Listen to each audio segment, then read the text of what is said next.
Hello everyone. Let's crack UPSC CSE English. So friends, welcome to UPSC CSE English in our marathon session. Now we'll continue with the fundamentals of physical geography. So friends, the important topic as a basic subject where we are understanding, clearing our concepts. So friends, in last session, we have discussed about the geography as a discipline, then the origin and evolution of the earth, interior of the earth, and we are discussing the distribution of oceans and continents.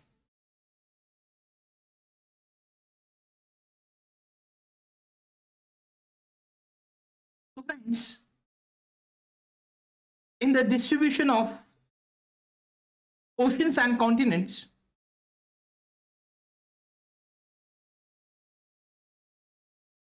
we have discussed in details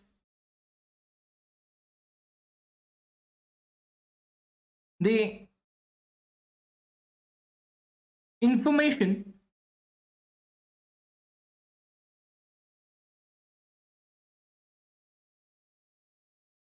related to the continental drift, then evidences in support to the continental drift,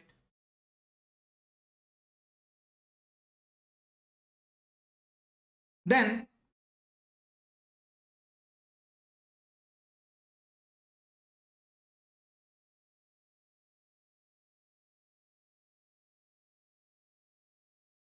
rocks of same age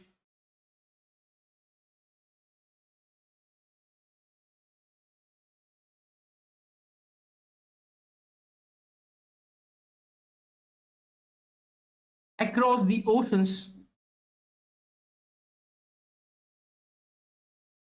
then distribution of oceans and continents, then light we have discussed,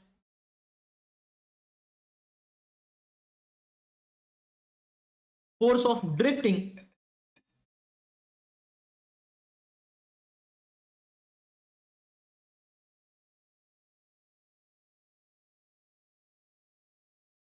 then post drift studies we have covered, like conventional current theory, mapping of the ocean floor,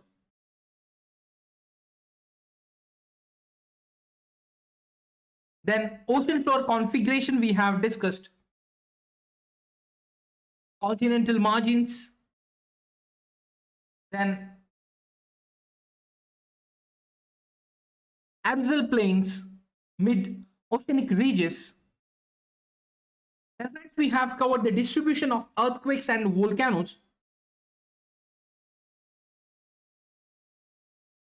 to the ring of fire,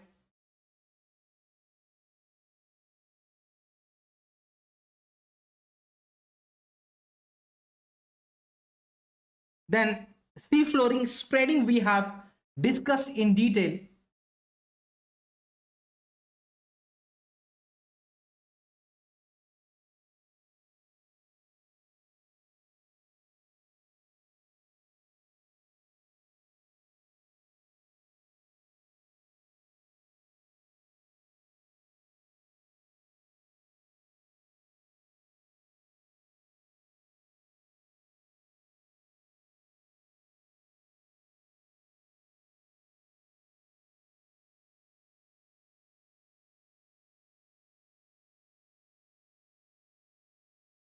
Now, plate tectonics we have discussed. So friends,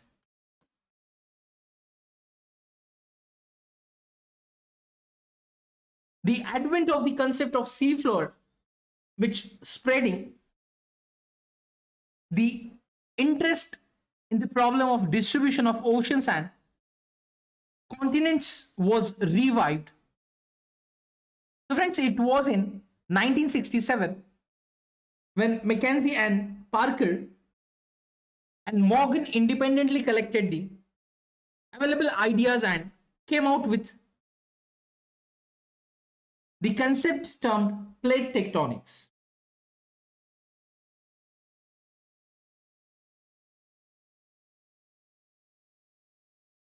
Now, excuse me. So friends, we have discussed about the major and minor plates. So Antarctica and surrounding oceanic plate. Then North American plate, South American plate, Pacific plate, Indian, Australian, New Zealand plate, Africa with the Eastern Atlantic plate, excuse me, and Eurasia and adjacent oceanic plate. These are the major plates, 7. Then we have discussed minor plates like Cocos plate, Nazca plate, Arabian plate, Philippine plate, Caroline plate, UG plate,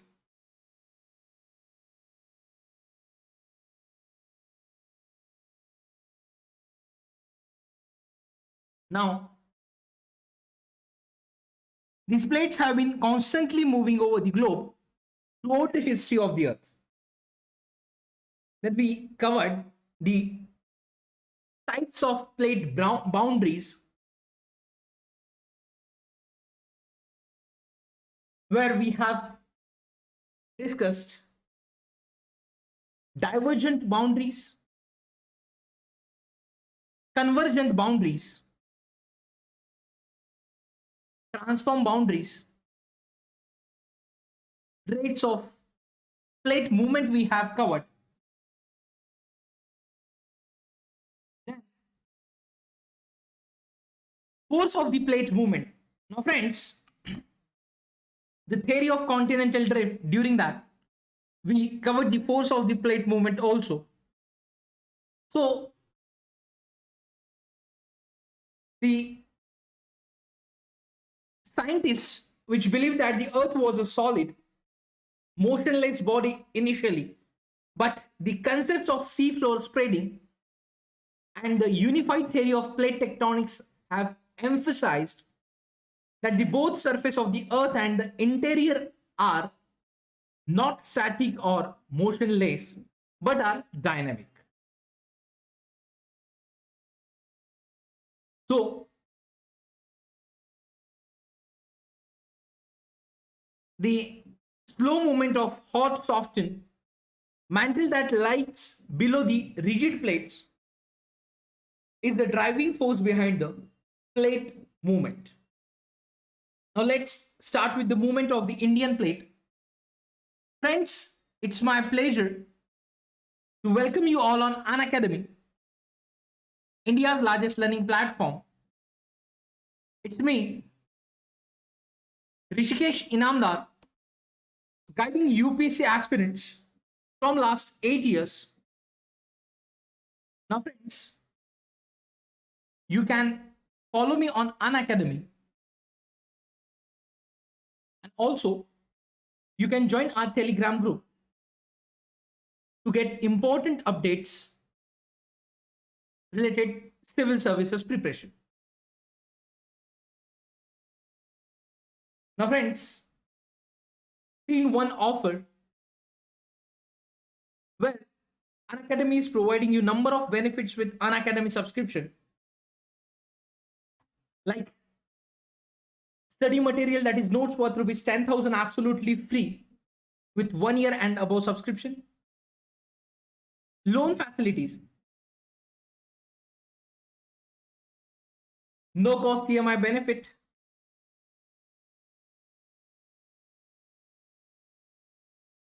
Those aspirants facing financial constraint, they can apply for the loan or no cost EMI benefits to the link given in the description box.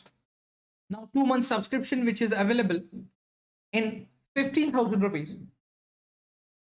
So, friends, if you will use referral code RBI Live, then you will get 10% discount on the subscription, the paid subscription. We have Iconic and Plus paid subscription on our platform. Where, friends, in Plus subscription, you will get live classes, structured courses, unlimited access for live and recorded classes, and weekly tests. So, those aspirants planning to appear for preliminary examination after their graduation, or those aspirants preparing for the civil services examination after their 12th examination, they must go with our Iconic subscription. Now, friends, in Iconic subscription, you will get all the features of Plus course along with additional features like personal guidance, study planner, study material, experts guidelines, and test analysis. Now, the paid subscription, where you will get 10% discount using referral code RBI Live, like 12-month subscription. For the Plus category, you have to pay only 44,550 rupees. Whereas for the Iconic subscription of the duration 1 year, you have to pay 67,050 rupees, where you will get personal coach and other additional benefits. So just go with the Iconic or Plus subscription as per your convenience. And the discount is also applicable on optional subscription. UPSC Combat we are conducting on every Sunday morning 11 a.m. You can register yourself through the link given in description box. You can use invite code RBI Live. Now, friends, in UPSC Combat, you will get amazing prizes and scholarships. We are going to start new batches from 1st September, that is from tomorrow. Mission All India Rank 1, batch focused on prelims. Then we have regular batches like 1 year and 2 year batches.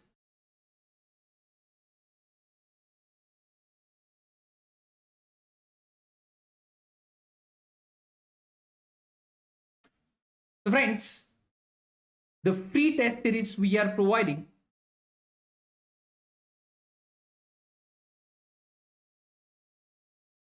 where you will cover GS and current affairs part. So do not forget to use code RBI Live to unlock the test. Now, let's start with the movement of the Indian plate.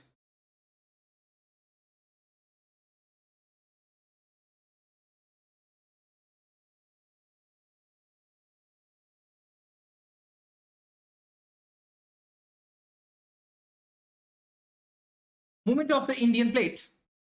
So friends, the Indian plate, which includes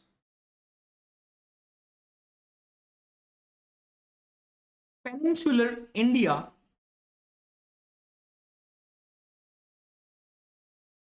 and the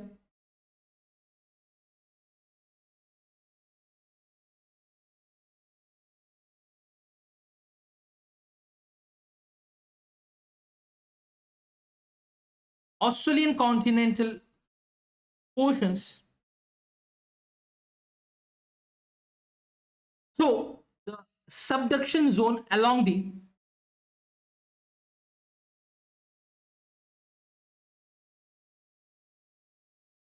yes, we have discussed this subduction zone.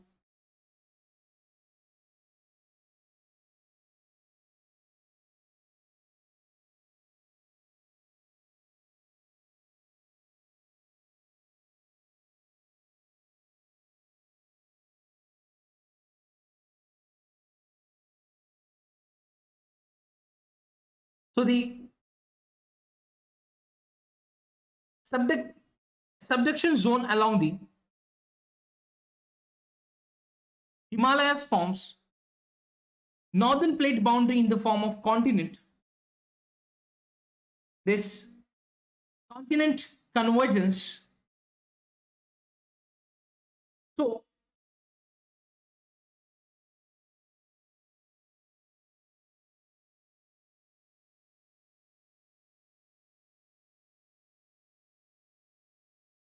the subduction zone along the Himalayas, which forms the northern plate boundary in the form of continent, that is continent convergence. So friends, in the east it extends through Rakhinioma mountains of Myanmar and towards the island arc along the Java Trench.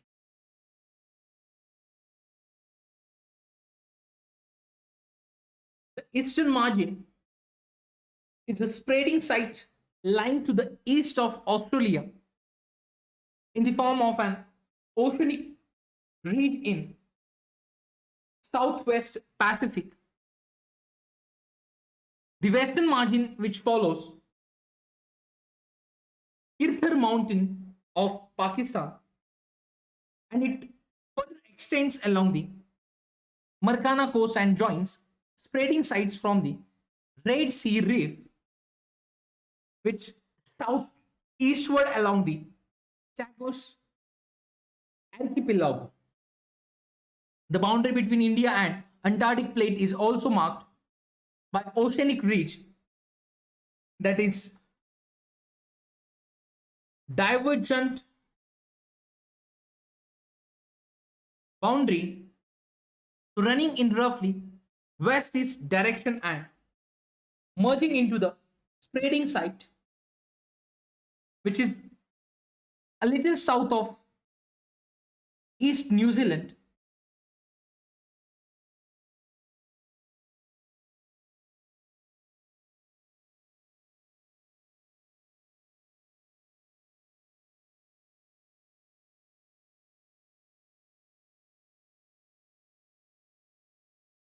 Now, India was a large island which situated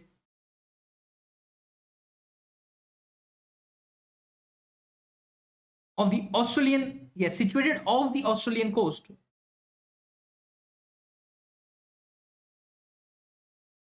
Now, the Tethya Sea separated it from Asian continent till about 225 million years ago. Now, India is supposed to have started her northward journey about 200 million years ago. At the time when Pangea broke, India collided with Asia about 40 to 50 million years ago, causing rapid uplift of the Himalayas. The position of India since about 71 million years till the present, which shown in this picture.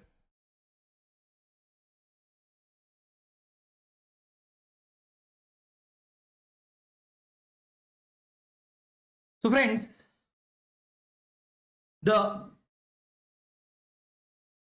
Indian subcontinent and Eurasian plate about 140 million years before the present, where the subcontinent was located south as 50°C.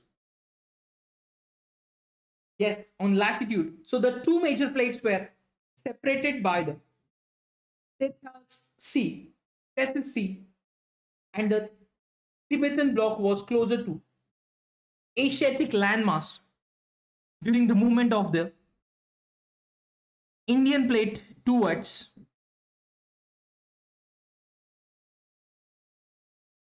Eurasian plate.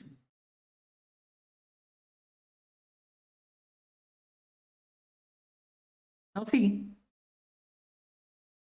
the major event that occurred was outpouring of lava and formation of the, yes, Deccan traps. They started somewhere around 60 million years ago and continued for long period of time. So the subcontinent was still close to the equator from 40 million years ago. Thereafter, the event of formation of the Himalayas took place. Scientists believe that the process is still continuing and the height of the Himalayas is rising even to this date.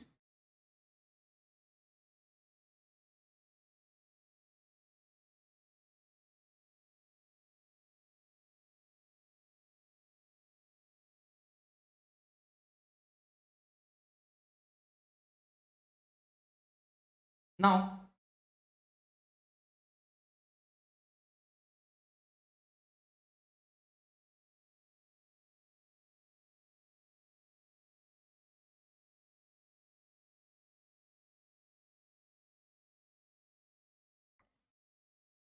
like the movement still continues.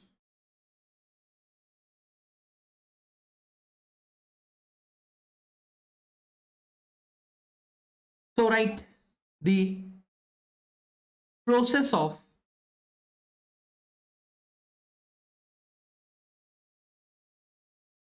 the movement of the Indian plate, see the early India, like 70 million years ago, how the movement took place like in 55 million years ago, then 38 million years ago, 10 million years ago, and present situation.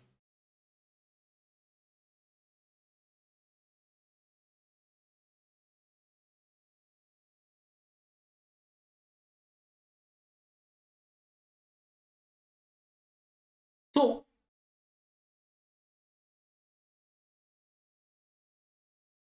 with this, we have covered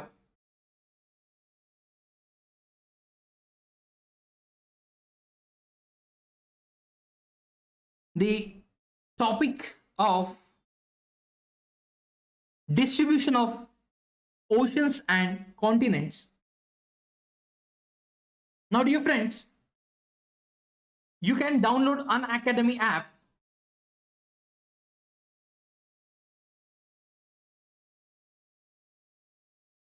to watch free special classes.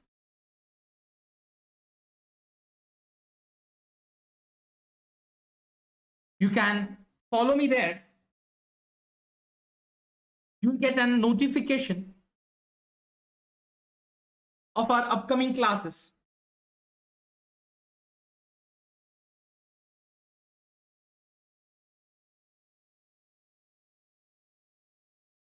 Now, friends, the free special classes which will help you to boost up your preparation.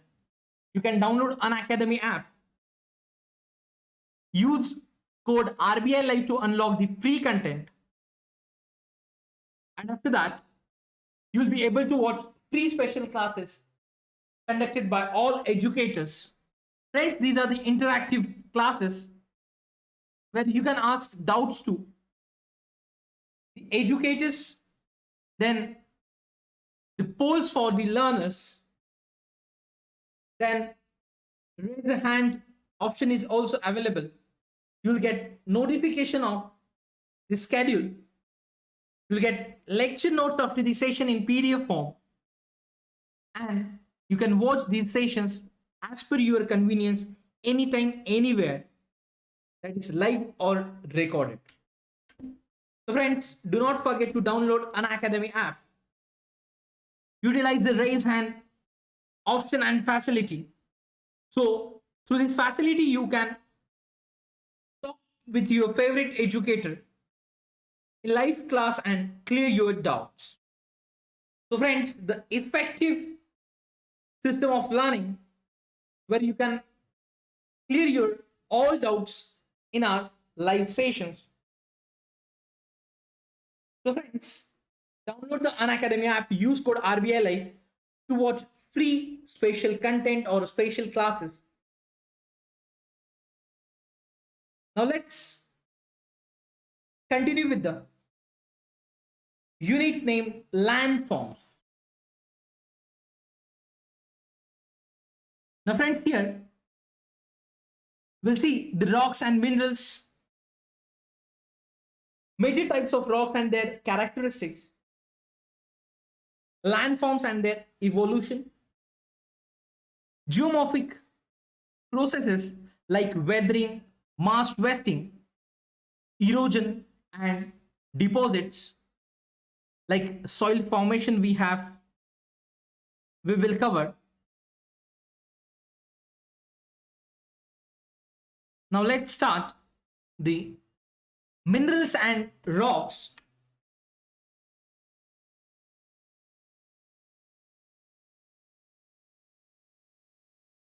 Now friends, the earth is composed of various kinds of elements. These elements are solid form in outer layer of the earth and in hot and molten form in the interior. About 98% of the total crust of the earth is composed of 8 elements like oxygen,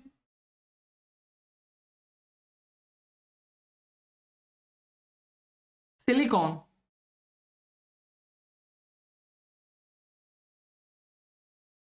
aluminium, iron,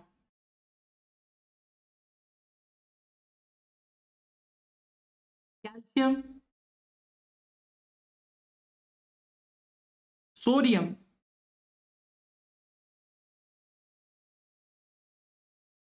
potassium,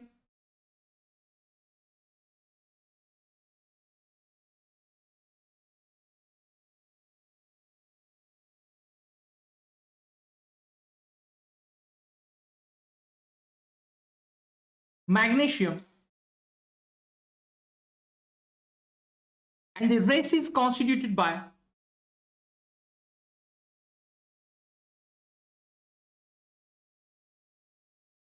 titanium,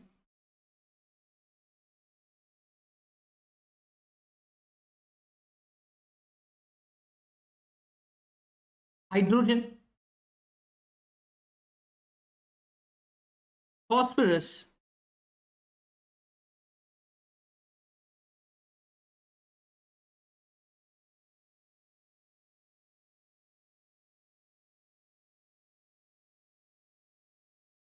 manganese,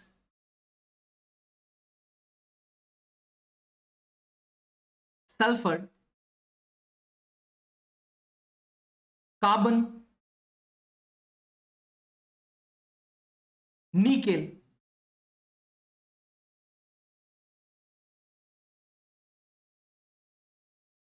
and other elements.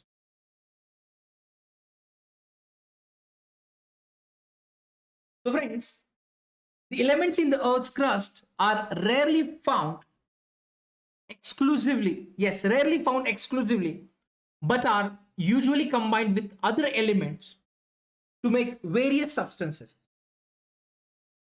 These substances are recognized as minerals.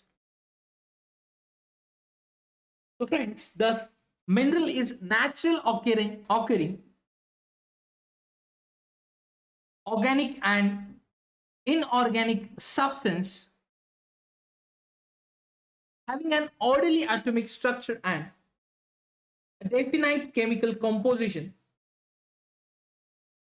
and physical properties. Is composed of two or more elements, but sometimes single element minerals like sulfur, copper,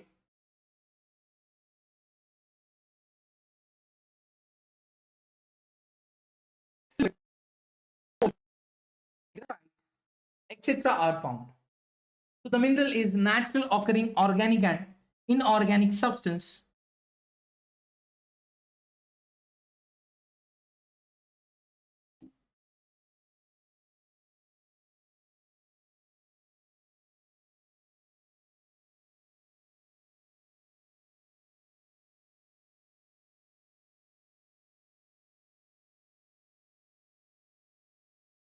Now, the number of elements which making up the lithosphere are limited. They are combined in many different ways to make up many varieties of minerals. There are at least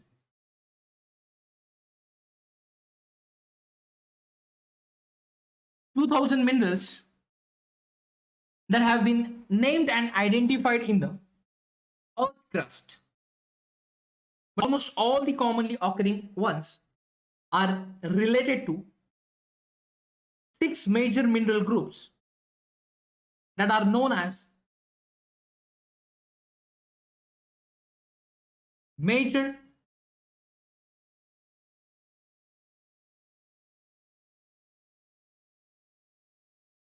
rock forming minerals.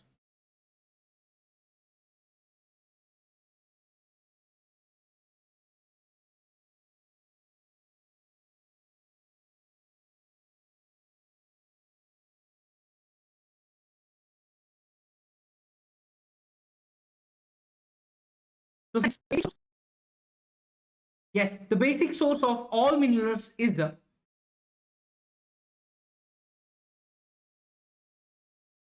hot magma in the interior of the earth.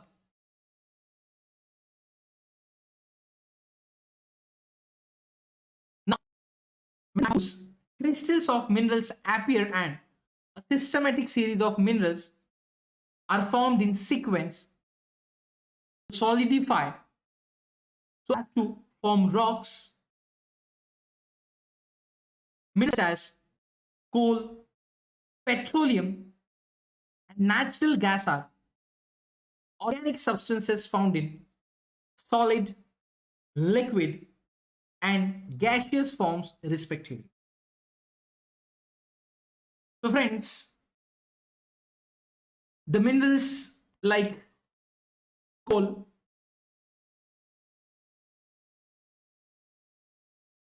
petroleum,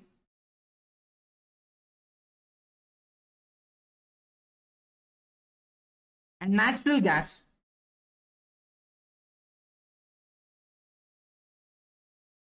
are organic substances and which found in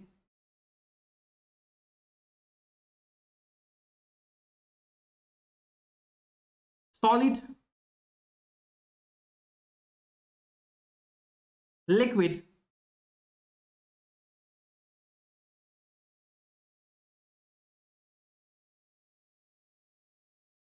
and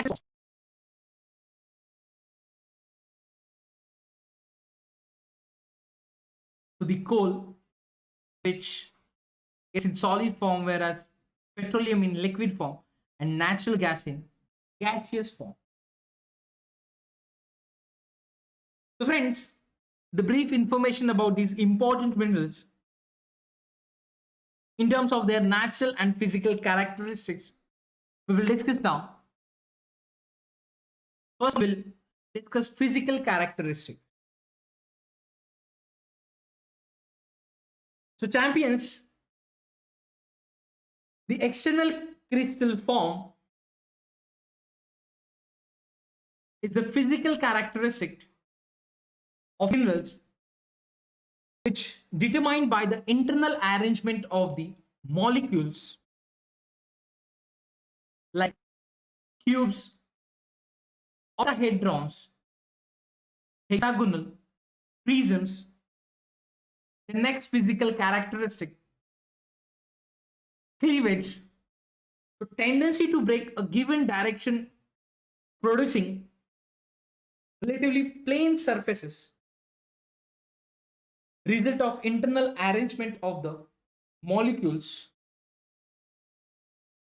may cleave in one or more directions and at any angle to each other.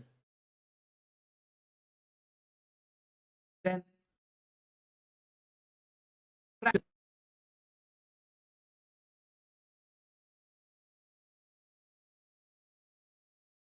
in so complex, there are no planes of molecules. The crystal will break in an irregular manner,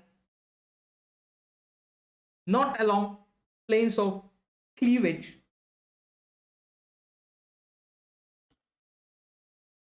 This is the physical characteristics, that is structure of mineral.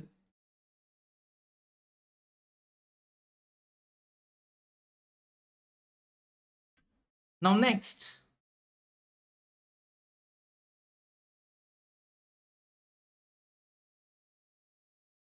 is the luster.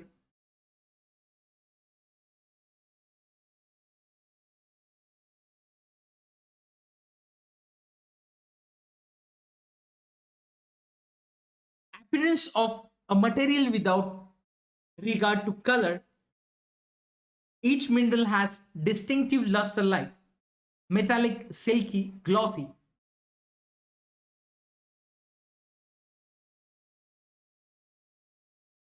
Then color.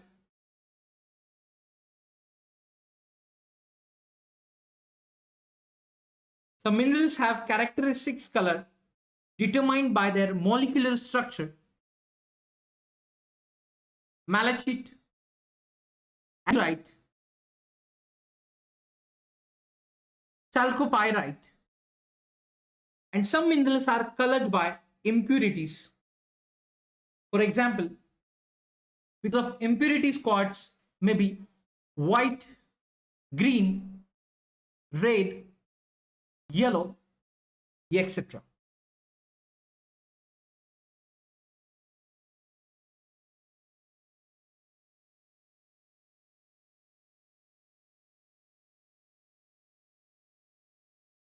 Then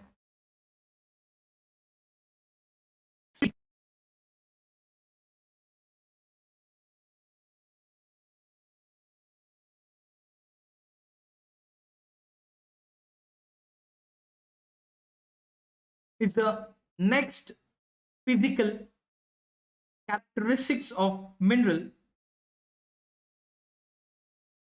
So ground powder of any mineral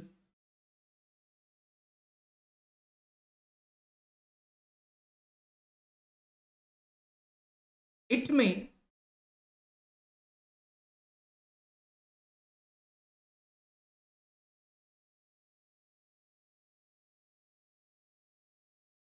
be of the same color as the mineral or may differ.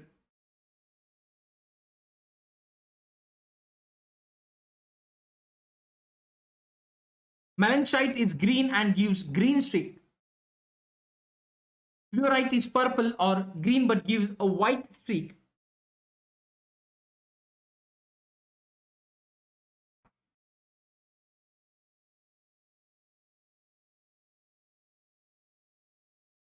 Then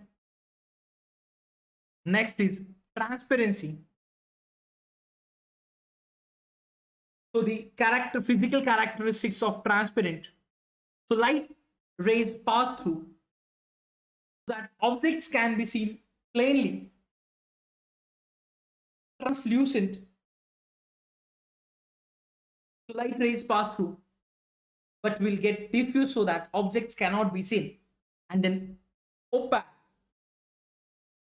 That is, light will not pass at all. So transparent, translucent, and opaque. These are the transparency characteristics in the mineral.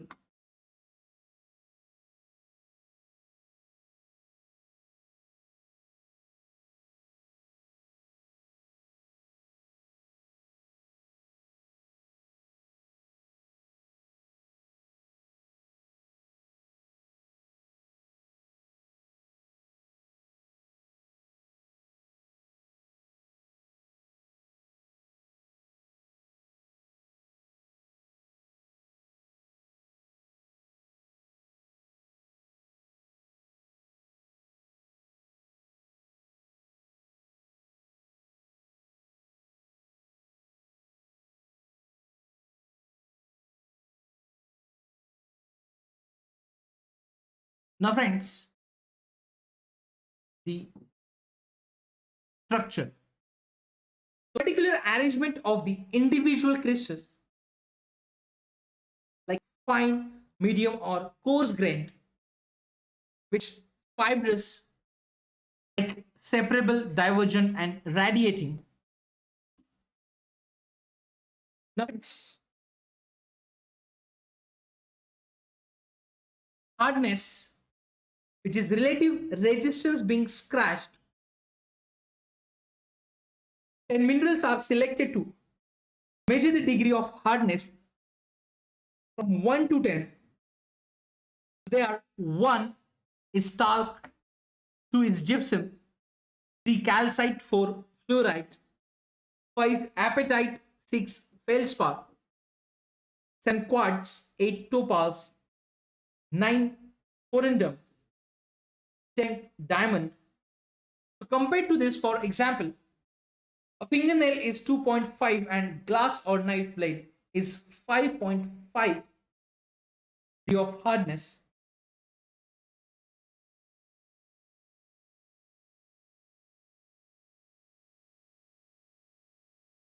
Then is characteristics of mineral, especially physical characteristics.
So the ratio between the weight of given object and weight of an equal volume of water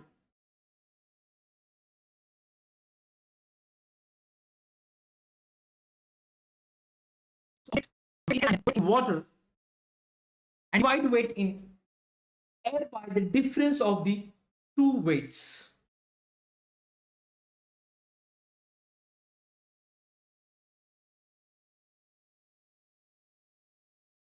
So the physical characteristics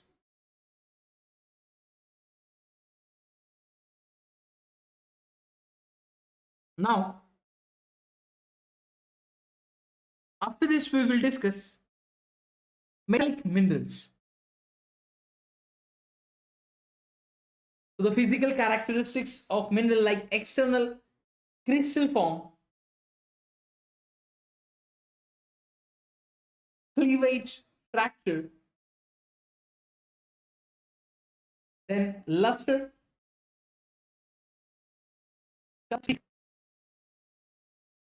transparency,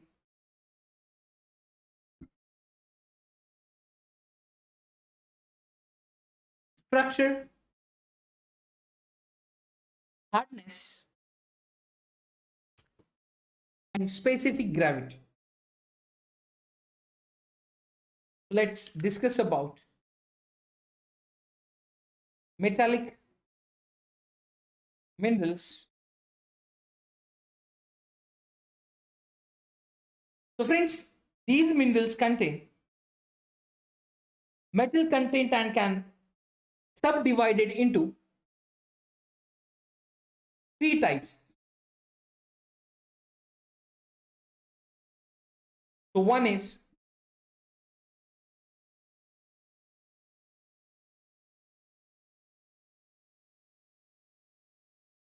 precious metals.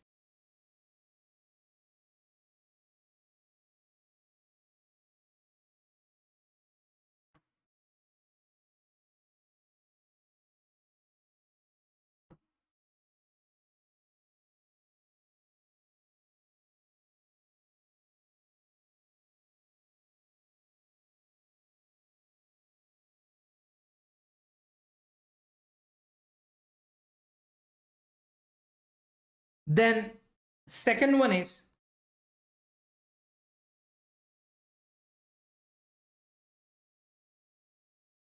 ferrous metals, and third one is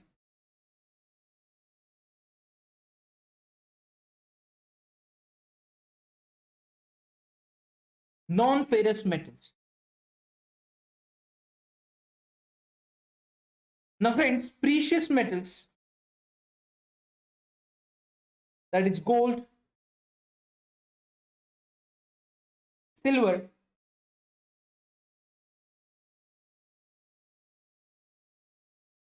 platinum, and ferrous metals, like example,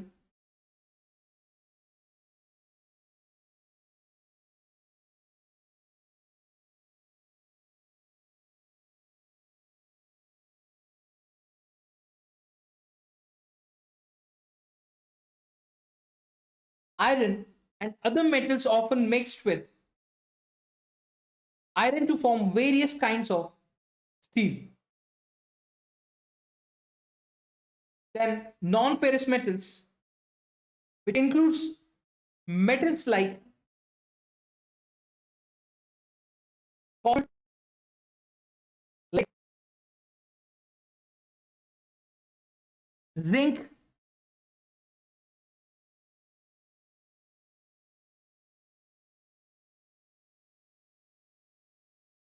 tin,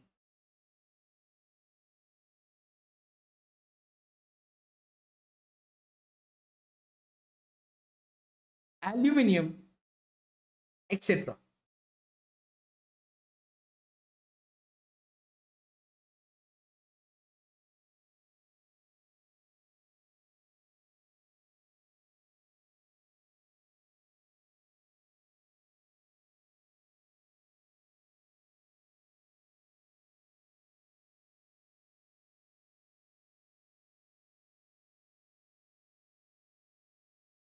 Now, after the metallic minerals, friends, we will see the non-metallic minerals.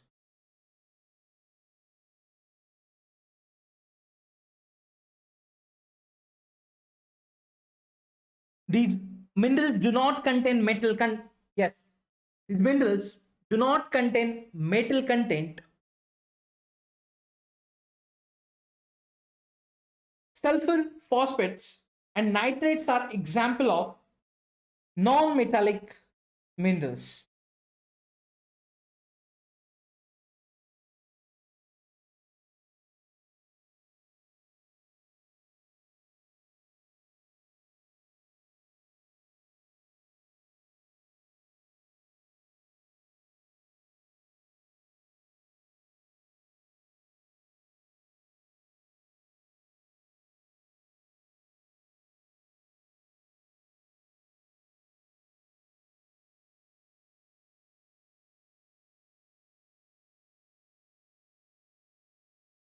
Nitrates, sulfur, phosphates, and nitrates are the examples of non-metallic minerals. Then cement, which is a mixture of non-metallic minerals.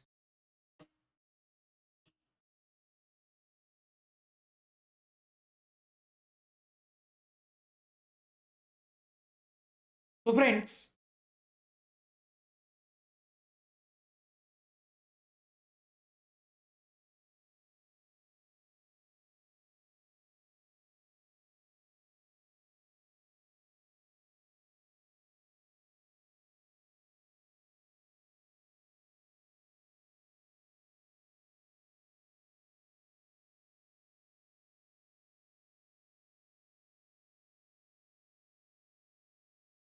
now after the non-metallic minerals, we will discuss rocks.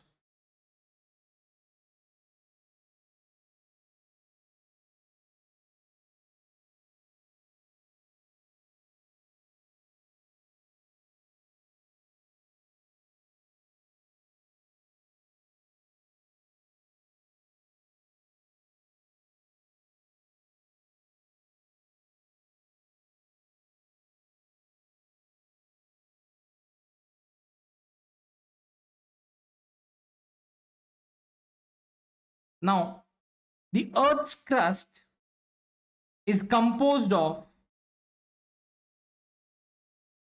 rock.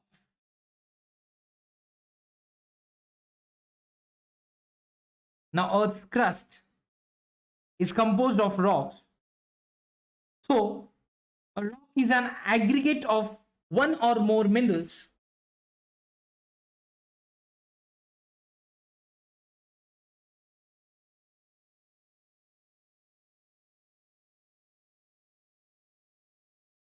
one and more minerals.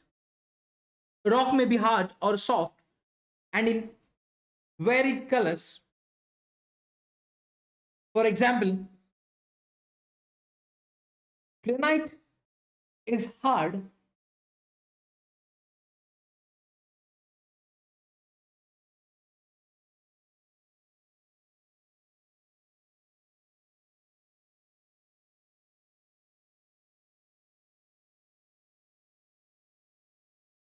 granite is hard,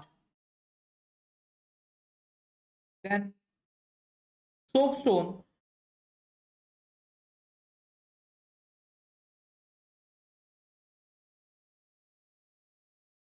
is soft, where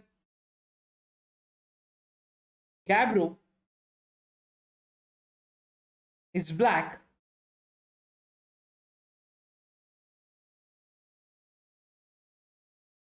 whereas quartzites, yes, quartzites, quartzite can be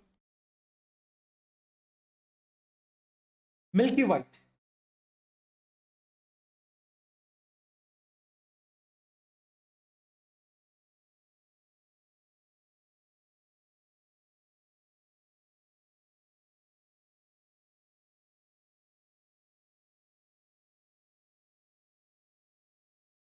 Now,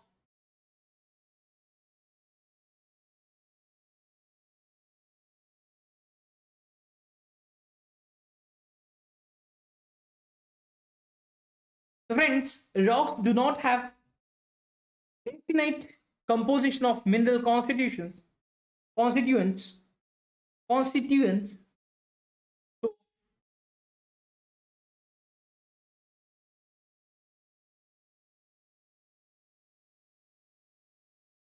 feldspar and quartz are the most common minerals found in rocks.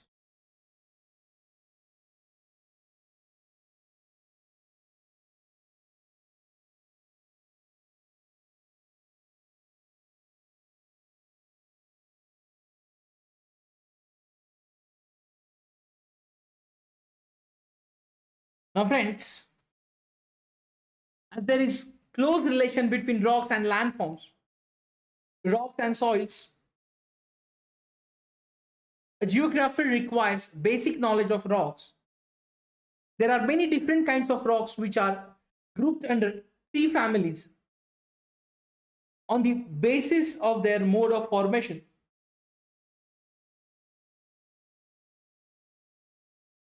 Like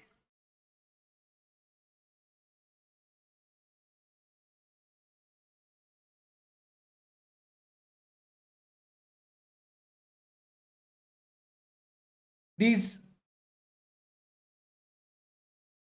grouped as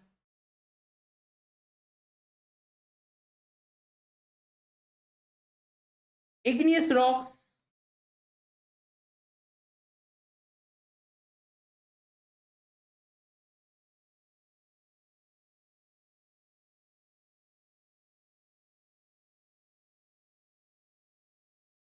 then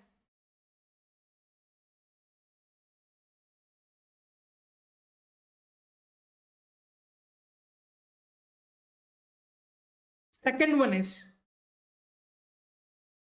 sedimentary rocks,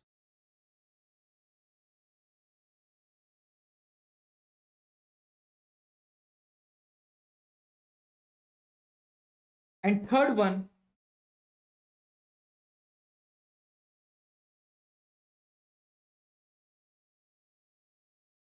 is metamorphic rock. Now, friends, the igneous rocks which solidified from magma and lava were sedimentary rocks, the result of deposition of fragments of rocky, yes, sorry, fragments of rocks by exogenous processes, and metamorphic rocks formed out of existing rocks undergoing recrystallization. So these are the three types of rocks. Now, friends, the petrology is the science of rocks. So petrologist studies rock in all their aspects, like mineral composition, texture, structure, origin, occurrence, alteration, and relationship with other rocks. Now, this science, that is, petrology, is the science of rock.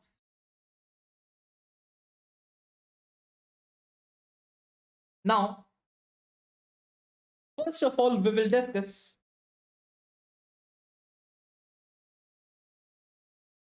the igneous rock.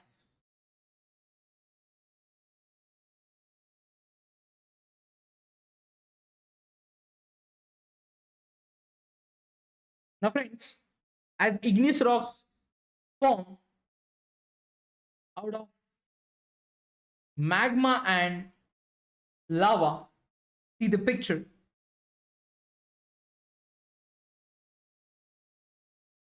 where this magma and lava from the interior of the earth, they are also known as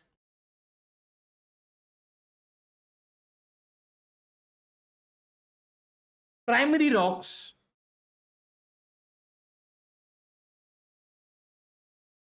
So ignis, which means fire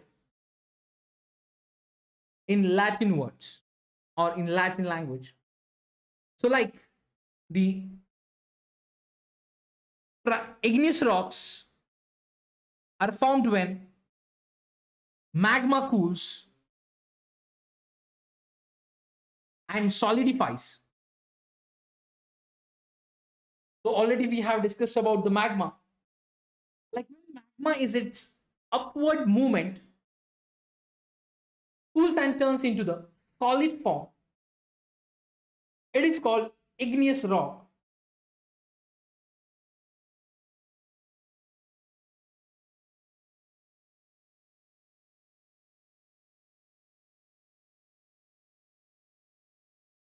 The process of cooling and solidification can happen in the Earth's crust or on the surface of the Earth.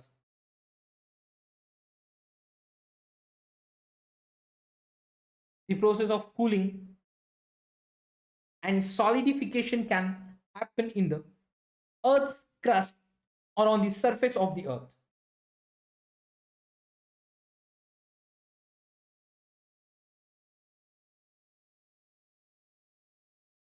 Now, igneous rocks are classified based on texture,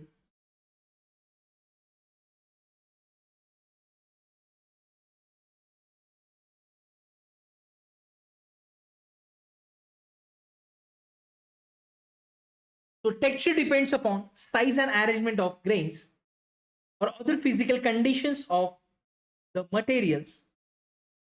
Now, if molten material is cooled slowly at great depths, then mineral grains may be very large. So, sudden cooling results in small and smooth grains. Intermediate conditions of cooling would result in intermediate sizes of grains, which making up igneous rocks.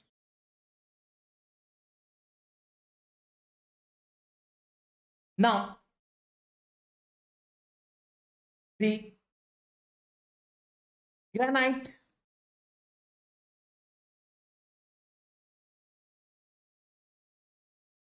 gabbro,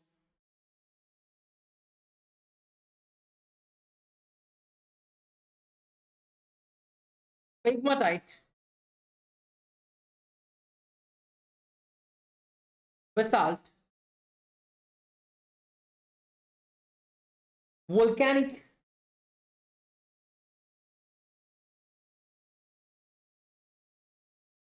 breccia, and tuff are some of the examples of igneous rocks.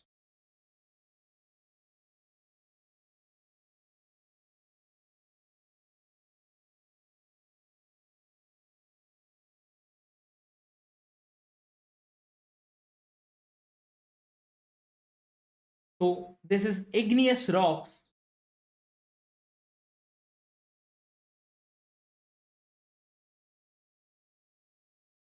Now, friends, you can make short notes which will help you in the next reading of your NCRT.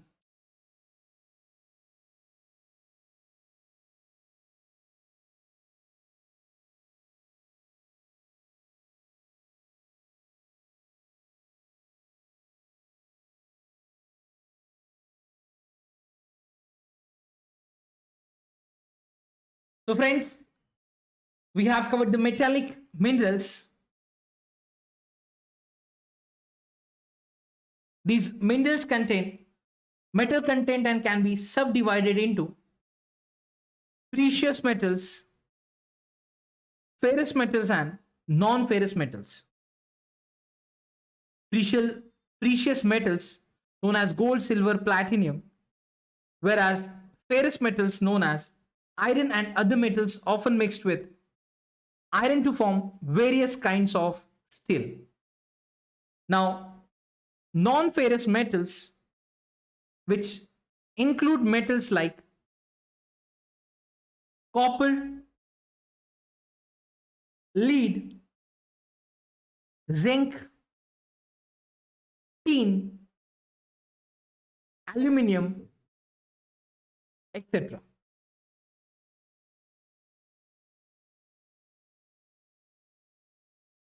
Now, dear friends,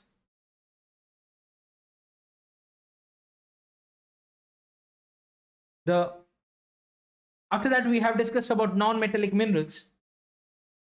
So non-metallic minerals do not contain metal content. Sulfur, phosphates, and nitrates are examples of non-metallic minerals. Cement is a mixture of non-metallic minerals.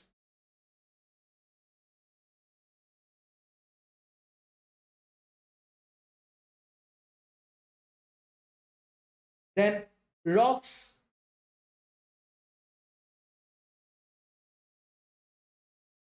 So the Earth's crust is composed of rocks, and rock is an aggregate of one or more minerals.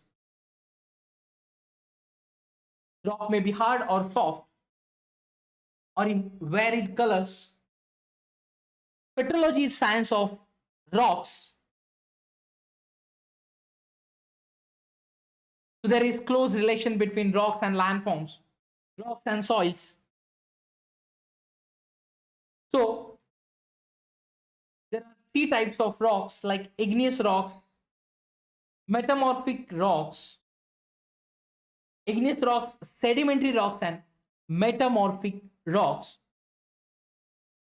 where we have studied about igneous rocks. So igneous rocks form out of magma and lava. So this magma and lava from the interior of the earth, they are known as primary rocks.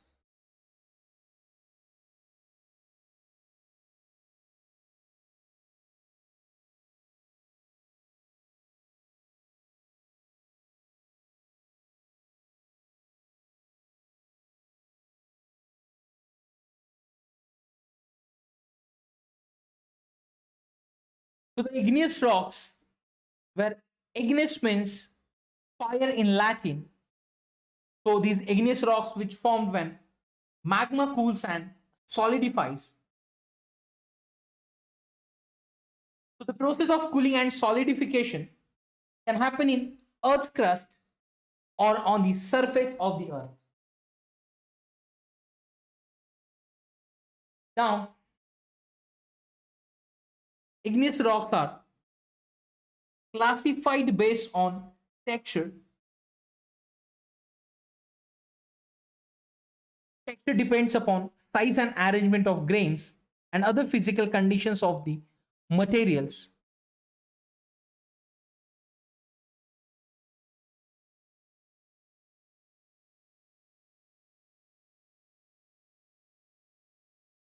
Now, friends,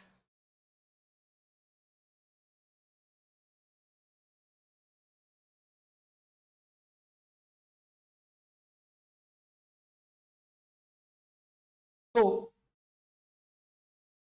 the sudden cooling which results in small and smooth grains. So intermediate conditions of cooling would result in intermediate sizes of grains, making up igneous rocks.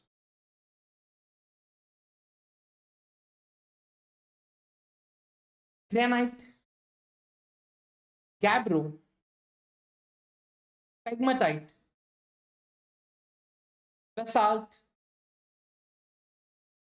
volcanic breccia, and turf are some of the examples of igneous rocks.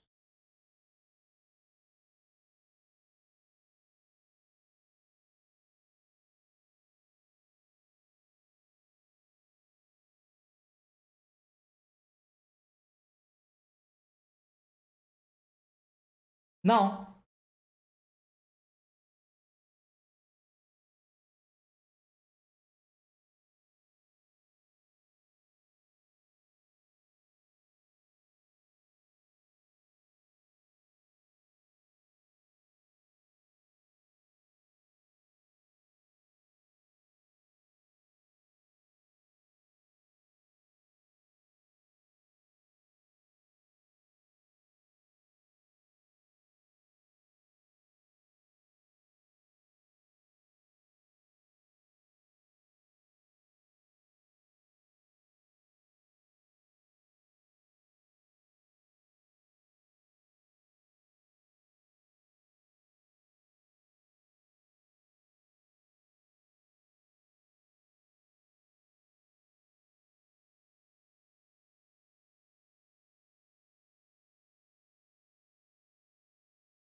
friends,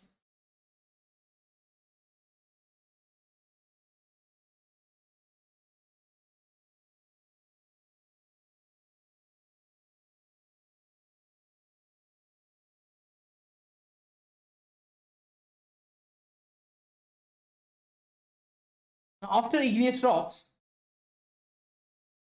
now we will discuss sedimentary rocks. You see the volcanic eruption, then igneous rock forms, then from igneous rocks to sedimentary, sedimentary to metamorphic, then again magma, then volcanic eruption.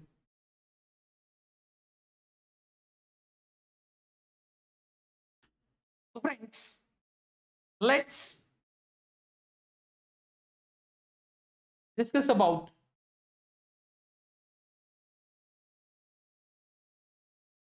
sedimentary rocks.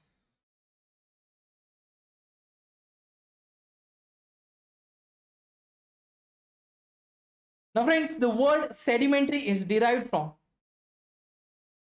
Latin word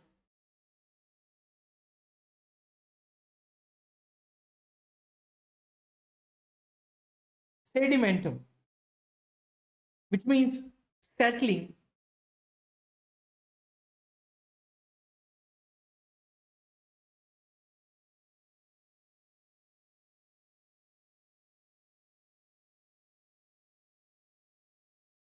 Rocks like igneous, sedimentary, and metamorphic of the Earth's surface, which are exposed to denon- denudational agents and are broken up into various sizes of fragments.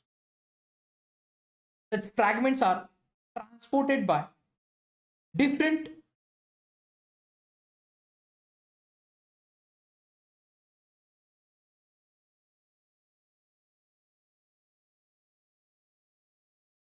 exogenous, yes, exogenous agencies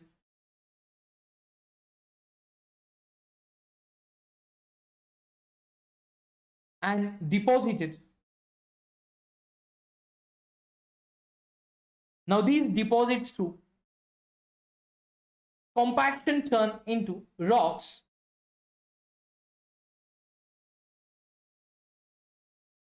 This process is called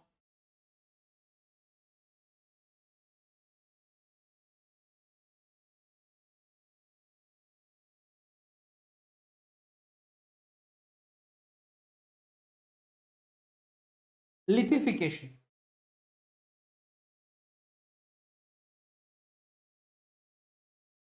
Hence, we see a number of layers of varying thickness in sedimentary rocks like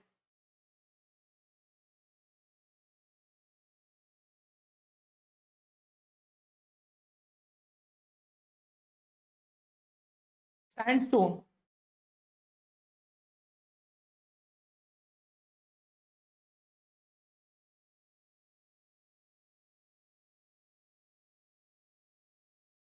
shell,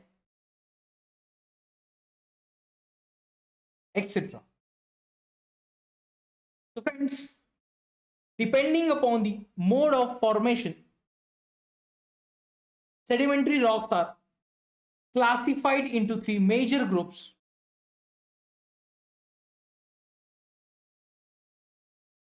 Whereas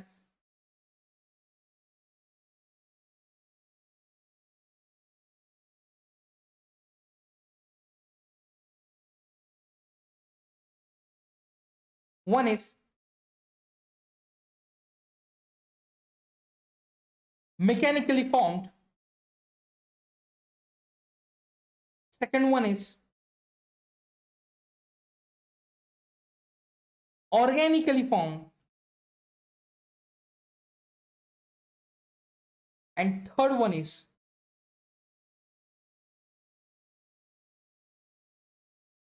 chemically formed.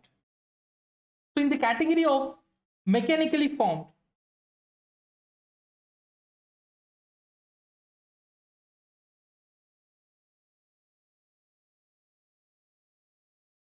there are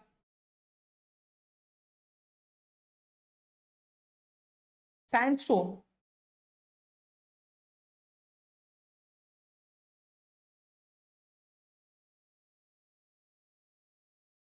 conglomerate, then limestone,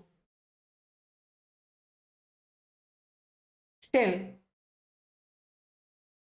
loess,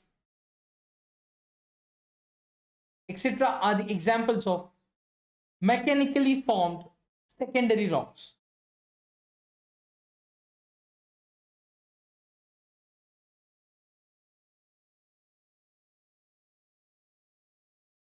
Now, next is organically formed.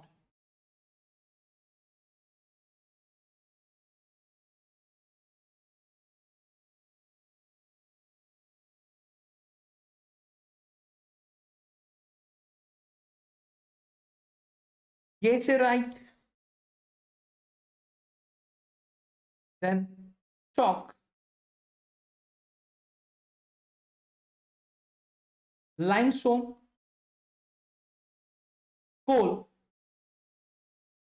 etc. are some examples of the organically formed sedimentary rocks.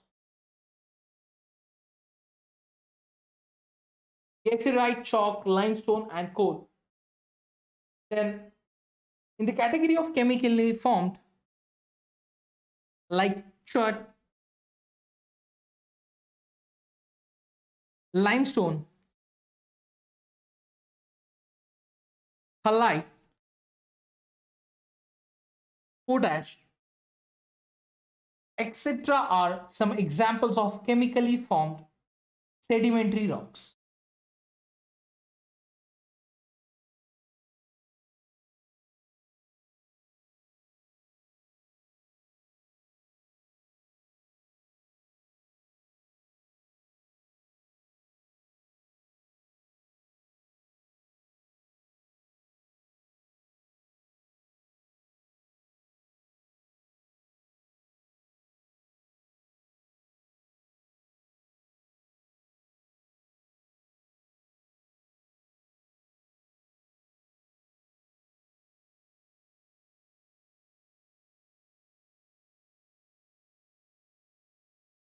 Now,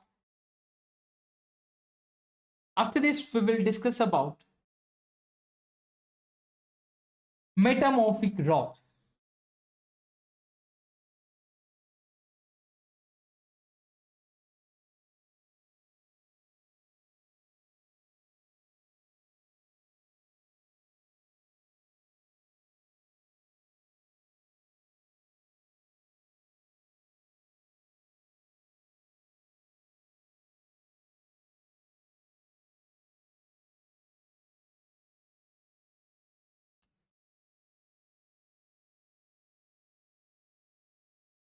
So, friends, next type is metamorphic rocks after the sedimentary. So, the word metamorphic, which means change of form.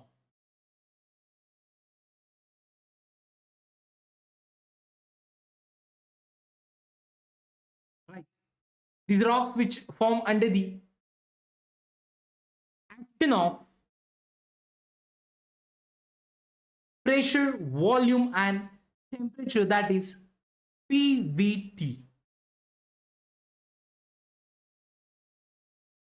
Metamorphic rock.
So the word metamorphic means change of form.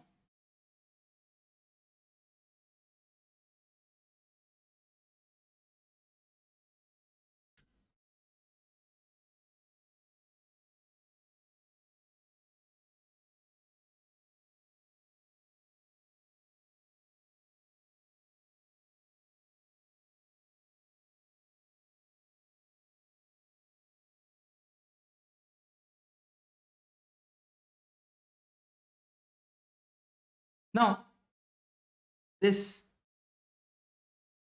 rocks which form under the action of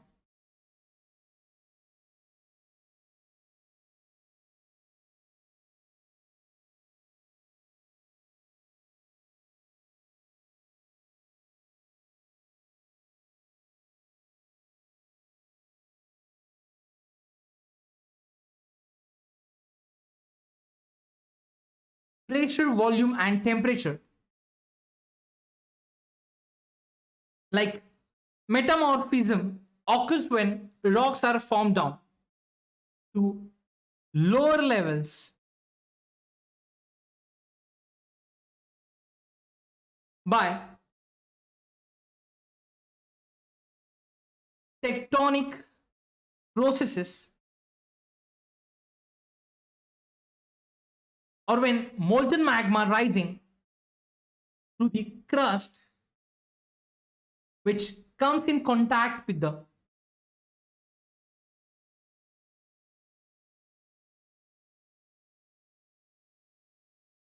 crustal rocks, or the underlying rocks are subject to great amounts of pressure by overlying rocks.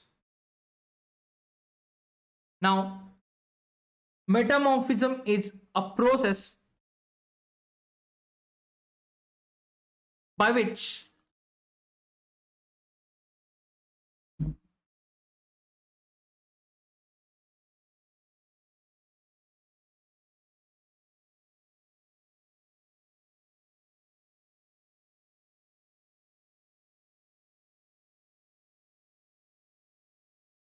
already consolidated rocks undergo recrystallization and reorganization of materials within original rocks.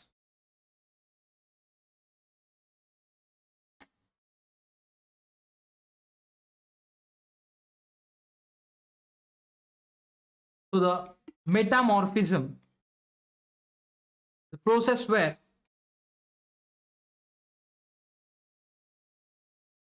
the consolidated rocks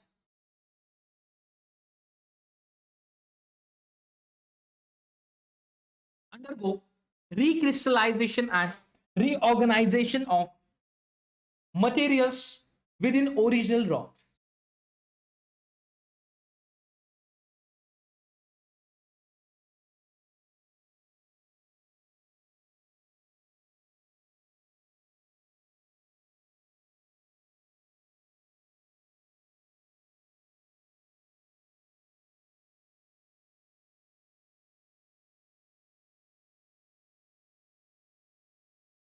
Now,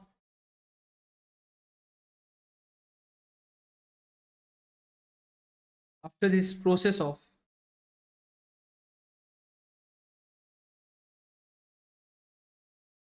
metamorphism, now mechanical disruption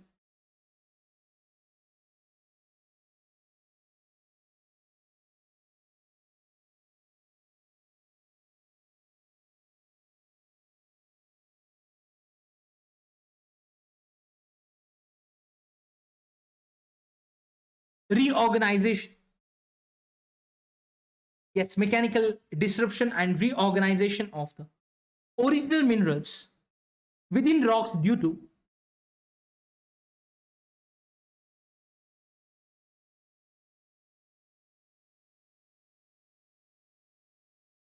breaking and crushing without any appreciable chemical changes, which is known as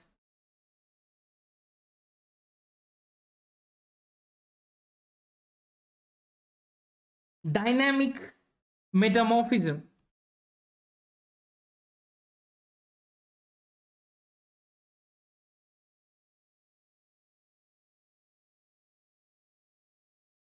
Now, friends, the materials of rocks chemically alter and recrystallize due to thermal metamorphism,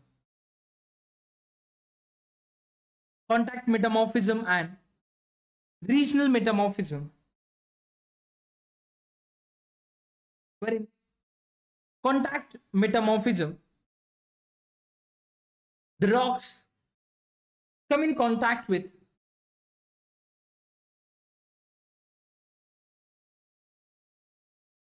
the hot, intruding magma and lava, and the rock materials recrystallize under high temperatures.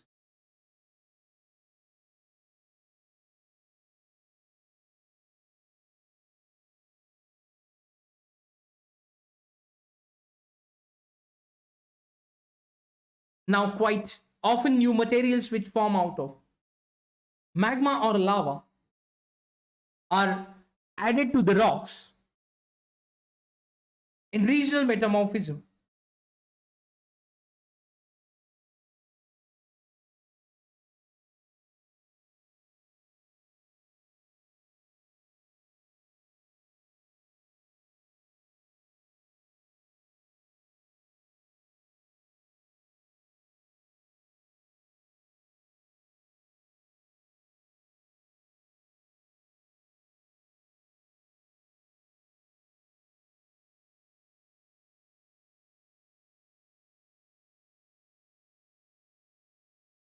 Yes, in regional metamorphism, rocks undergo recrystallization due to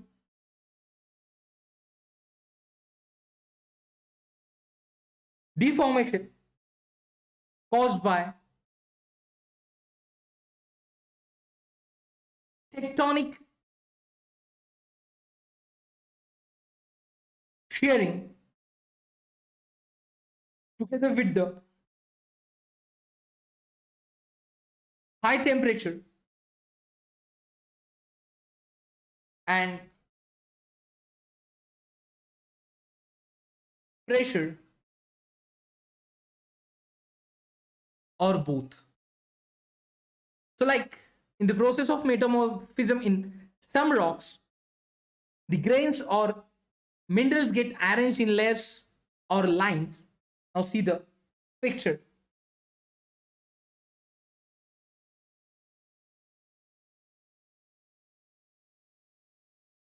So, dear friends, such an arrangement of minerals or grains in metamorphic rocks, which is called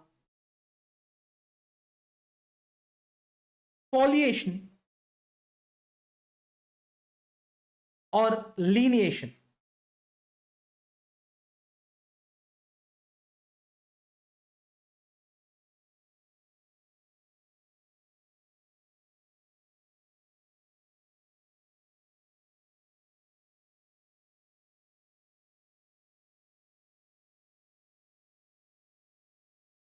Foliation or lineation. Now, sometimes minerals or materials of different groups are arranged into alternating thin to thick layers which appearing in light and dark shades. So the structure in metamorphic rocks is called banding.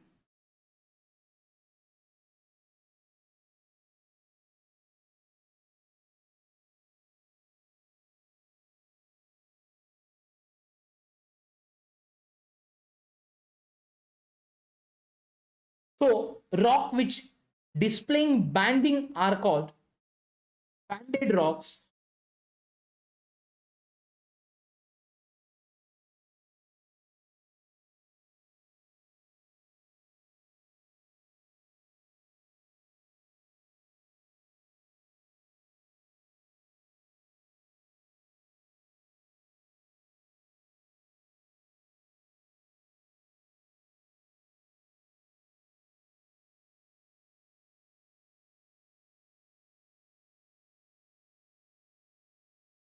Now,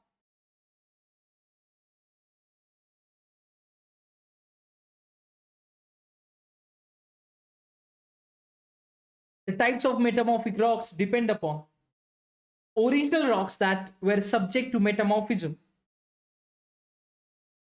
So friends, the metamorphic rocks are classified into two major groups.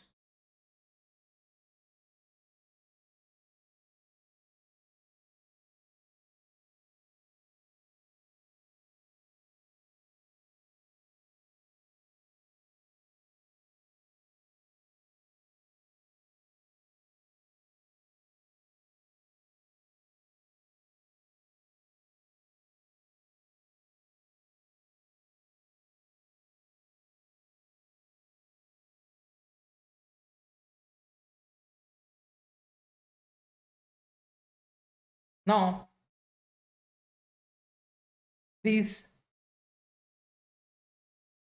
two major groups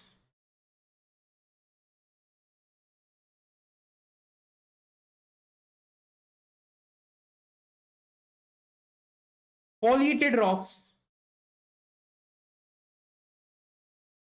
and another one is non foliated rocks.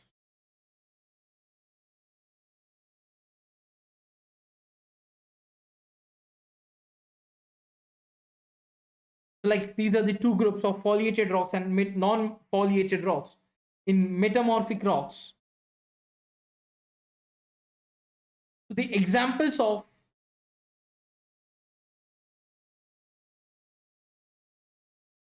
metamorphic rocks,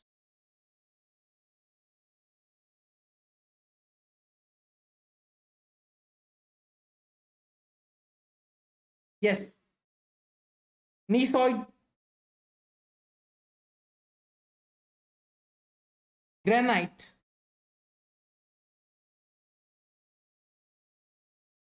syenite, then slate, schist, marble,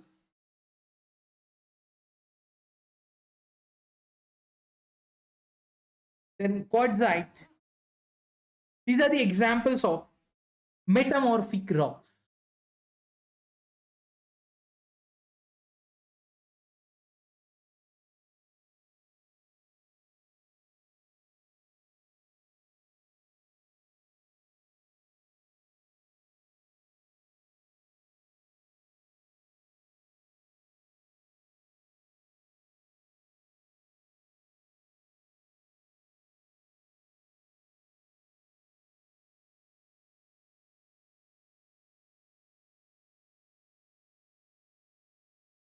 Now, after this, igneous, sedimentary, and metamorphic rocks. Now, let's start with the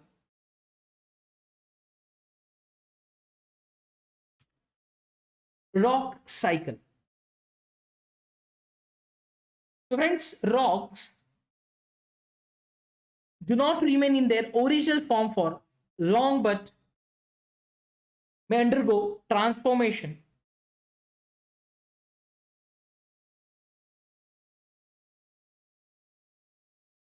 The rock cycle is continuous process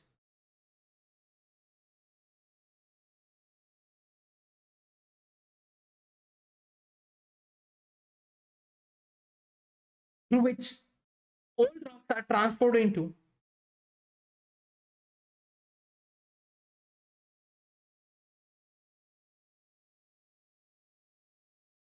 new rocks.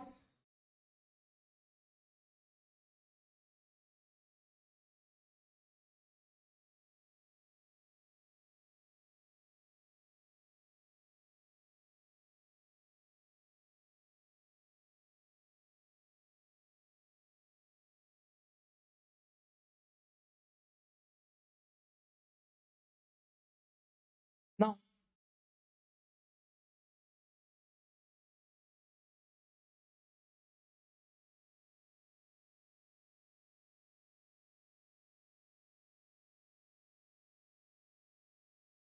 the rock cycle. So before discussing in detail, friends, igneous rocks are primary rocks and other rocks which form from these primary rocks.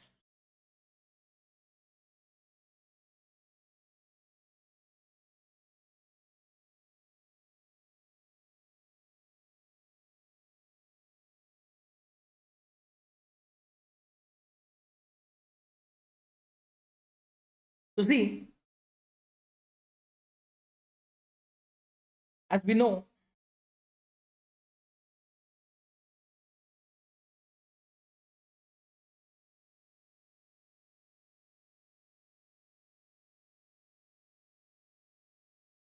igneous rocks are primary rocks and the sedimentary and metamorphic rocks which form from this.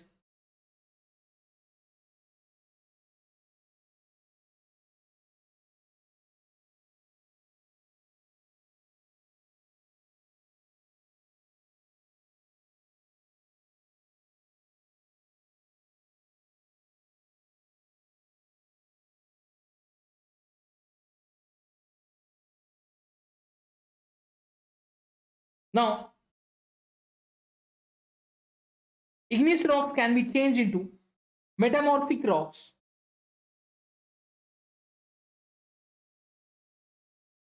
Now, understand the igneous rocks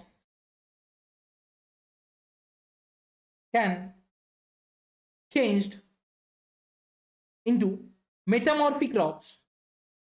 The fragments derived out of igneous and metamorphic rocks which form new sedimentary rocks.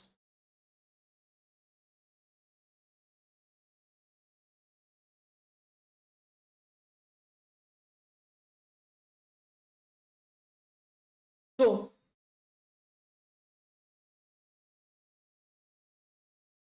igneous and metamorphic rocks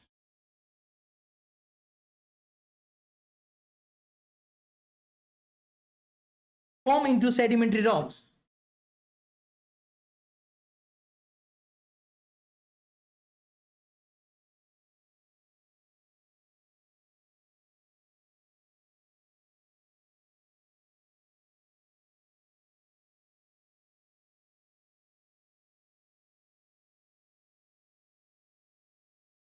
Now, friends,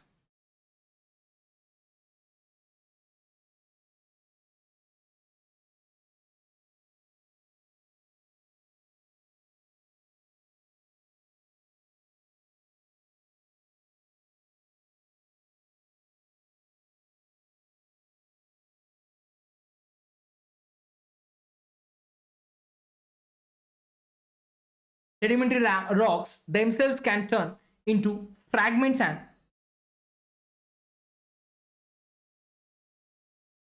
can be source for formation of sedimentary rocks. So the crustal rocks, that is igneous,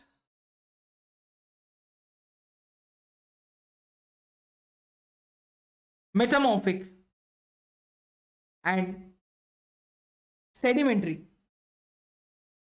The crustal rocks once formed may be carried down into the mantle,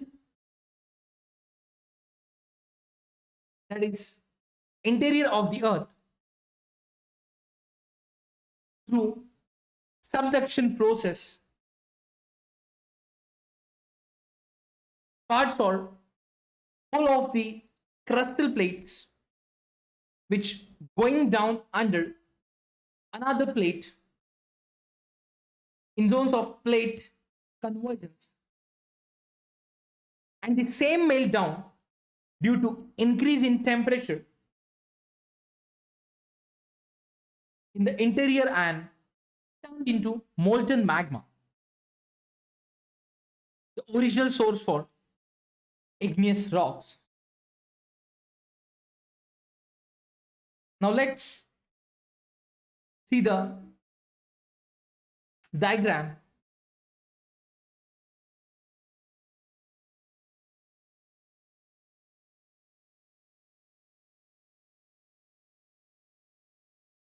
see the rock cycle.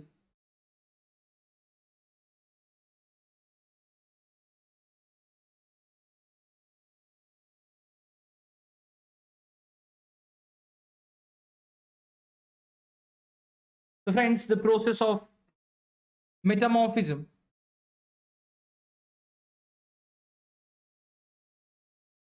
Now we'll start with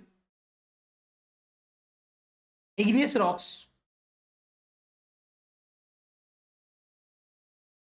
metamorphic rocks. They again formed sediment, then lithification and sedimentary rocks formed. Sedimentary rocks also convert into metamorphic rocks, then metamorphic rock into magma. Again, the solidification, which forms magma into igneous rocks, and igneous rocks into sediments directly with the weathering and erosion. Then, when igneous rocks with the weathering and erosion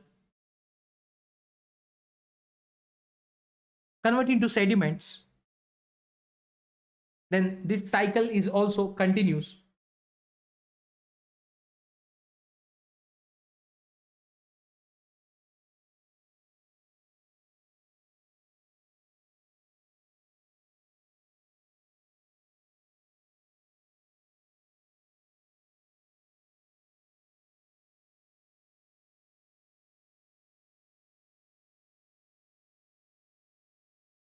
So the metamorphism, melting, solidification, lithification, these are the part of rock cycle. Even weathering and erosion.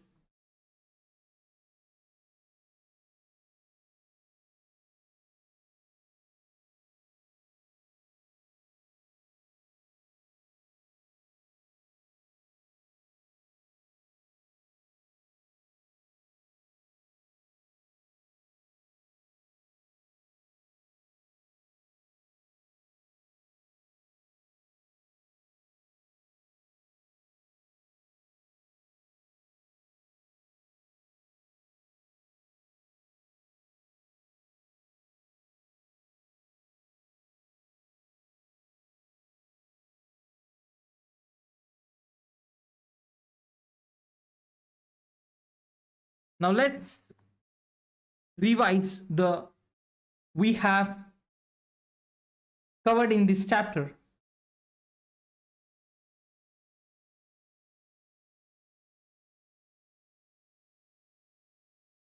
Like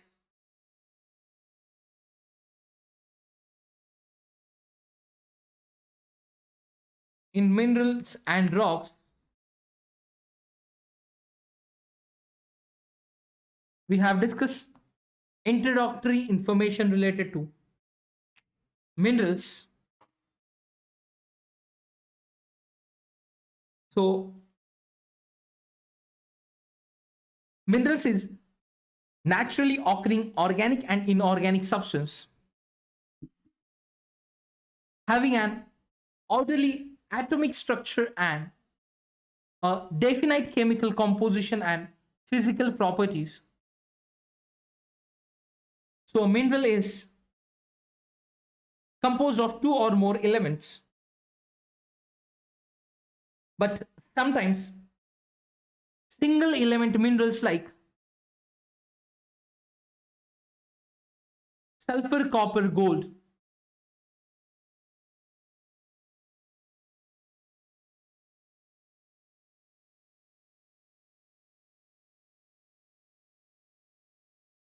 yes, sulfur, copper, silver, gold, graphite, etc. are found.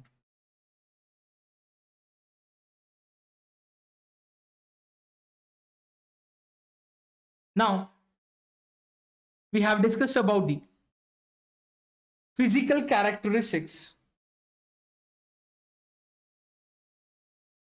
like external crystal form, then cleavage, fracture, luster, color, streak, transparency, structure, and hardness. Then we have studied about metallic minerals,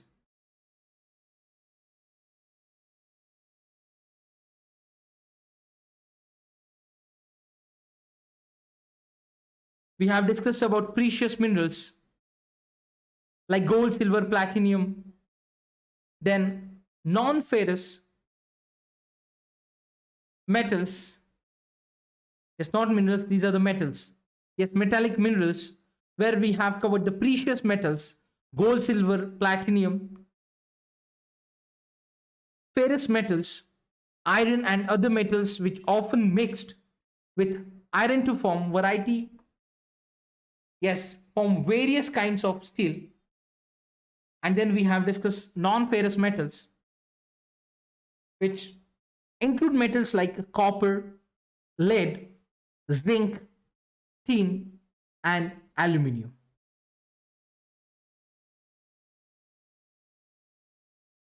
The non-metallic minerals.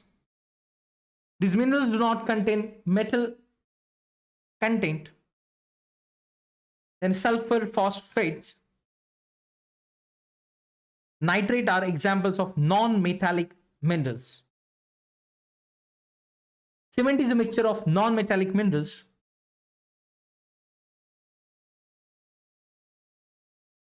Just remain.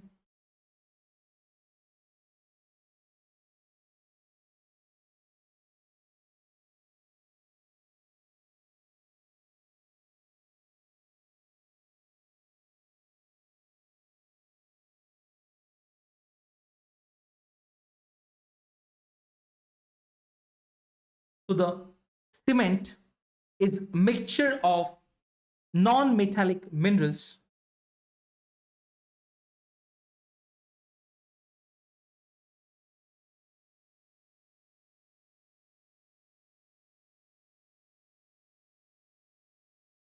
Then we have studied about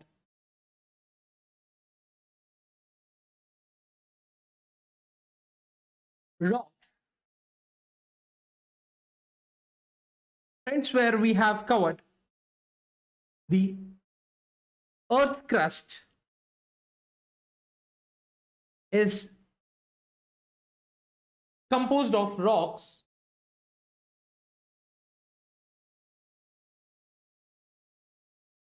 So rock is an aggregate of one or more minerals. Like rock may be hard or soft and very, yes, in varied colors.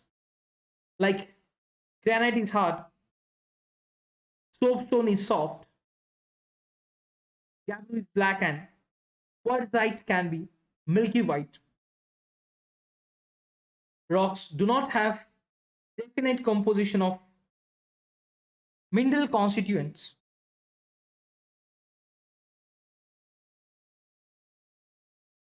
Feldspar and quartz are the most common minerals which found in rocks.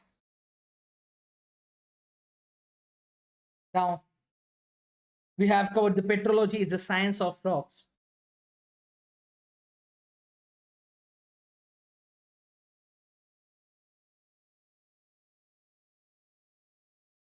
Now, so we have discussed the close relationship or relation between rocks and landforms, rocks and soils. Then there are many different kinds of rocks which are grouped under three families on the basis of their mode of formation, like igneous rocks, which solidified from magma and lava. Then second type is sedimentary rocks, the result of deposition of fragments of rocks by exogenous processes. Then third one is metamorphic rocks, which formed out of existing rocks undergoing recrystallization.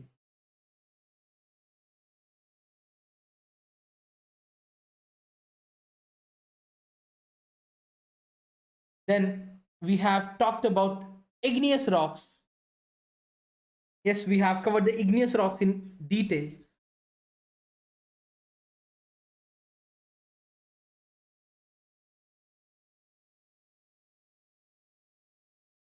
Now, igneous rocks are also classified based on texture.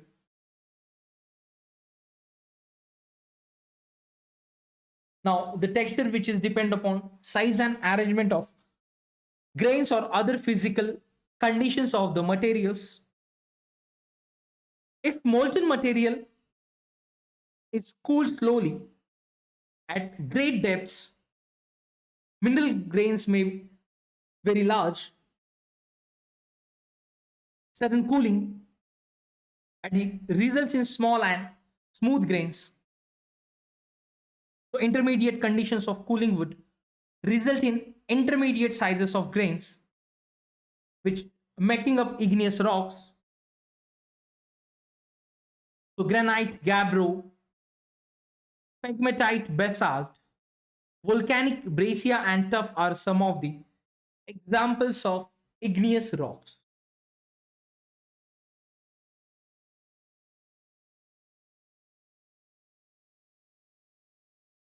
Then we have studied about sedimentary rocks. So friends, sedimentary word is derived from Latin word sedimentum, which means settling.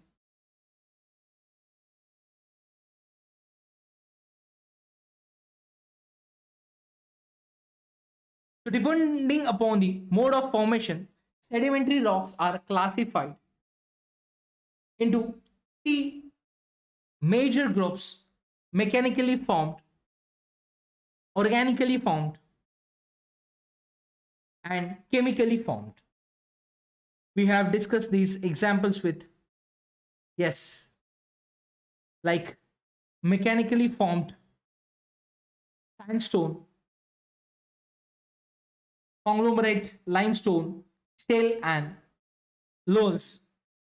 Then organically formed like gasterite, chalk, limestone, coal,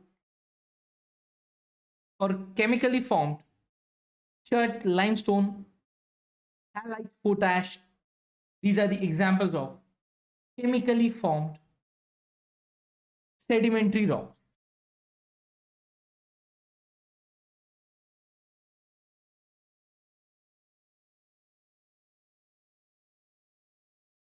Now, friends, after that we have discussed metamorphic rock. So the metamorphic means change of form, and these rocks which form under the action of pressure, volume, and temperature.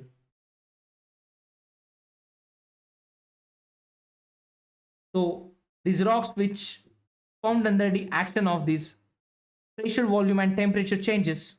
So metamorphism occurs when rocks are forced down to lower levels by tectonic processes, or when molten magma rising through the crust comes in contact with the crustal rocks, or the underlying rocks are subjected to great amounts of pressure by overlying rocks.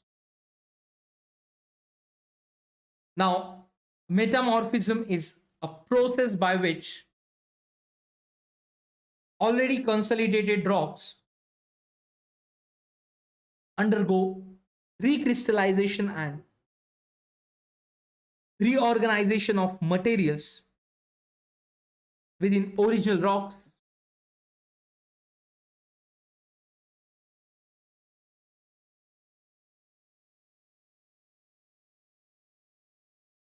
Then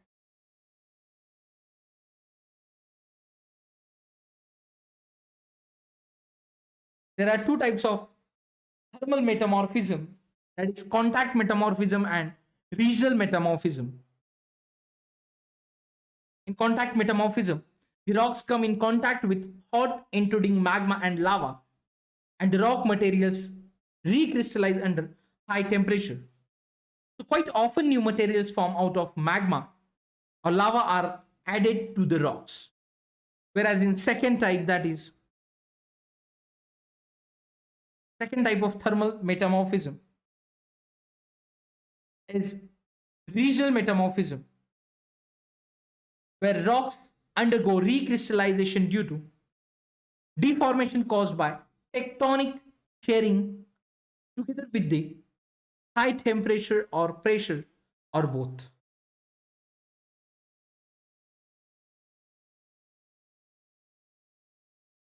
So in the process of metamorphism, in some rocks, grains and minerals get arranged in layers or lines, and such an arrangement of minerals or grains in metamorphic rocks is called foliation or lineation. So we have studied about the foliated rocks and non-foliated rocks. These are the types of metamorphic rocks.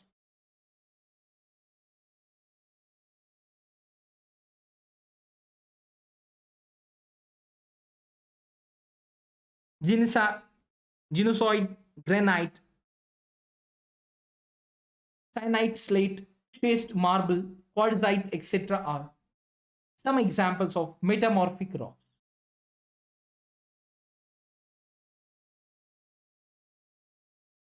Then we have studied about rock cycle.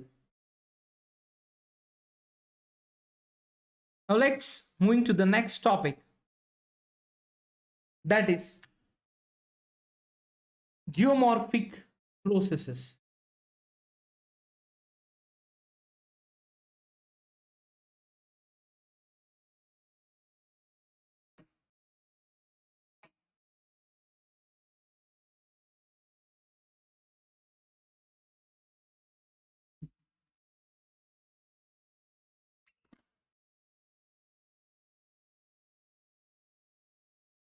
Let's start geomorphic processes. So friends, after learning about how the earth was born, how it evolved its crust and other inner layers, how its crustal plates move and are moving,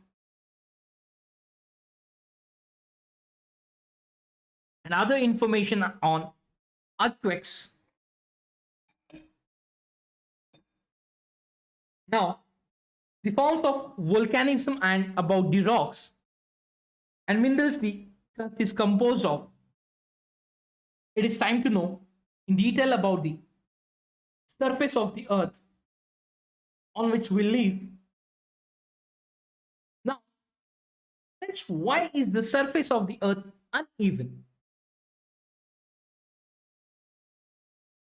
Many of you are struggling with this info or just thinking about that.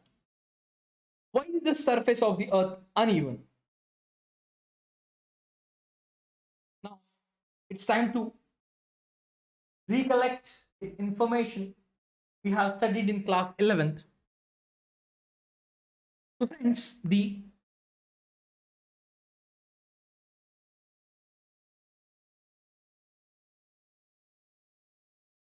earth's surface, or basically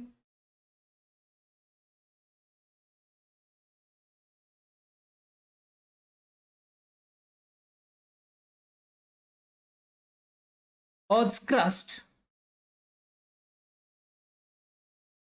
is dynamic. So we are well aware that it has moved and moves vertically and horizontally.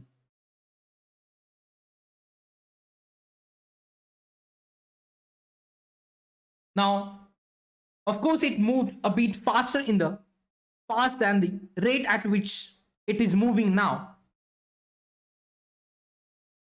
The differences in the internal forces operating from within the earth, which built up the crust, have been responsible for the variations in the outer surface of the crust.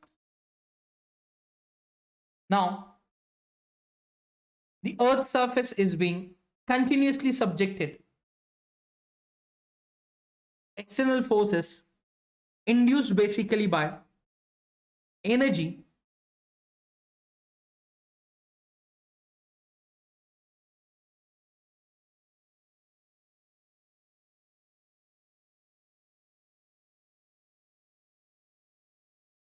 that is sunlight,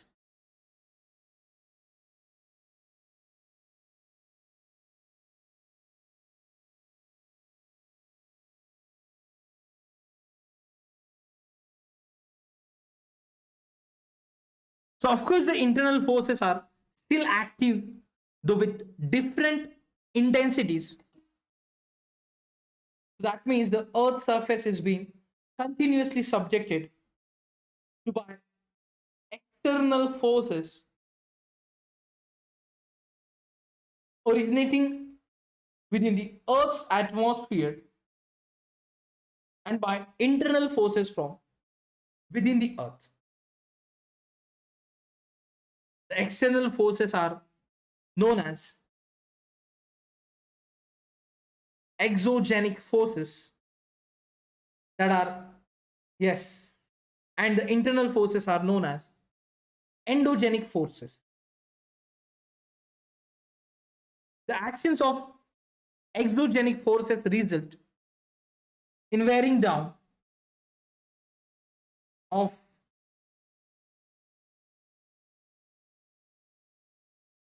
relief,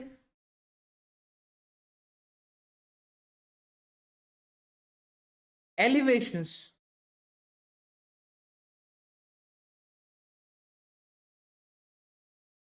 and filling up, aggradation of basins,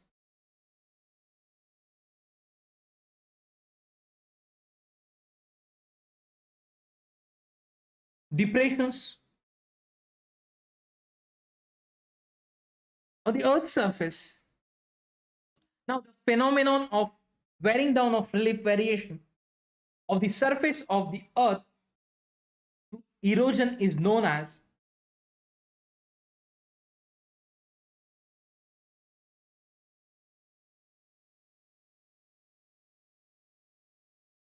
gradation,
now the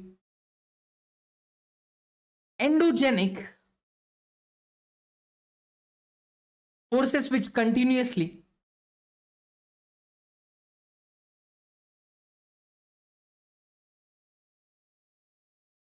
elevate or build up parts of the earth's surface, and hence the exogenic process processes fail to even out the relief variations of the surface of the earth. So variations remain as long as opposing actions of exogenic and endogenic forces which continue. Now, in general terms, the endogenic forces are mainly land building forces.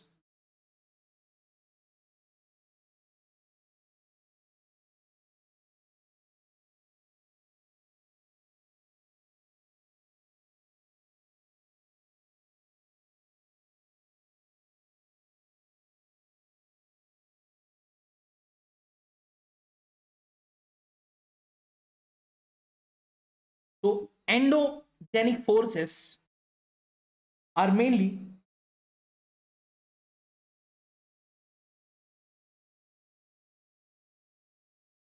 land building forces.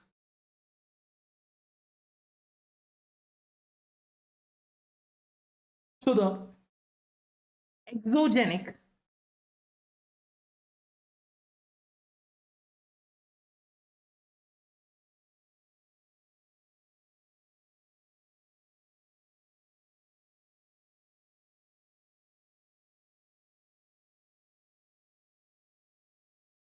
exogenic forces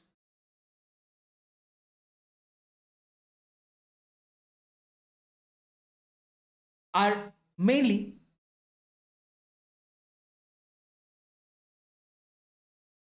land bearing forces.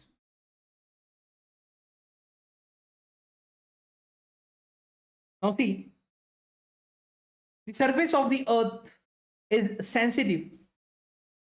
Humans depend on it for their sustenance and have been using it extensively and intensively. So, it is essential to understand its nature in order to use it effectively without disturbing its balance and diminishing its potential for the future. Now, almost all organisms which contribute to sustain the Earth's environment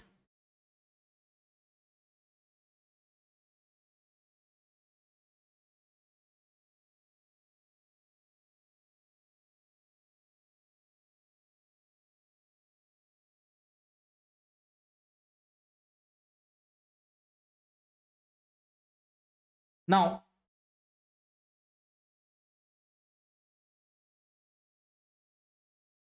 humans have caused extensive damage to the environment through overuse of resources.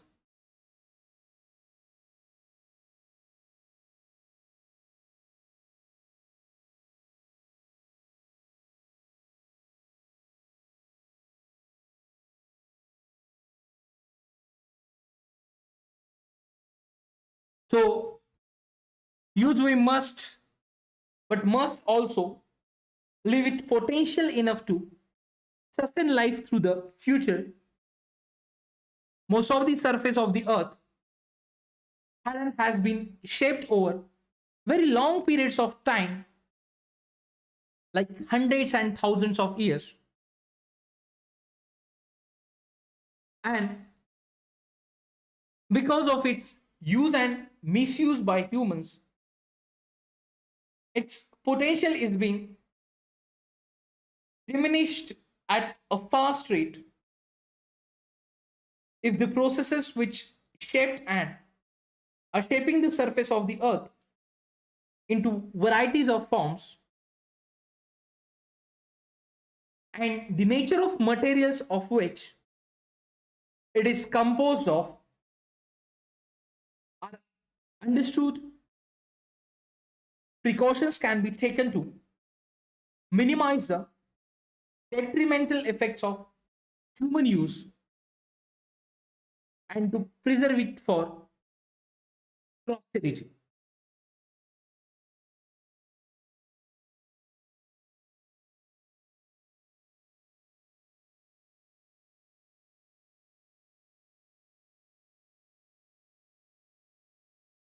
non-geomorphic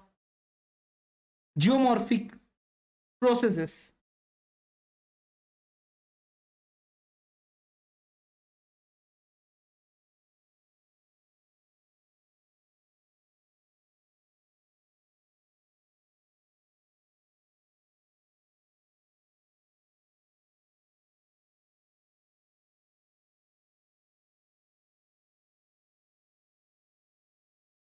So let's discuss about geomorphic processes. So friends,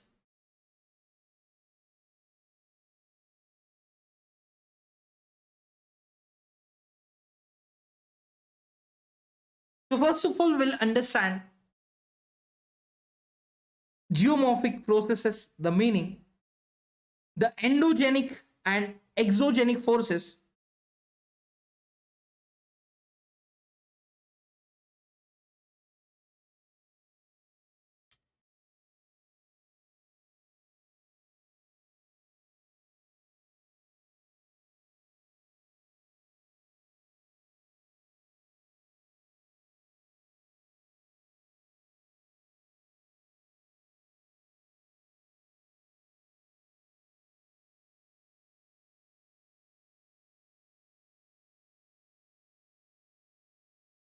so endogenic forces and exogenic forces which causing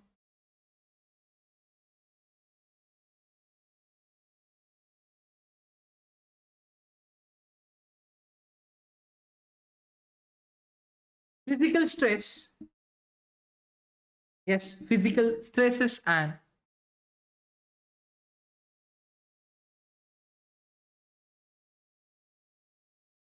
chemical actions on the earth's material, yes, on earth materials, and bringing about changes in the configuration of the surface of the earth, which are known as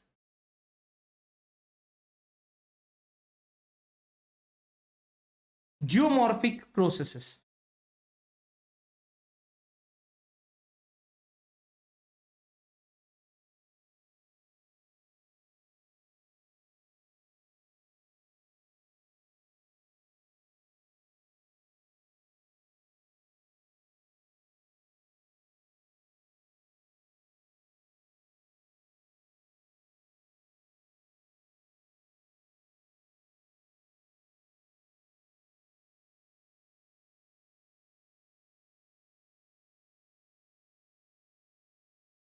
Now, the dystrophism and volcanism are endogenic geomorphic processes. Yes, see the terms.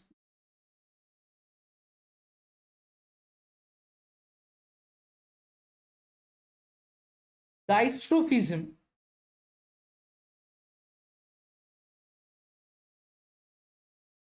and volcanism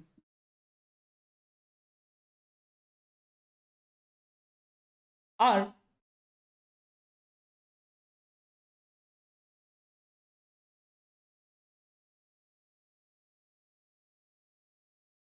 endogenic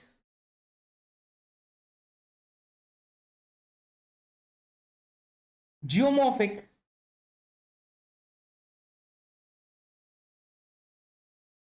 processes. These have already been discussed earlier, like, yes,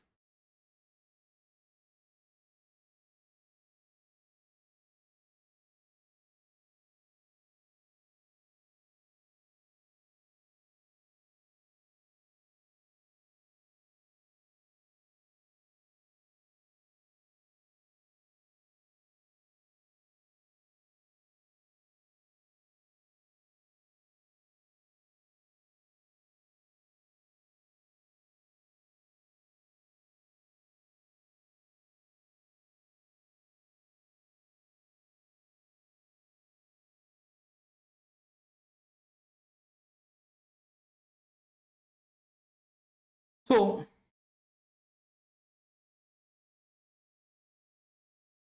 the endogenic geomorphic processes, these have already we have discussed in brief in earlier session. Now, weathering, mass wasting, erosion, and deposition are exogenic geomorphic processes.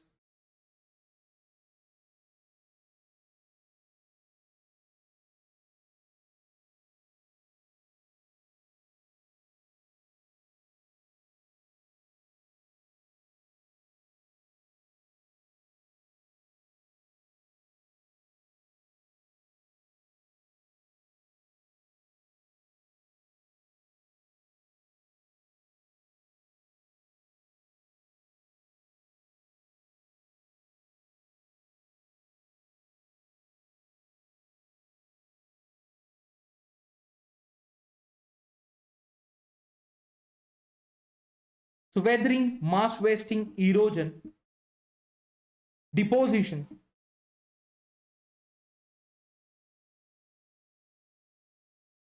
are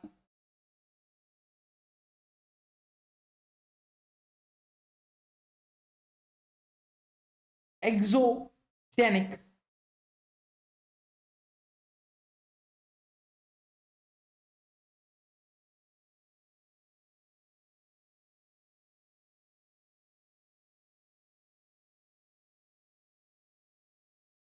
geomorphic processes. So, these exogenic geomorphic processes we will discuss.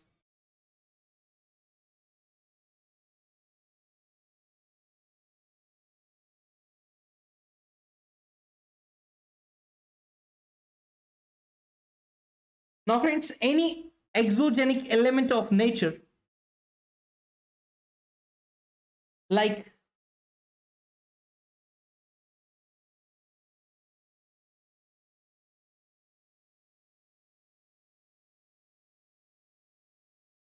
water, ice, wind, etc., capable of acquiring and transporting earth materials can be called geomorphic agent.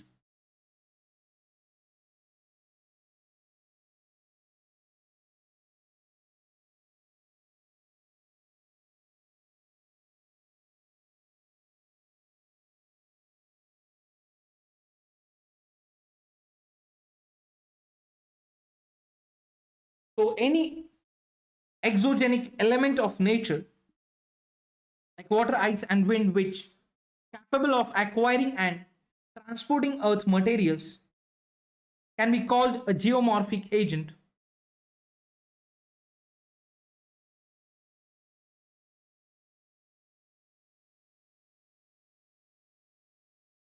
Now, when these elements of nature become mobile due to gradients, they remove the materials and transport them over slopes and deposit them at lower level. Now, geomorphic processes and geomorphic agents, especially exogenic, unless stated separately, are one and the same.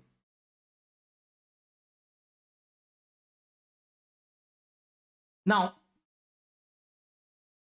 a process is a force applied on earth materials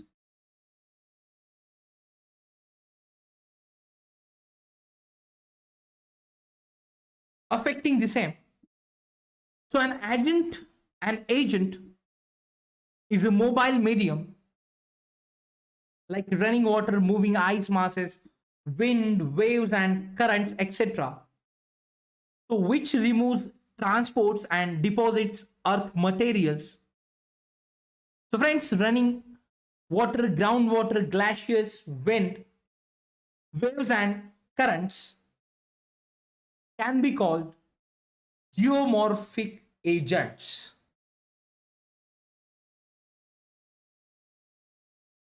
So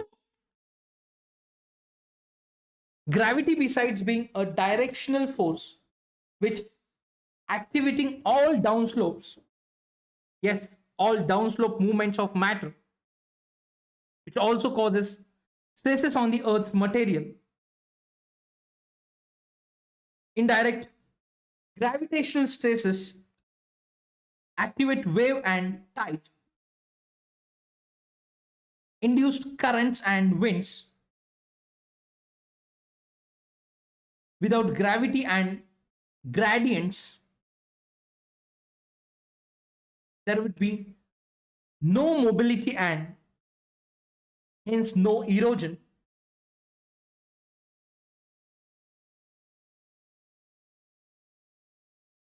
Transportation and deposition are possible. So, gravitational stresses are as important as the other geomorphic processes. Gravity is the force that is keeping us in contact with the surface, and it is the force that switches on the movement of all surface material on the Earth. All the movements either within the Earth or on the surface of the Earth occur due to gradients. So from higher levels to lower levels, from high pressure to low pressure areas, etc.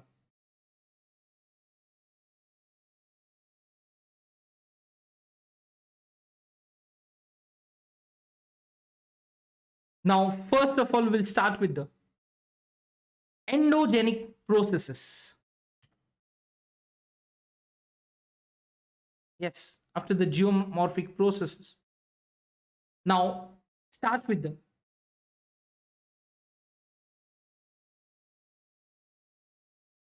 endogenic processes.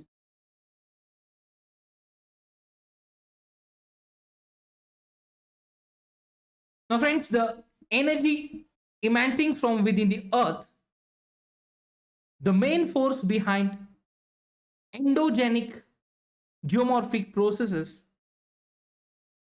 So, this energy is mostly generated by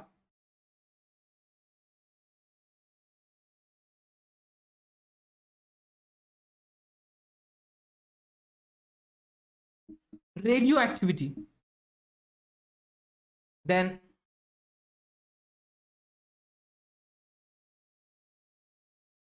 rotational and tidal friction,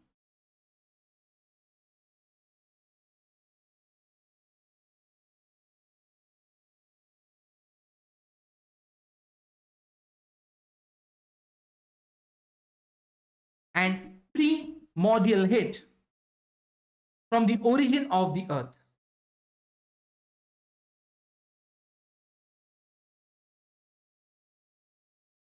This energy due to geothermal gradients and heat flow from within induces dystrophism and volcanism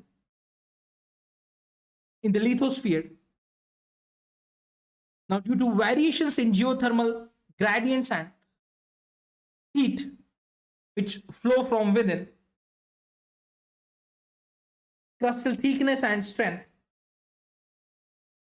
the action of endogenic forces are not uniform, and hence the tectonically, yes, tectonically controlled original crustal surface, which is uneven.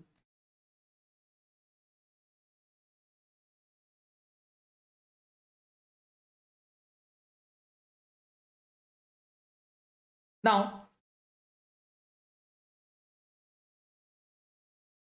dystrophism. Before just revise this endogenic process, the energy which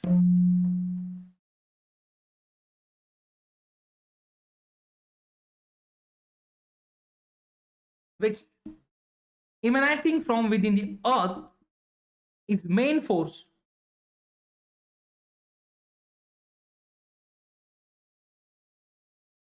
behind endogenic geomorphic processes. This energy is mostly generated by radioactivity, rotational and tidal friction, primordial heat from the origin of the earth. So this energy due to geothermal gradients and heat flow from within induces diastrophism and volcanism. Yes, the heat flow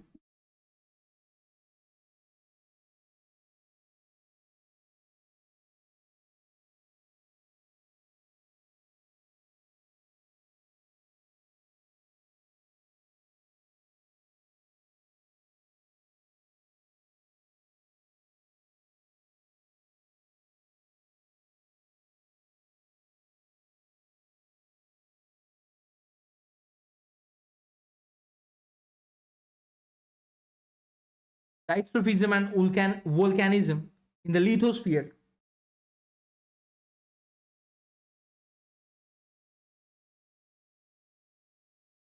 So the action of endogenic forces are not uniform, and hence the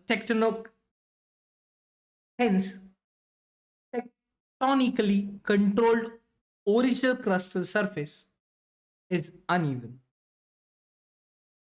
Now, just discuss about dystrophism. Now, friends, all processes that move, elevate, or winter portions of the Earth's crust, which come under dystrophism.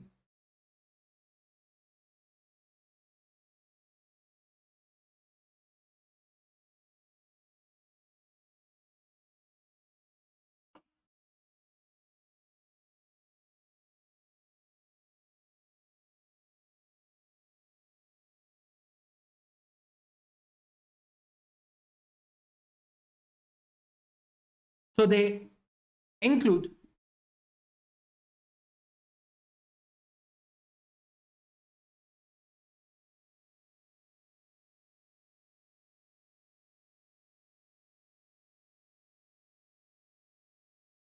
orogenic processes involving mountain building through severe folding and affecting long and narrow belts of the Earth's crust. Then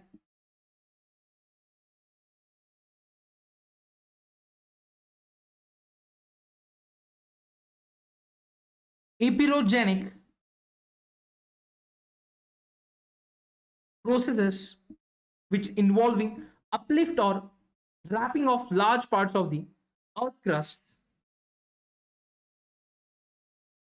Then third,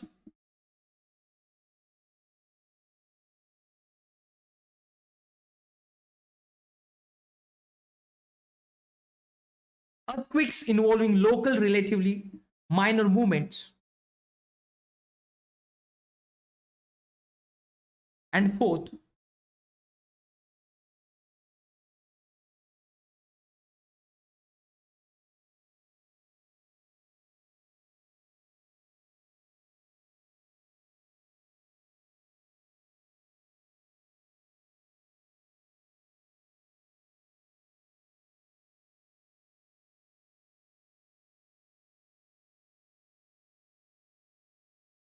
with the plate tectonics, which involving horizontal movement of crustal plates.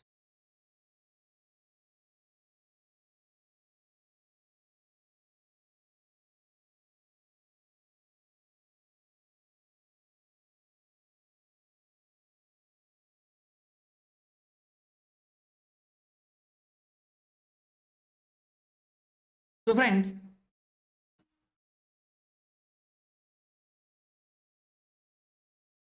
when dystrophism, that all processes that move, elevate, build up portions of the Earth's crust which come under dystrophism.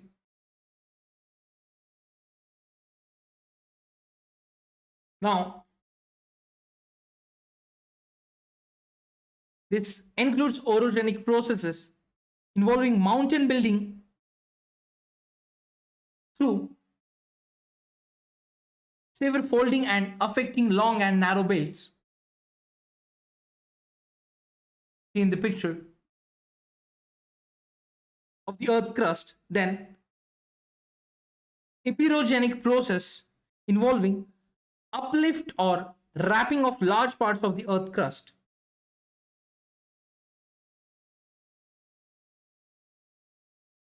Then earthquakes involving local relatively minor movements, and the plate tectonics involving horizontal movements of crustal plates.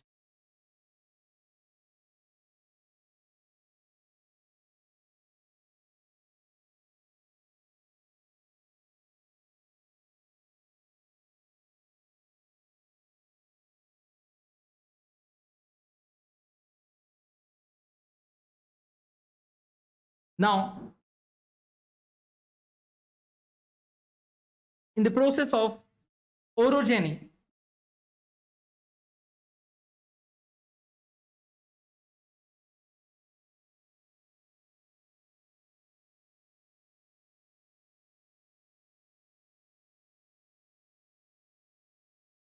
in the process of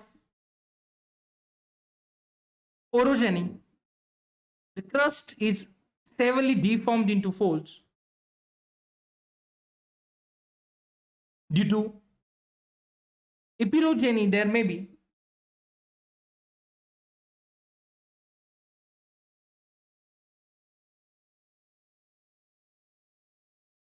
simple, yes, so due to epeirogeny there may be simple deformation. Now, orogeny is mountain building process, whereas epeirogeny is continental building process. Though the process of orogeny, epeirogeny, earthquakes and plate tectonics, there can be faulting and fracturing of the crust.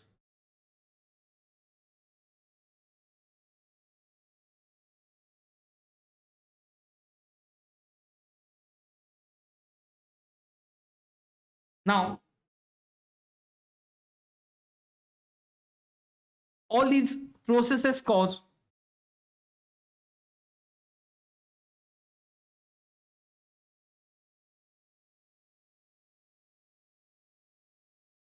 pressure, volume, and temperature, which changes which in turn induce metamorphism of rocks.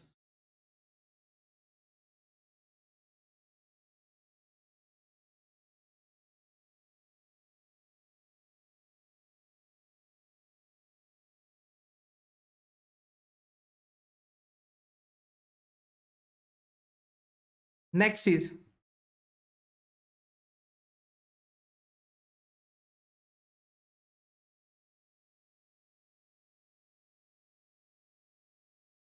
volcanism.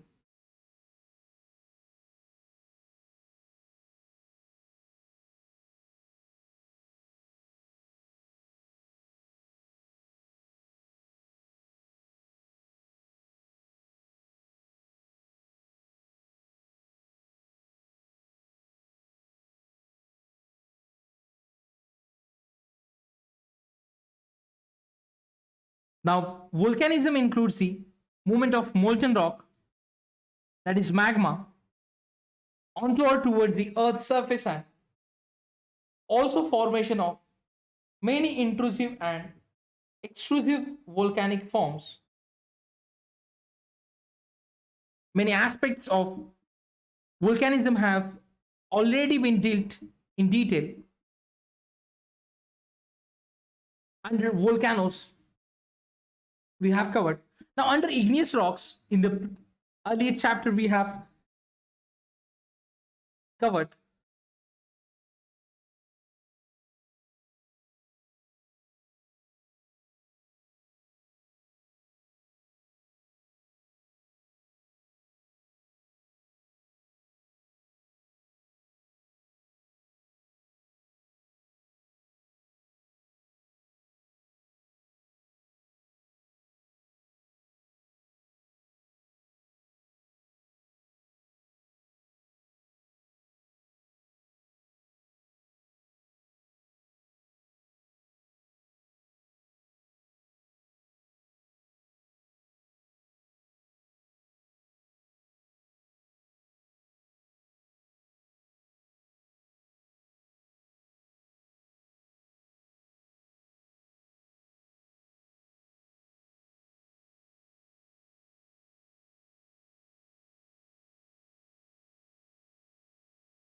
Now, volcanism, which includes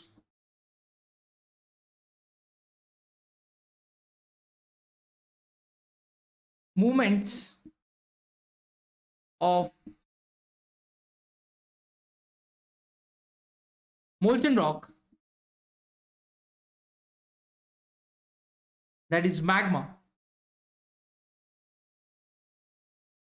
onto or towards the Earth's surface,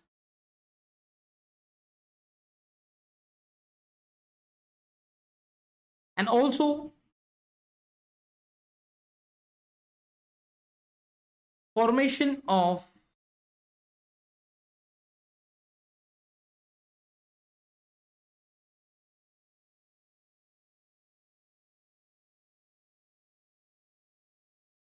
many intrusive and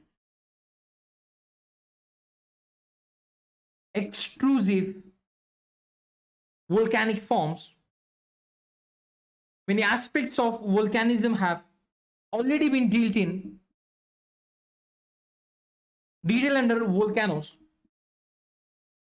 in earlier unit.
Now,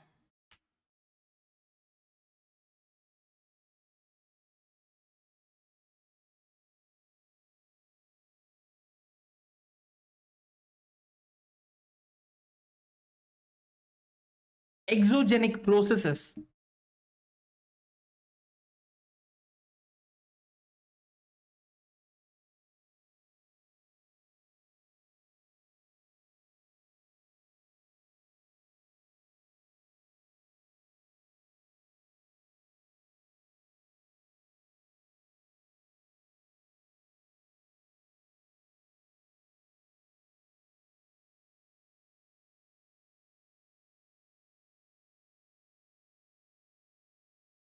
Now, friends, exogenic processes.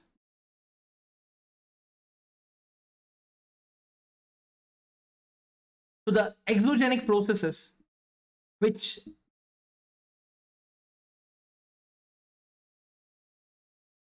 derive their energy from atmosphere, which determined by ultimate energy from the sun,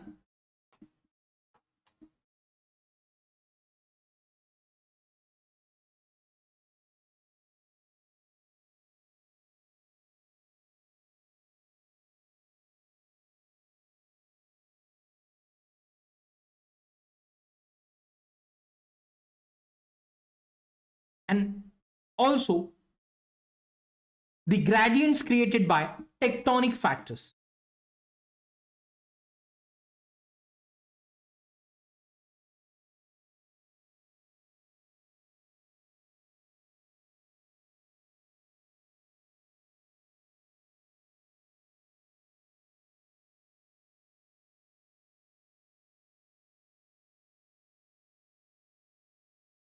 So friends, gravitational force which acts upon all earth materials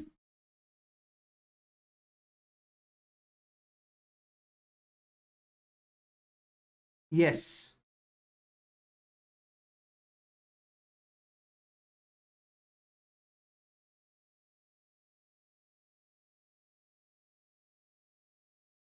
which having a yes, so all earth materials which having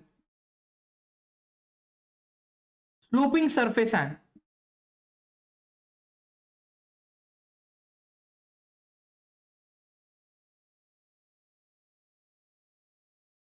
tend to produce movement of matter in downslope direction. Yes, so gravitational force which act upon all earth materials having a sloping surface and tend to produce movement of matter in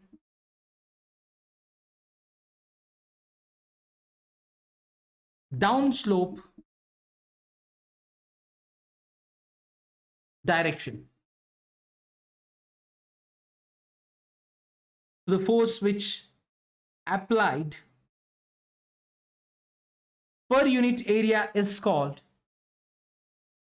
stress.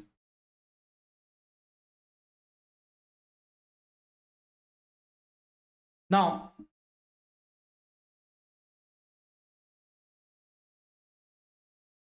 the force applied per unit area by pushing or pulling, basically force applied per unit area is called stress. So stress is produced in solid by pushing or pulling. This induces deformation. Now, forces acting along the faces of earth materials are shear stresses, separating forces. It is the stress that breaks rocks and other earth materials. The shear stresses result in angular and displacement or slippage. So besides the gravitational stress, earth materials become subjected to molecular stresses that may be caused by a number of factors, amongst which temperature changes, crystallization and melting are the most common. Chemical processes normally lead to loosening of bonds between grains, dissolving of soluble minerals or cementing materials. Thus, the basic reason that leads to weathering, mass movement, and erosion is developed of stresses in the body of the earth material. Now understand, The basic reason that leads to weathering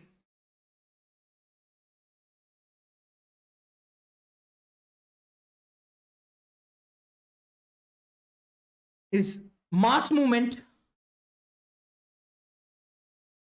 erosion,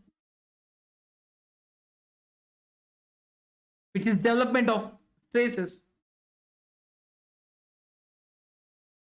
in the body of the earth materials. Now, temperature and precipitation are the two important climatic elements that control various processes. All the exogenic geomorphic processes, which are covered under general term,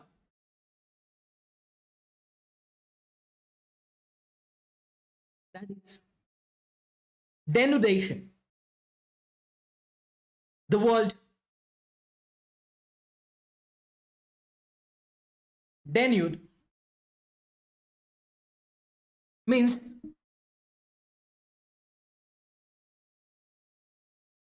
to strip off, or to uncover. So weathering, mass wasting movements, erosion and transportation are included in the denudation. Yes, denudation included in denudation. The flow chart is given like denudational processes and their driving forces.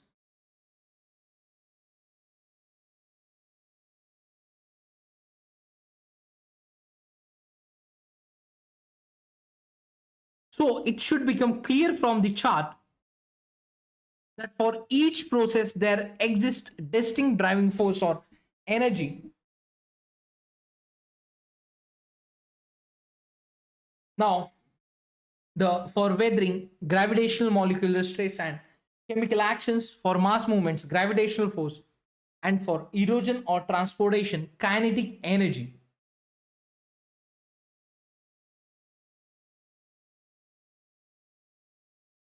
Now,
now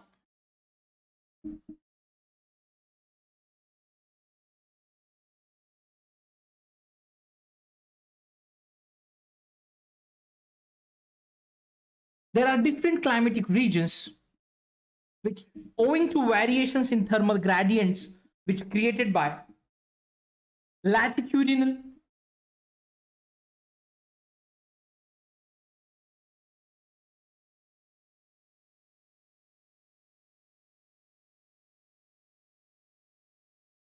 seasonal,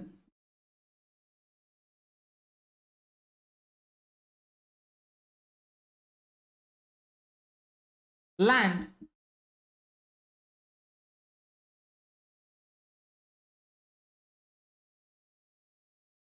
and water spread on the surface of the earth. So the exogenic geomorphic processes vary from region to region. The density, type, and distribution of vegetation, which largely depend upon precipitation and temperature, also exert influence indirectly on exogenic geomorphic processes.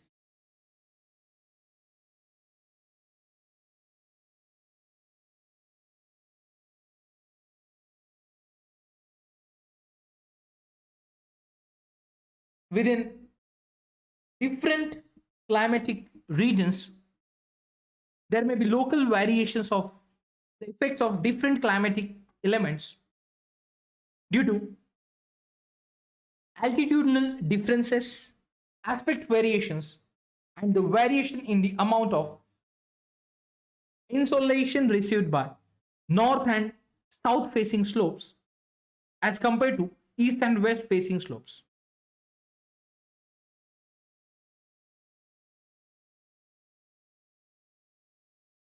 Now, further, due to differences in wind velocities and directions, amount and kind of precipitation, its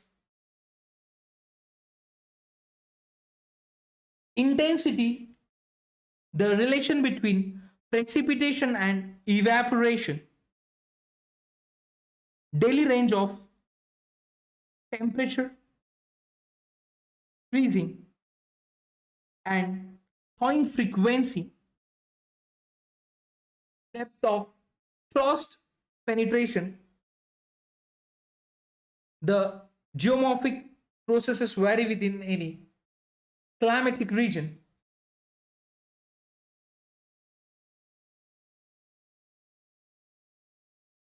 Climatic factors being equal, intensity of action of exogenic geomorphic processes depends upon type and structure of rocks.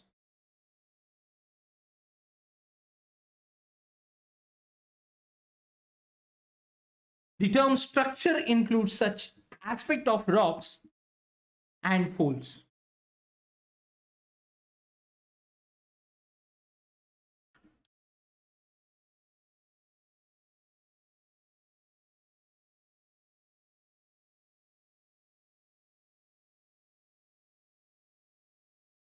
So climatic factors being equal, the intensity of action of exogenic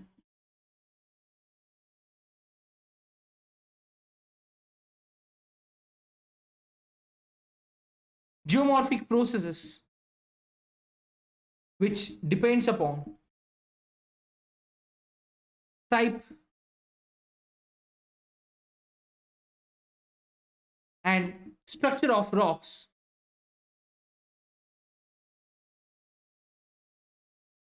The term structure includes such aspect of rocks as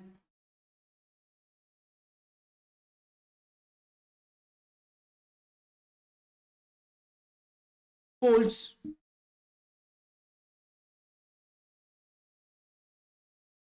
faults, orientation, inclination,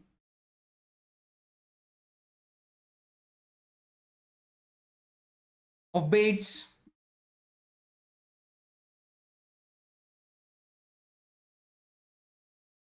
presence or absence of joints, then bedding planes,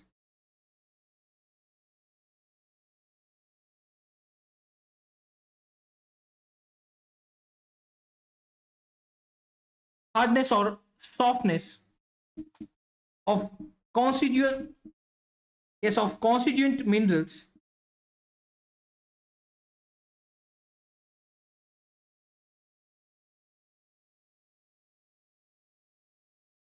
then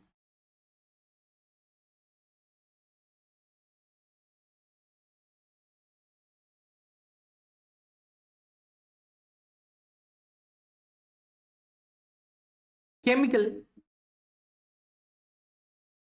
susceptibility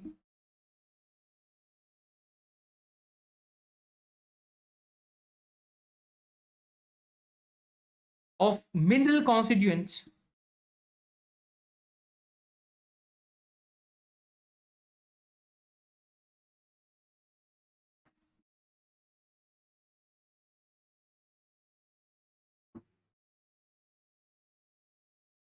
now the permeability or impermeability, etc.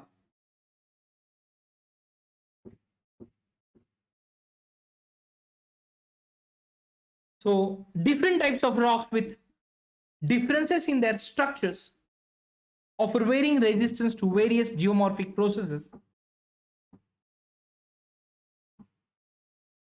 Now, like this, a particular rock may be resistant to one process and resistant to another. And under varying climatic conditions, particular rocks may exhibit different degrees of resistance to geomorphic processes,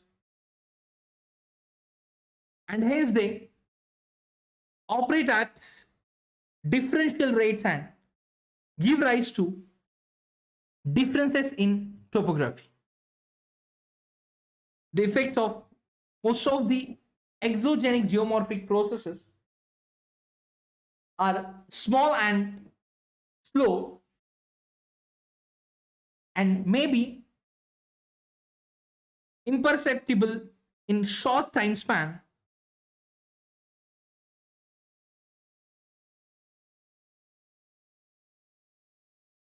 but will in the long run affect the rock's stability due to continued fatigue. Now finally, it boils down to one fact that the differences on the surface of the earth, though originally related to crustal evolution, continue to exist in some form or other due to differences in type of structure of the earth, yes, earth materials, differences in geomorphic processes and in their rates of operation. Some of the exogenic geomorphic processes have been dealt in detail here.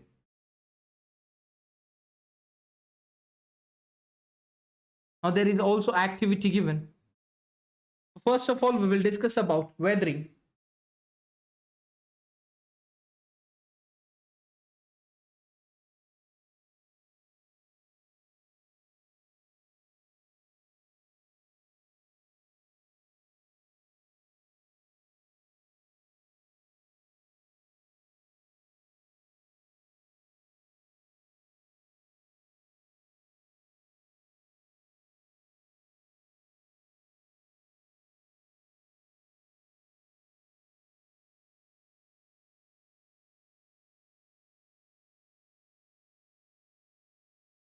Now, next is the process of weathering.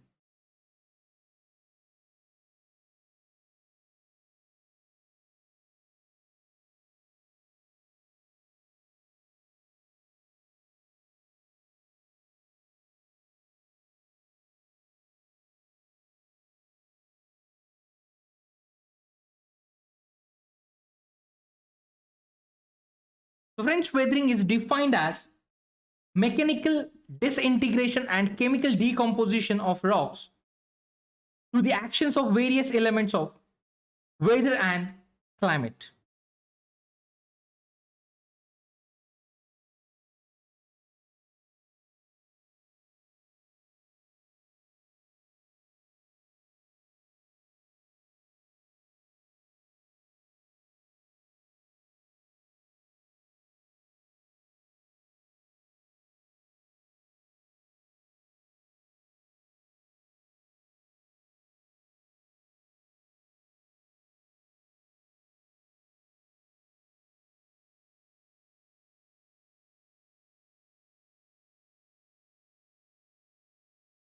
So let's cover up the weathering.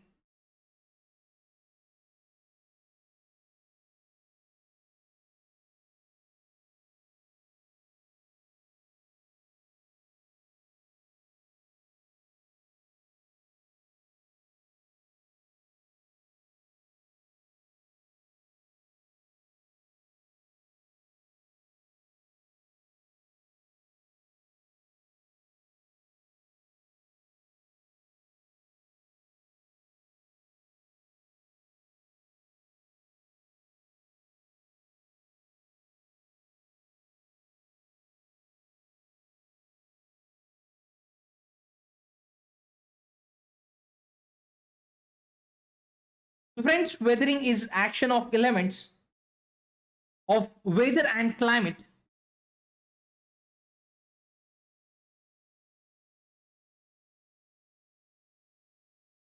so weathering is action of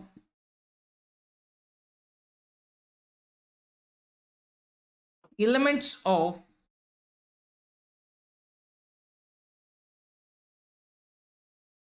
weather and climate over the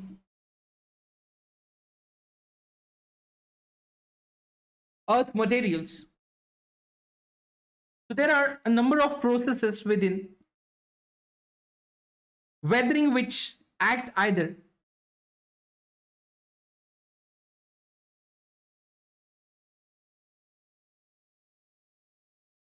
individually or together to affect the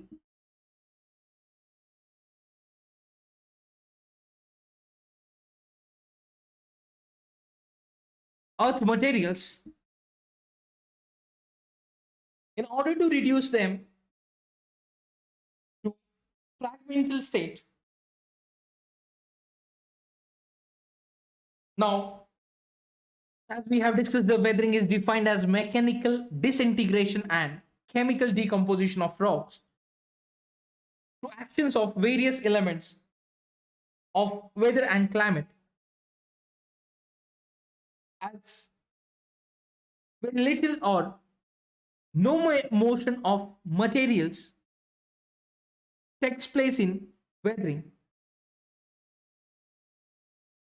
So it is an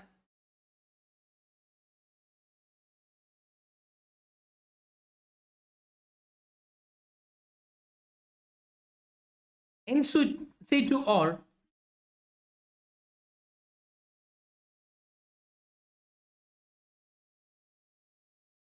on-site process. Now, weathering processes are coordinated by many complex geological, climatic, topographic, and vegetative factors. So, climate is of particular importance. So, not only weathering process differ from climate to climate, but also the depth of the weathering mantle.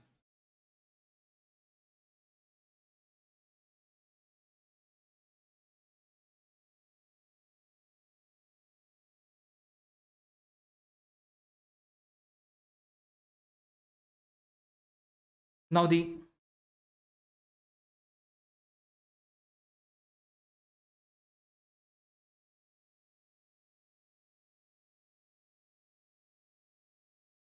We'll see the climatic regimes and depth of weathering mantles like adopted and modified from Sacco in 1967.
Now,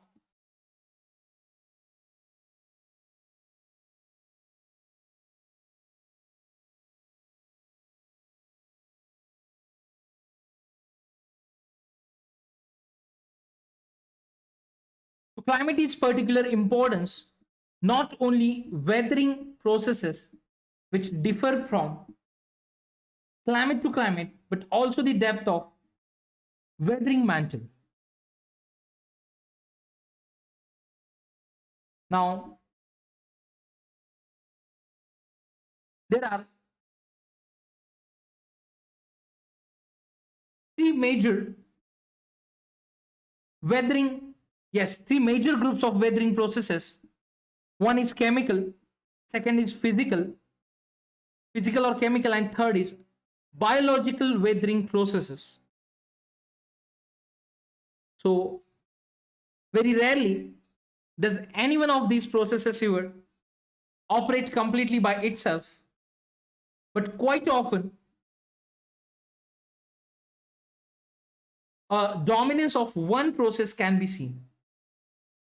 Now we'll see the processes one by one.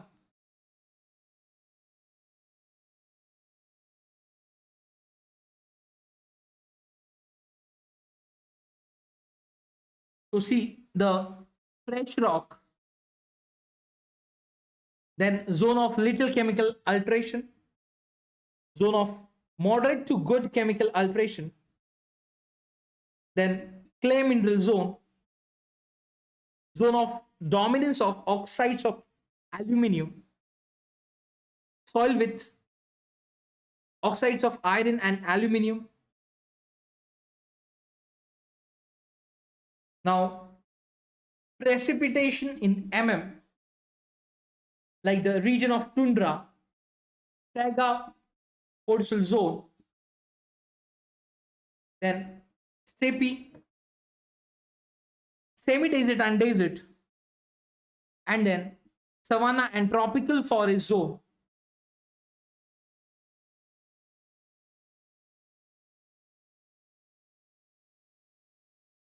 Fresh rock, zone of little chemical alteration.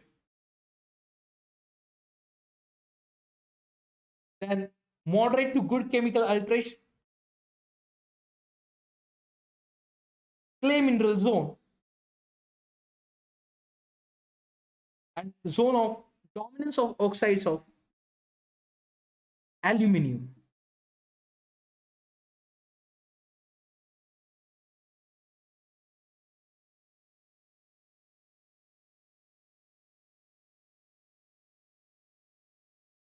Then soil with oxides of iron and aluminium.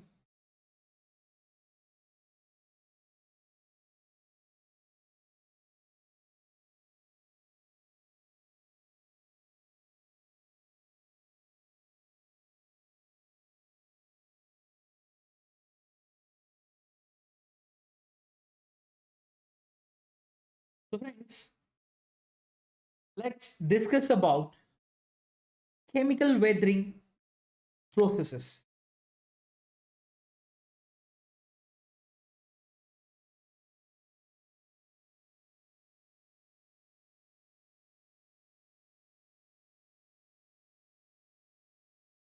A group of weathering processes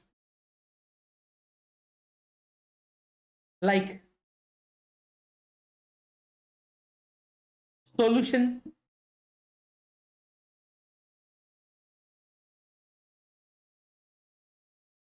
carbonation,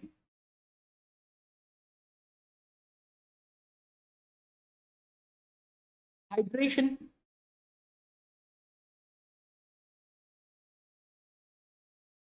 oxidation,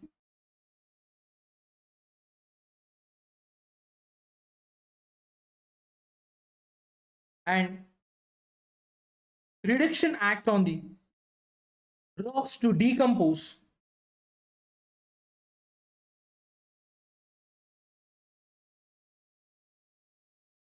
dissolve or reduce them to fine classic state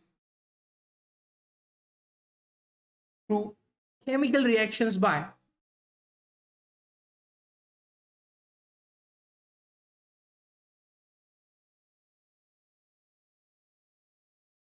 oxygen, then surface and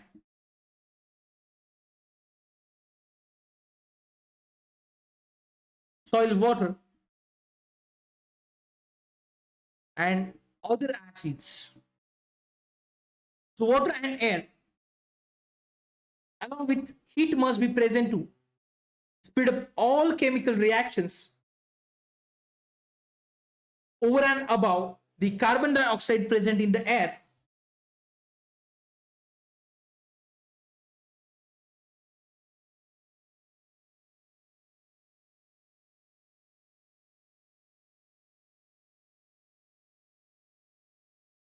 Now, decomposition of plants and animals, which increases the quantity of carbon dioxide underground. These chemical reactions on various minerals are very much similar to the chemical reactions in a laboratory.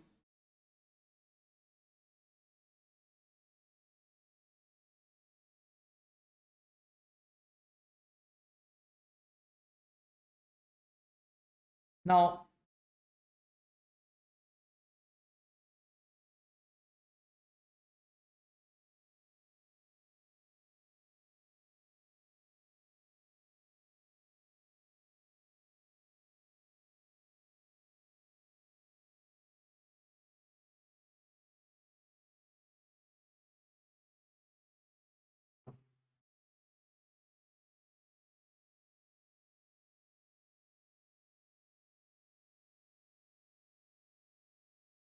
so basically chemical reactions on various minerals are very much similar to chemical reactions in the laboratory. Now see the picture which showing the chemical weathering processes.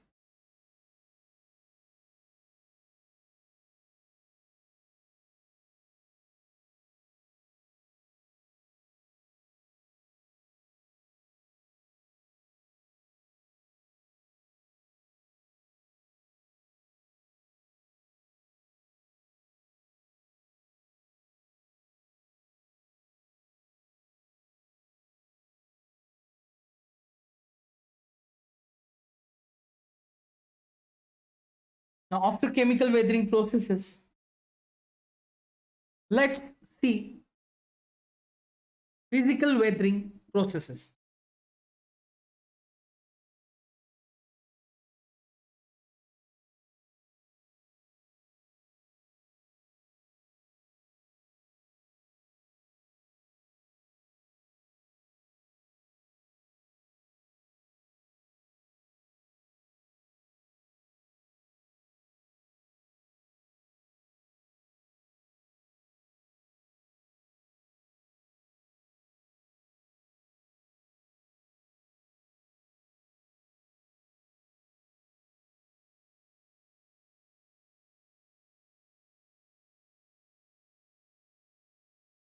Now let's discuss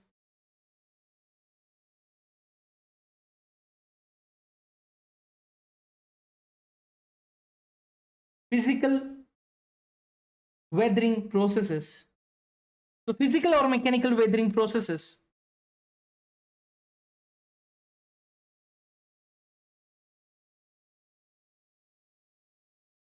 depend on some applied forces.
Yes, now we'll talk about these applied forces.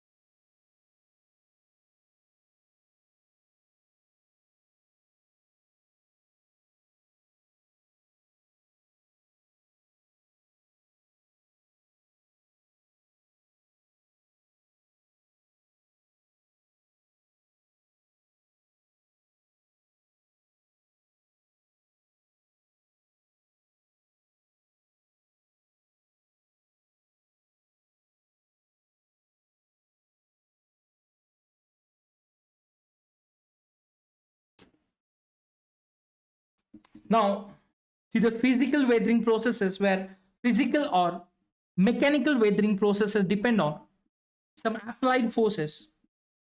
The applied forces could be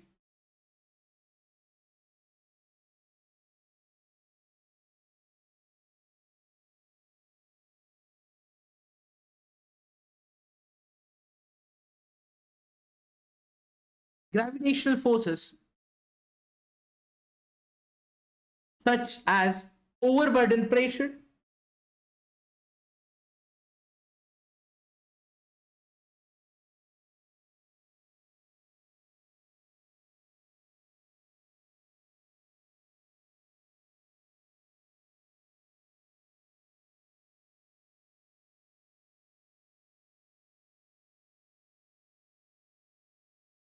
then load, then shearing stress,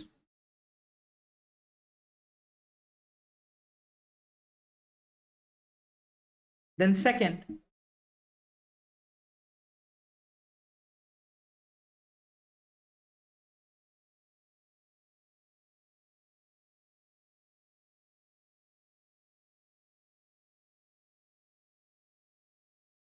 expansion forces due to temperature changes,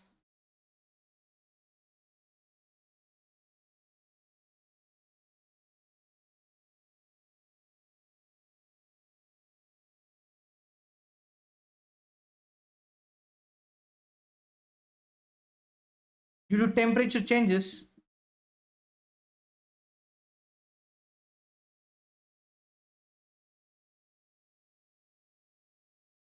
crystal growth,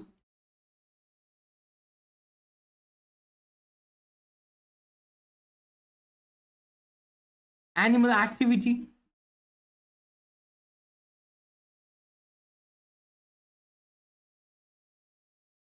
then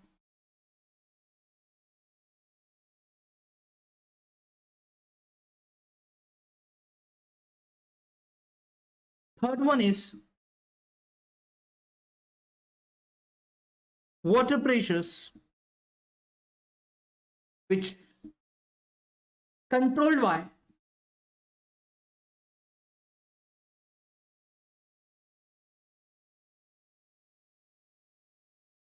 wetting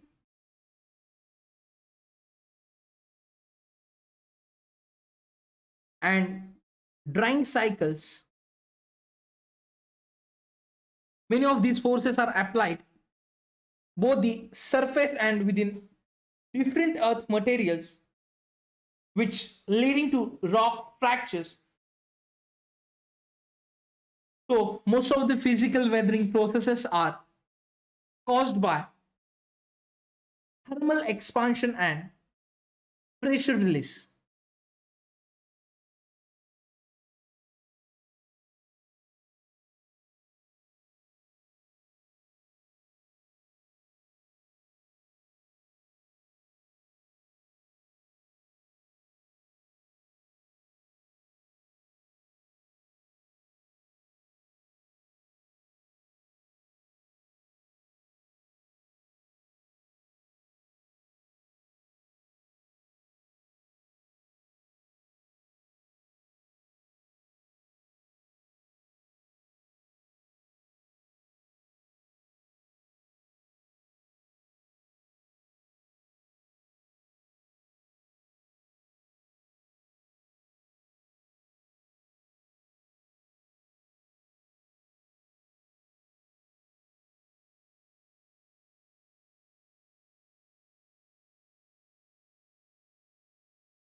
Now,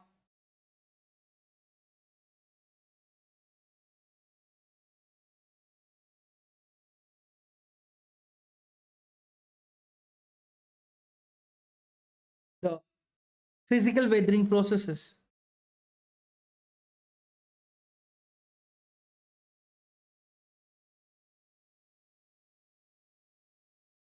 Now, water pressures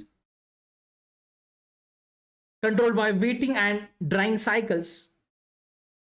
Many of these forces are applied both the surface and within different earth materials, leading to rock fracture. Most of the physical weathering processes which are caused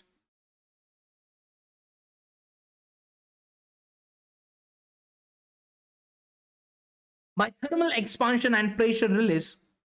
So these processes are small and slow, but can cause great damage to the rocks because of continued fatigue.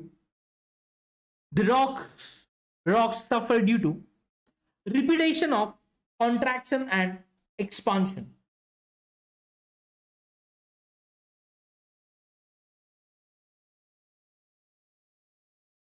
Now, biological activity and weathering.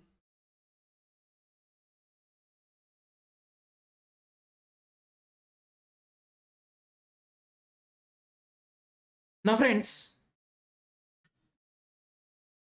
yes, next is biological activity and weathering.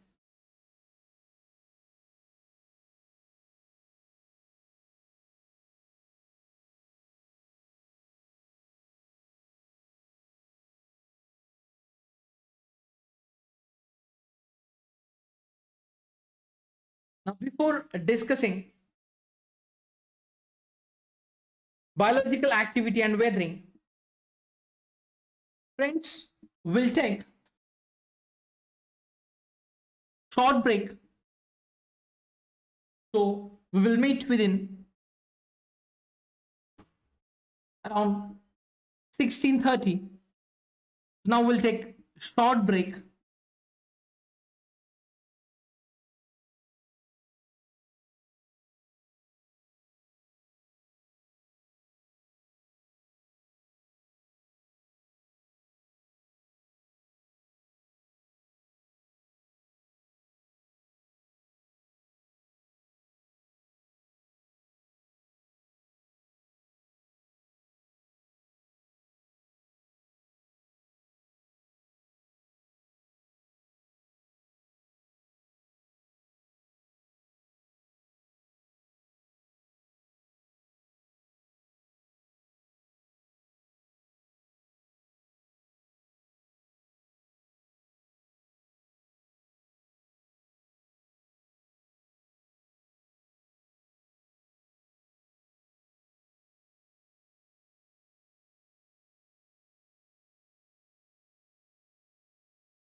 let's continue.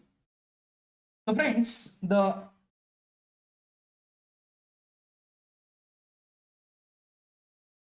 biological activity and weathering.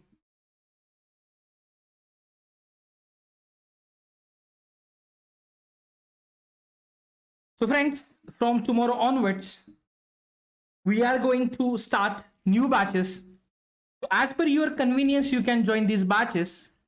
Like we have prelims focused batch, that is Mission All India Rank 1 prelims, 360 degrees current affairs coverage for prelims. Then we have 1 year and 2 year batches for UPSC. These are the regular batches.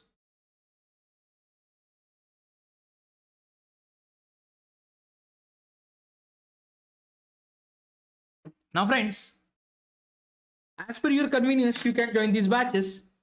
And do not forget to enroll yourself for Unacademy Combat we are conducting on every Sunday morning, 11 a.m. The link is provided in the description box. So you can join the combat. There are amazing prizes and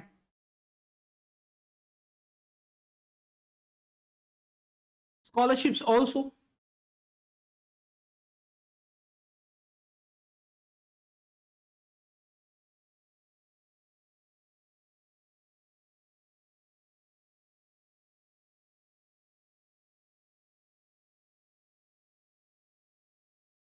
So let's continue with the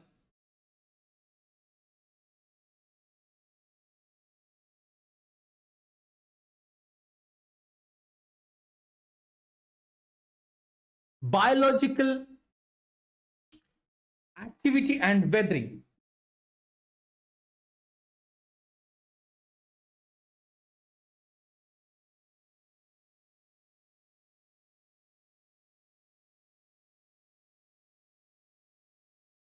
Now, biological weathering is contribution to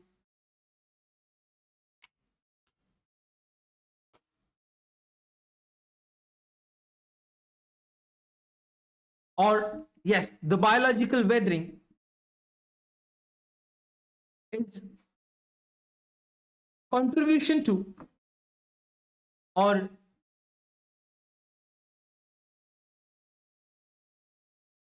removal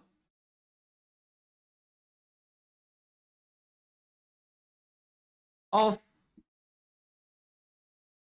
minerals and ions, mineral and ions from the weathering environment and physical changes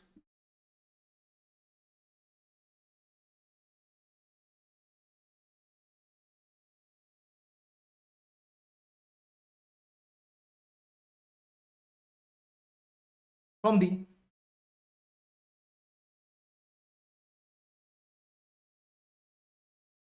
weathering environment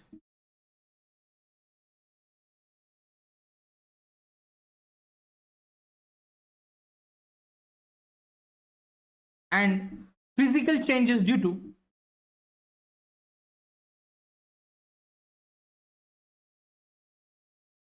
growth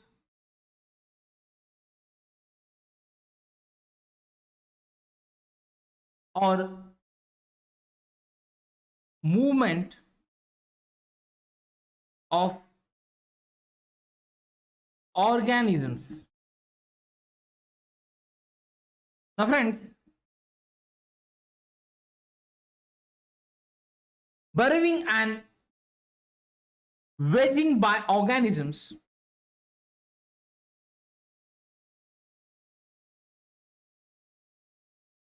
yes, burrowing and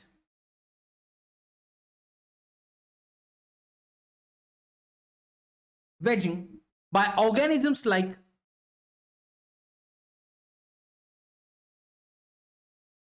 earthworms, then termites,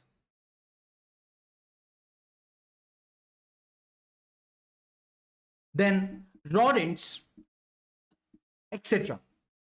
So which help in exposing the new surfaces to chemical attack and assist in penetration of moisture and air.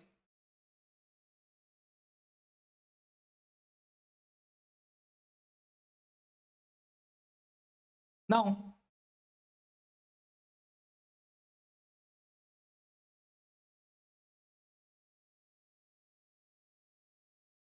human beings, by disturbing vegetation, clogging and cultivating soils, also help in mixing and creating new contacts between air, water, and minerals in the earth materials. Now, decaying plant and animal matter help in the production of humic, carbonic, and other acids which enhance decay and solubility of some elements. Now, plant roots exert a tremendous pressure on the earth materials. Now, mechanically breaking them apart.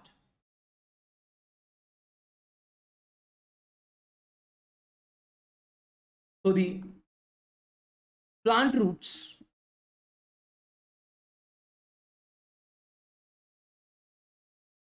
exert tremendous pressure on the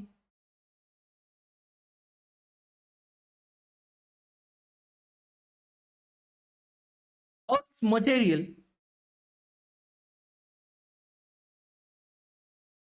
Yes, on the earth materials, mechanically, which breaking them apart.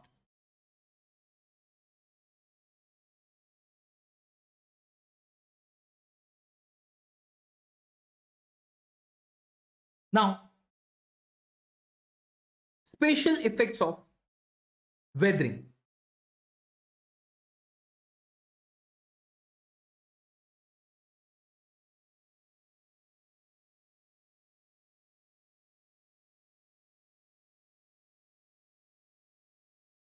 Spatial effects of weathering we will discuss. So first we'll talk about exfoliation. Now friends, this has already been explained under physical weathering processes of unloading, thermal contraction and expansion, and salt weathering. So exfoliation is a result but not a process.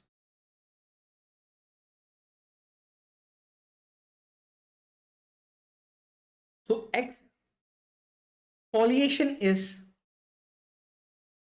a result but not a process.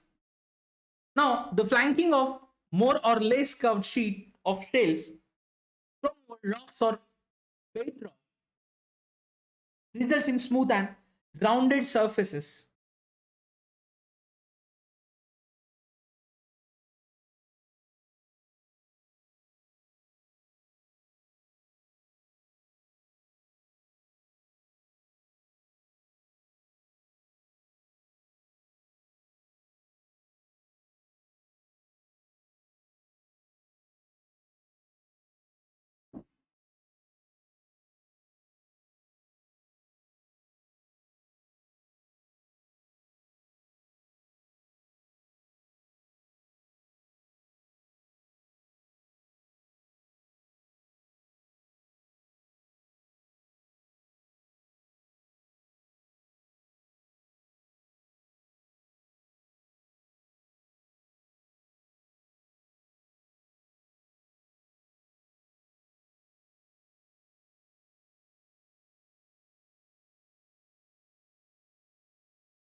Now, hence,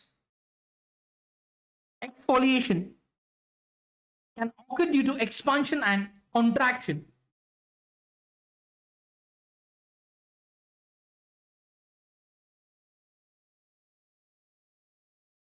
Expansion and contraction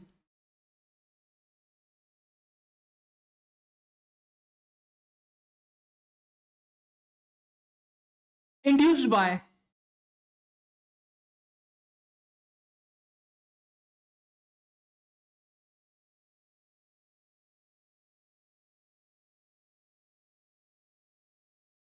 temperature changes.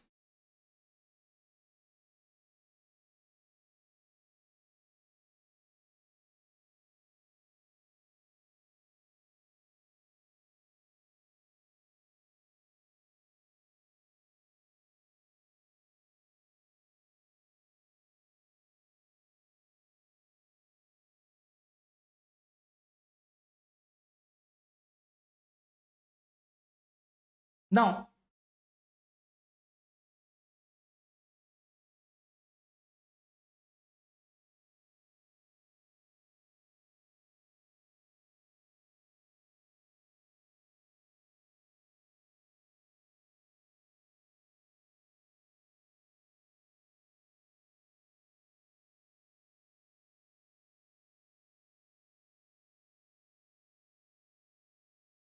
so the flaking of more or less curved sheets of shells from over rocks or bedrock, which results in smooth and rounded surfaces. See the diagram.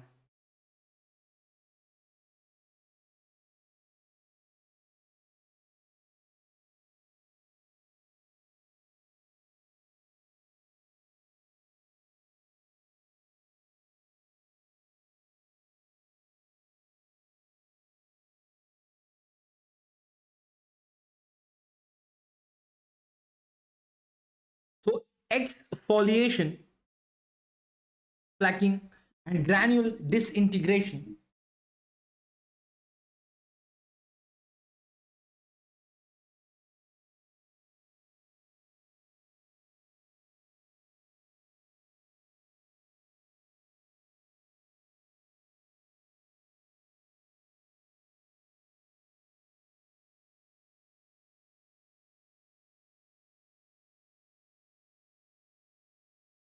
Now,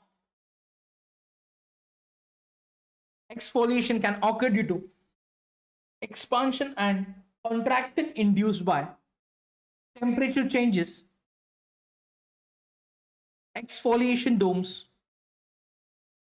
and torus result due to uploading and thermal expansion respectively.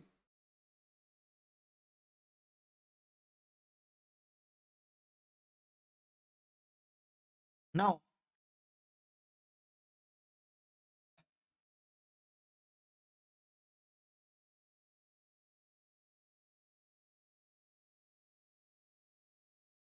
the exfoliation, that is spatial effects of weathering, we are studying.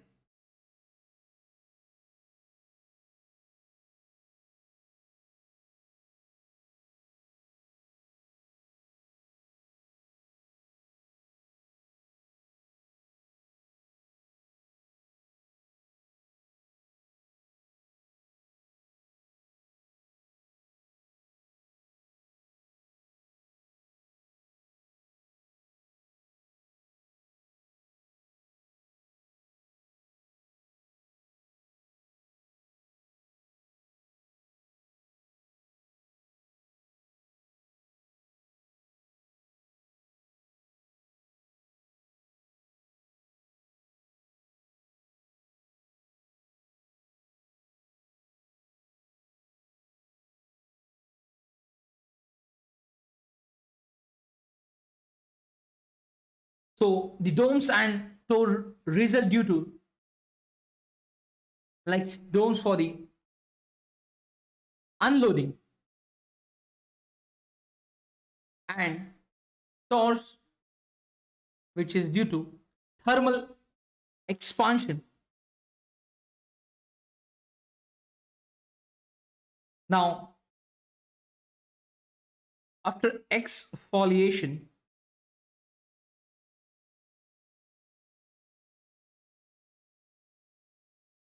cracking and granule disintegration. Now we'll discuss significance of weathering. Now, dear friends, the weathering process are responsible for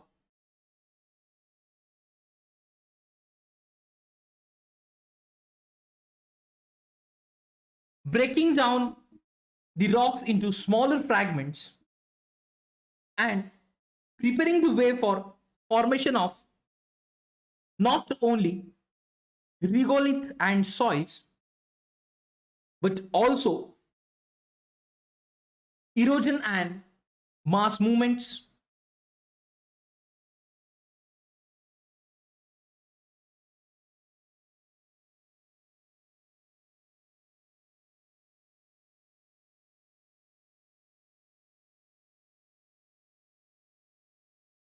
Breaking down the rocks into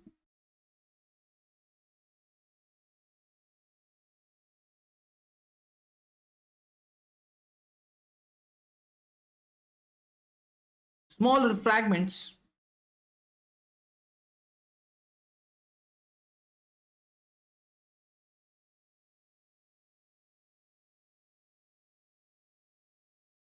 then preparing the way for formation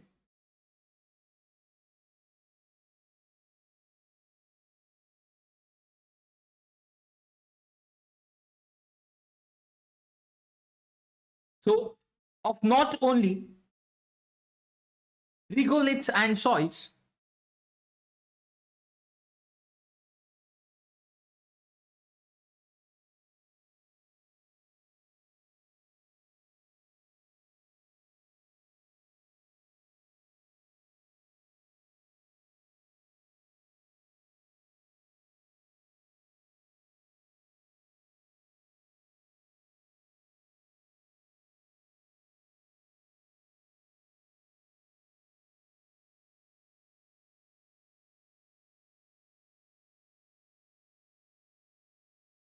now friends,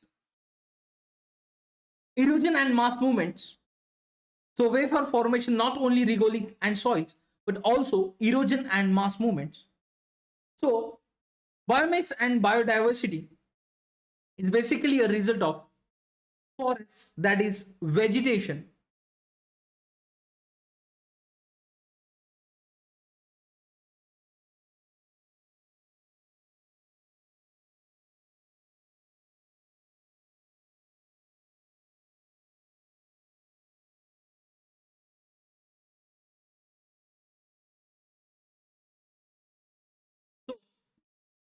The biodiversity is basically a result of forests, that is vegetation,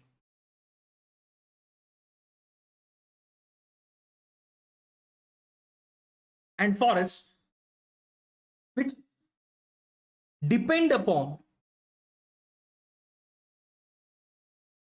the depth of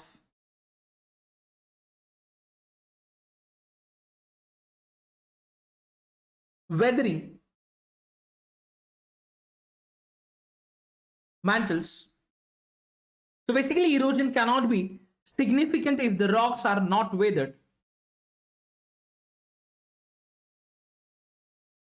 Now that means weathering aids mass wasting, erosion and reduction of relief, and changes in landforms are consequences of erosion.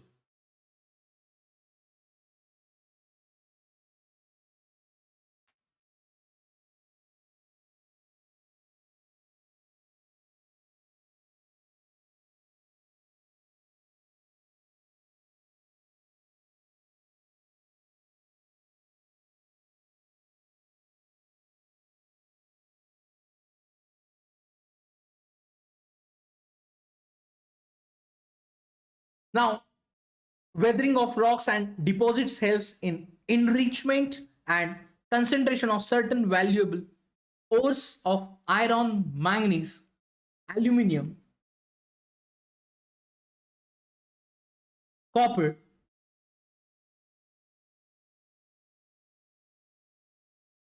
so which are of great importance for national economy. Now, weathering is an important process in the formation of soils.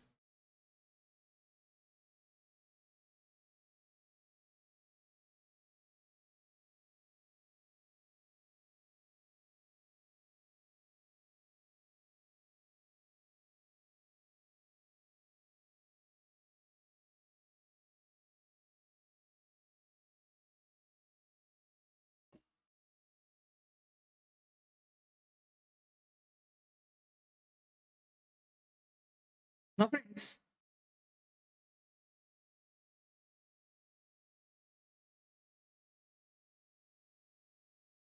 weathering is an important process in the formation of soils.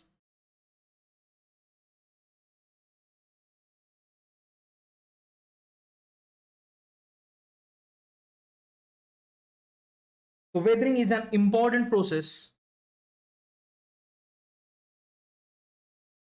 in the formation of soils.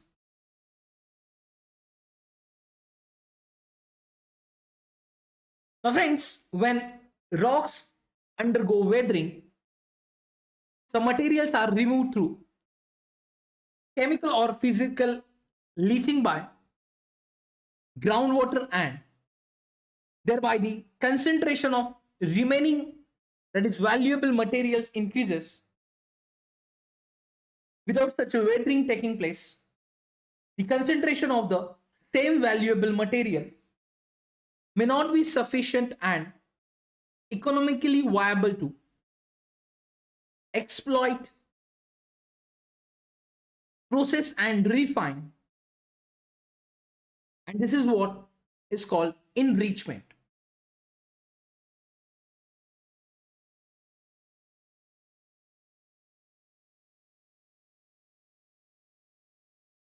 Now,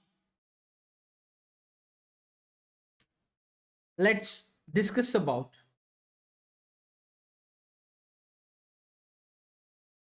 mass movements.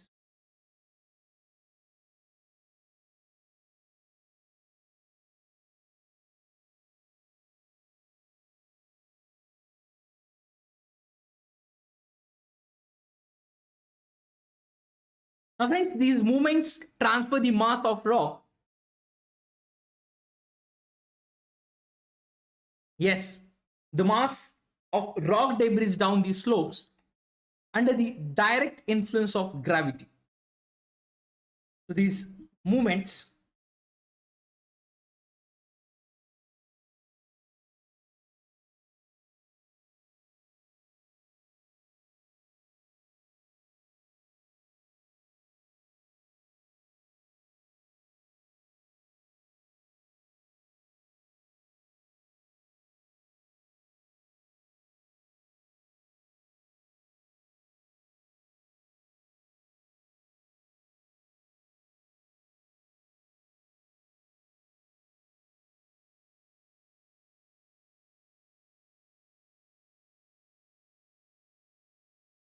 that means air,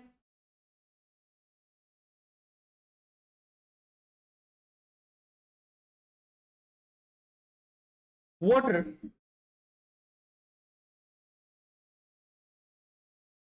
or ice which do not carry debris with them from place to place, but on the other hand, the debris which carry with it air, water, or ice. So the movements of mass may range from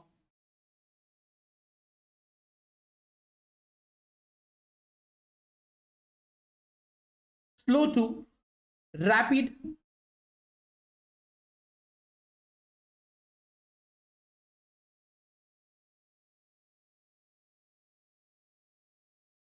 affecting shallow to deep columns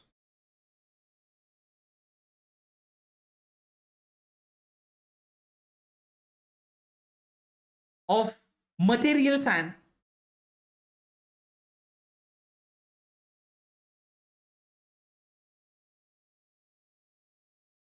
include creep, flow, slide, and fall. Now, gravity exerts its force on all matter, both bedrock and the products of weathering. So, weathering is not prerequisite for mass movement through, though it aids mass movements, and mass movements are very active over weathered slopes rather than over unweathered materials. Now, friends, mass movements are aided by gravity and no geomorphic agent like running water, glaciers, wind, waves, and currents participate in the process of mass movements. So basically, these mass movements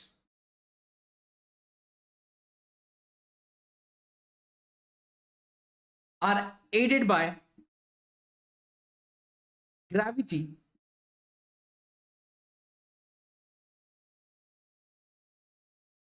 and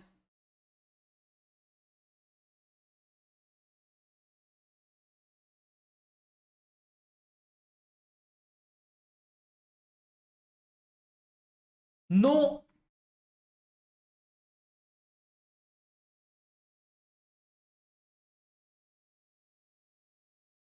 geomorphic agents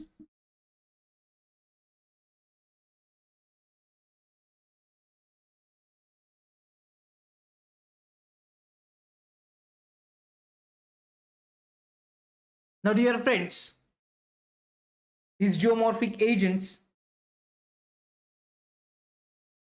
for example,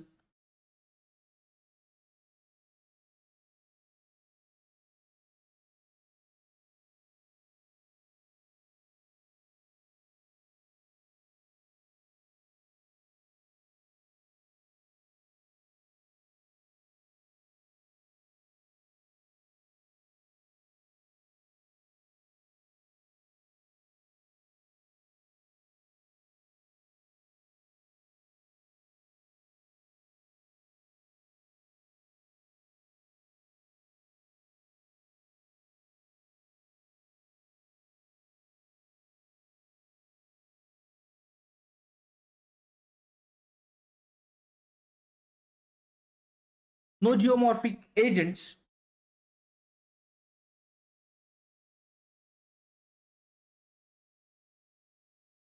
like running water, glaciers, wind, waves, and currents, which participate in the process of mass movements. Like that means mass movements do not come under erosion through there is shift, so which is aided by gravity.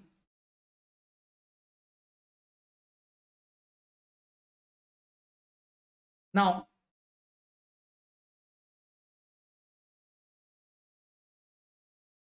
so the erosion, though there is a shift of materials from one place to another, so materials over the slopes have their own resistance to disturbing forces and will yield only when force is greater than the shearing resistance of the materials. With unconsolidated materials, thinly bedded rocks, faults, then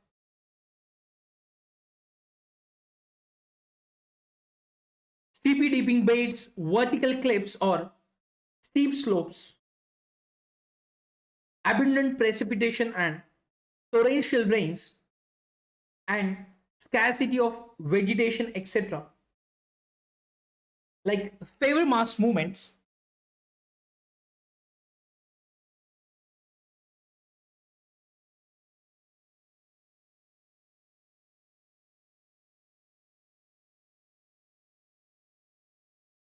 Now, several activating causes which precede mass movements.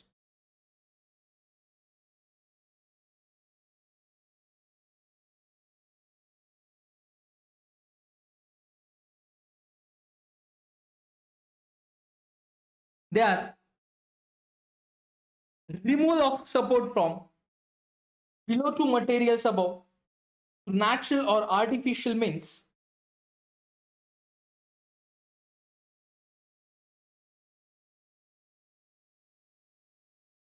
So there are several activating causes which precede mass movements.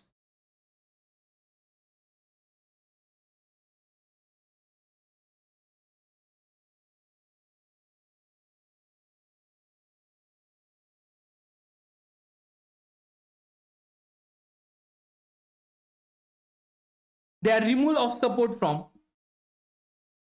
below to materials and above through natural or artificial means.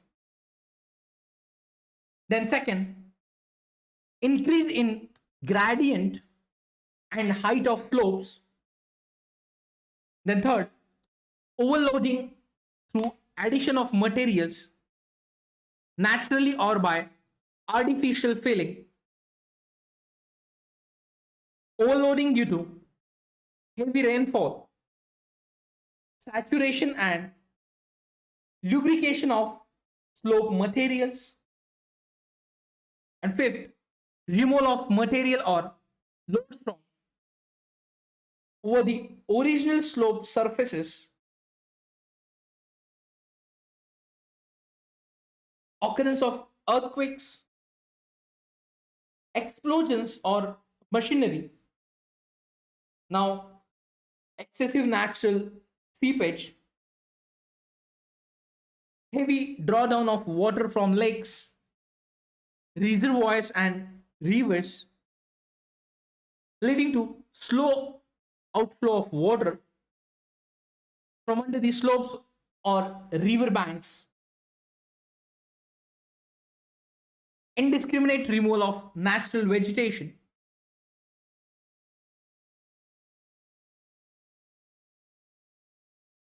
Now, friends, the remember the term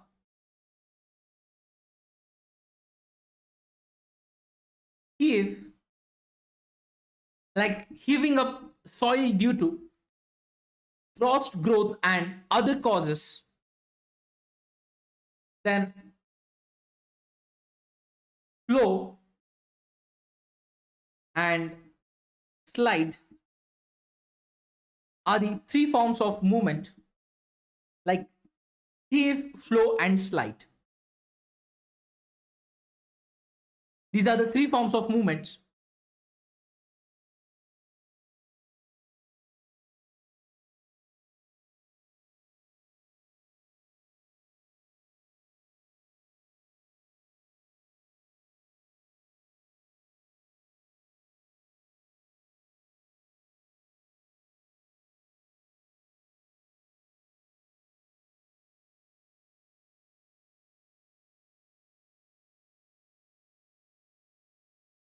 Now,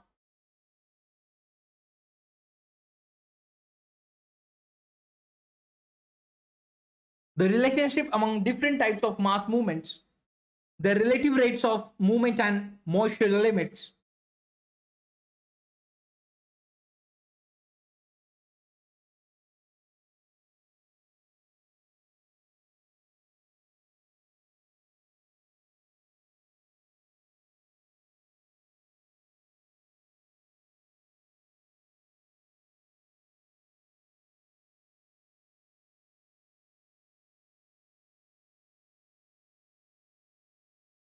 Now, friends, after mass movements, we will discuss about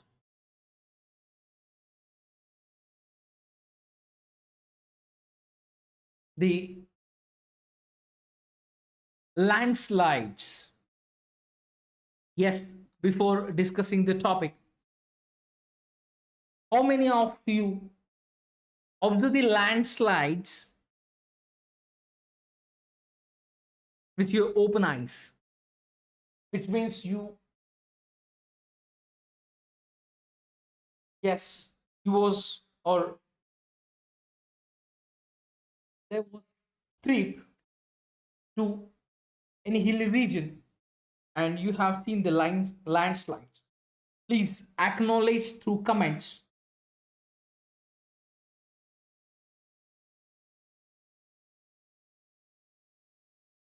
Now, friends, landslides,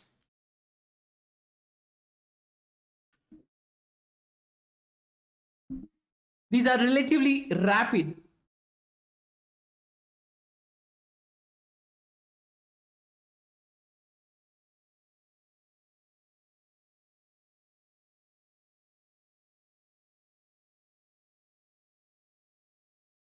and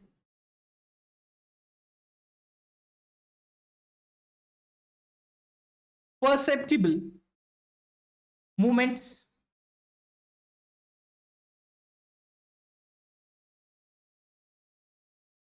The materials involved are relatively dry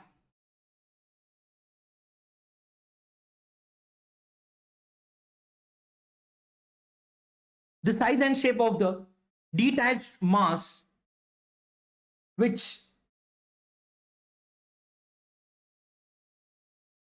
depends on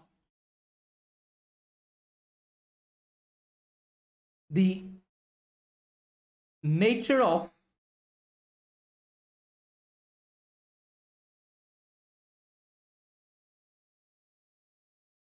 discontinuities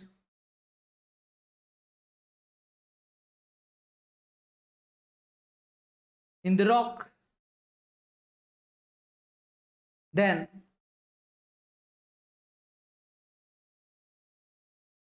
the degree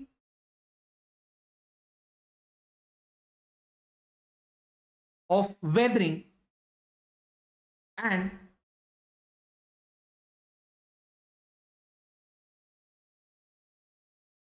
steepness of the slope.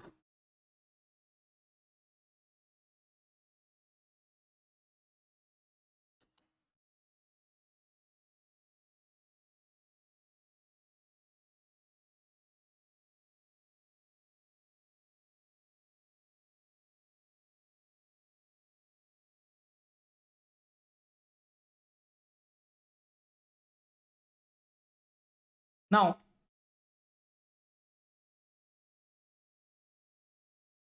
depending upon the type of movement of materials, several types are identified in this category. Now, friends, slump is slipping of one or several units of rock debris with backward rotation in the slump body.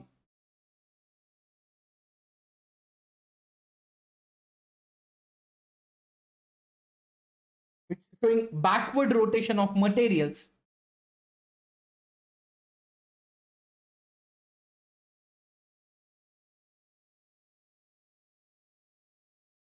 with respect to slope over which the movement takes place, like rapid rolling or sliding of earth debris without backward rotation of mass, is known as debris slide. The debris fall is nearby a free fall of earth debris from a vertical or overhanging face.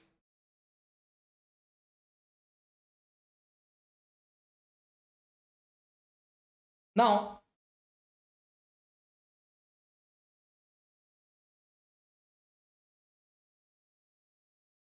sliding is, yes, now sliding is individual rock masses which down bedding, joint or fault surfaces is rock slide. So over steep slopes, rock sliding is very fast and destructive. So friends, the figure which shows landslide case over steep slopes, the slides occur as planar failures along discontinuities like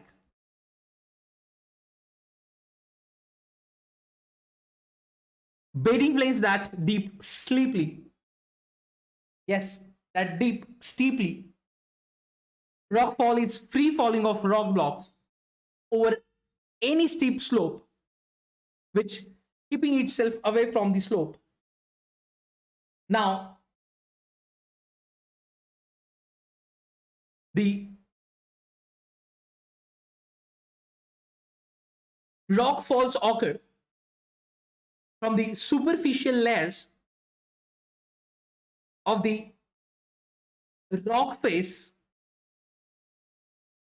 and occurrence that distinguishes it from rock slide which affects materials up to a substantial depth.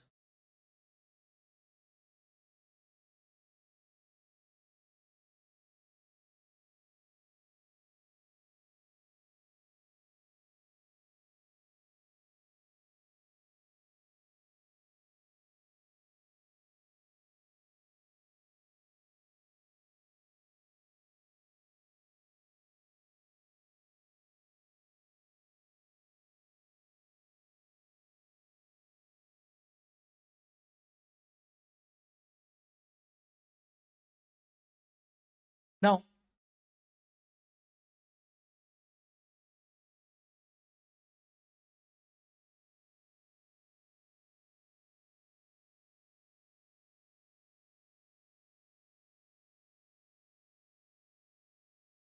friends, rockfall is free falling of rock blocks over any steep slope, keeping itself away from the slope. Rock falls occur from the superficial layers of the rock or of the rock face, an occurrence that distinguishes it from rock slide which affects materials up to a substantial depth.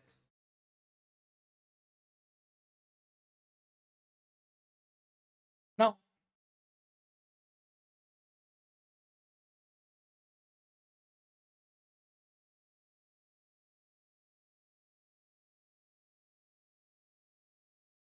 between mass wasting and mass movements, just think which term is appropriate, then why, and can solid fluction be included under rapid flow of movements? Why it can be and cannot be. So see the diagram we're showing.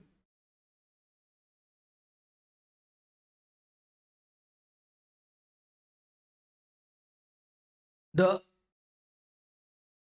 landslide case in Shivalik Himalayan ranges near river Sarda at India-Nepal border, which is in Uttar Pradesh.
Now, friends,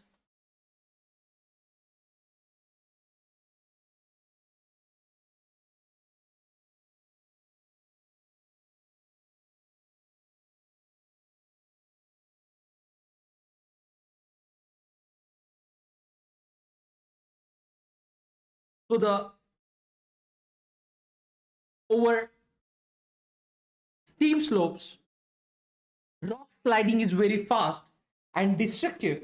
So this figure which shows landslide scads over steep slopes.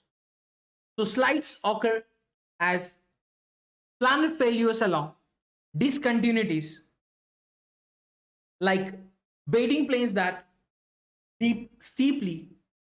So rock falls is free falling of rock blocks over any steep slope, which keeping itself away from the slope. Now this rock falls occur from the superficial layers of the rock face, and occurrence that distinguishes it from rock slide, which affects materials up to substantial depth. Now, in our country, debris avalanches and landslides occur very frequently in the Himalayas. So there are many reasons for this. One, the Himalayas are tectonically active. They are mostly made up of sedimentary rocks and unconsolidated and semi-consolidated deposits.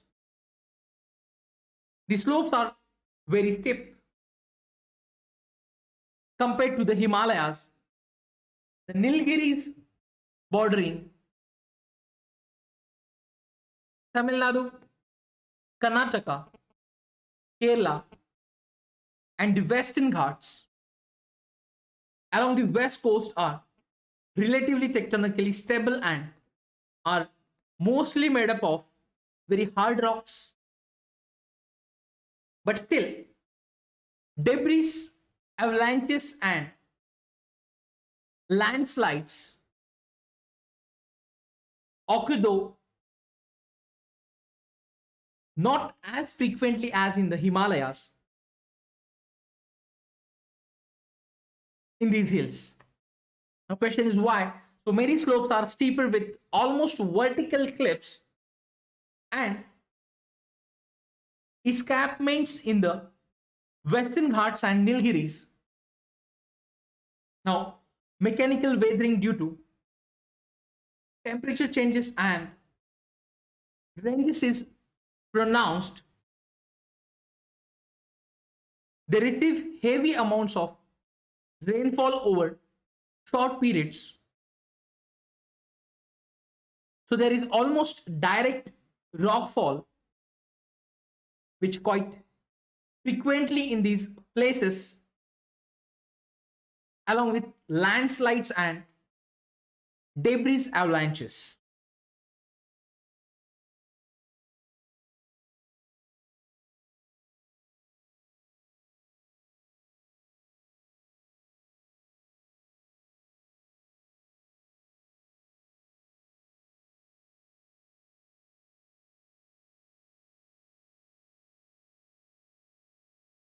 Now,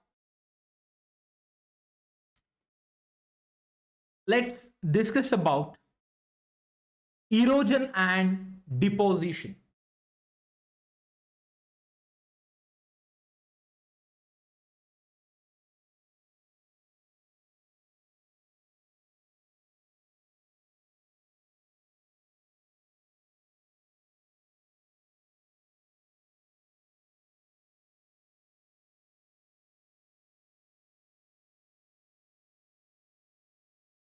Now, friends, erosion, which involves acquisition and transportation of rock debris when Massive rocks break into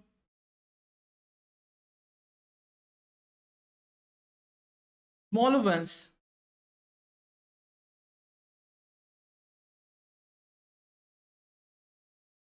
So massive rocks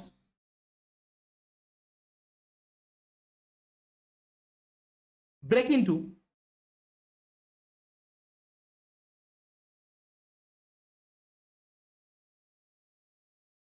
smaller fragments through weathering and any other processes. Erosional geomorphic agents like running water, groundwater, glaciers, wind, and waves remove and transport it to other places depending upon the dynamics of each of these agents.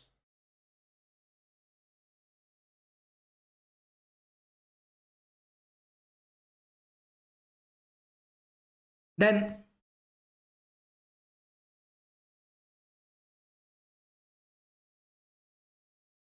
abrasion by rock debris, which carried by these geomorphic agents,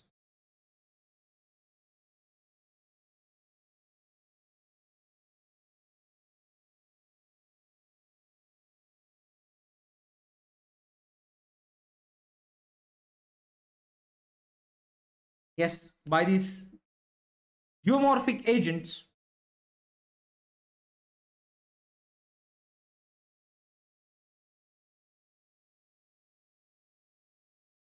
also aids greatly in erosion. So by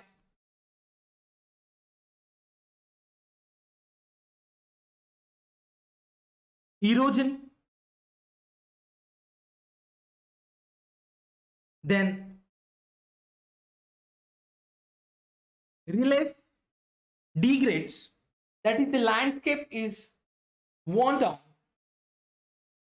That means the weathering aids erosion. It is not precondition for erosion to take place. Now weathering, mass wasting and erosion are degradational processes. So friends, it is erosion that is largely responsible for continuous changes that the earth's surface is undergoing, known as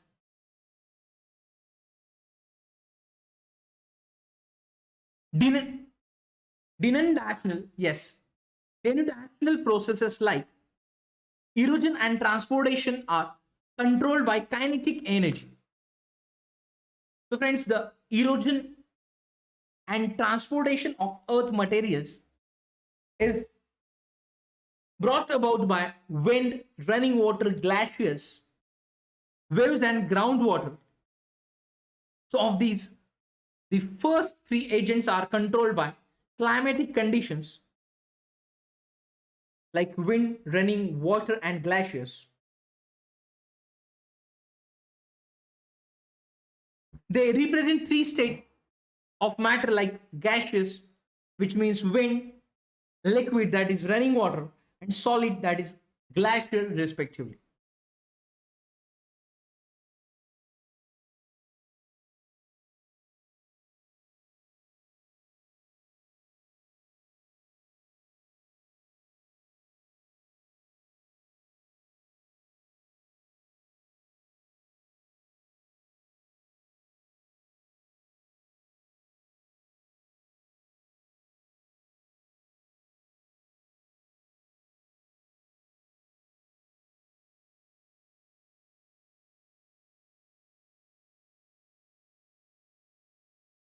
Now, these first three agents, which are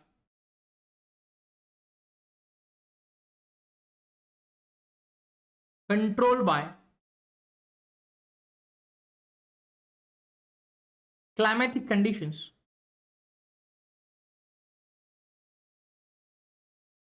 the wind in gaseous form, running water in liquid state, whereas glaciers in solid states. Now, friends, the work of other two agents, that is waves and groundwater, is not controlled by climate. In case of waves, it is the location along the interface of litho and hydrosphere.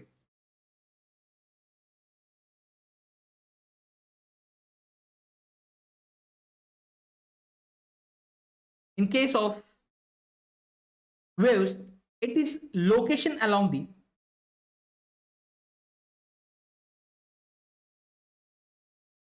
interface of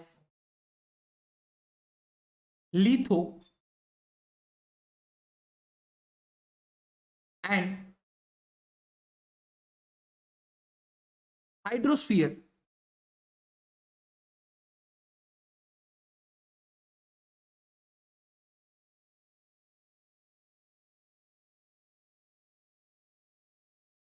Then coastal region,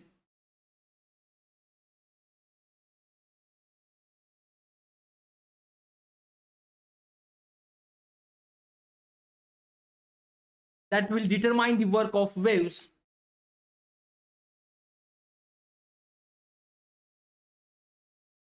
Whereas the work of groundwater is determined more by the lithological character of the region.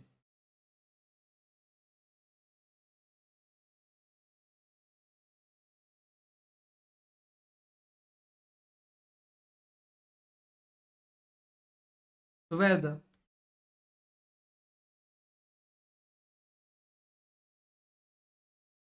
work of groundwater is determined more by the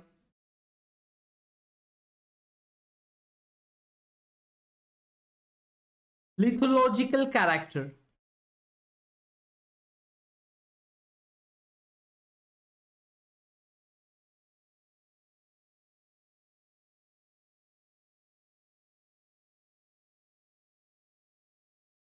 of the region.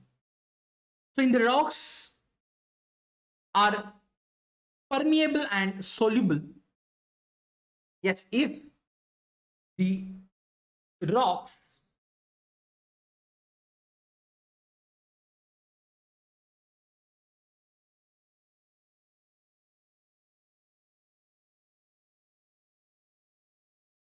are permeable and soluble and water is available only then karst topography develops.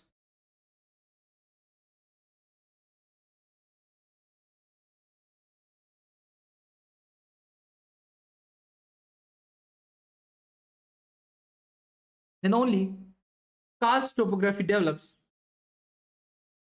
Now, in further topic, we shall be dealing with the landforms produced by each of these agents of erosion.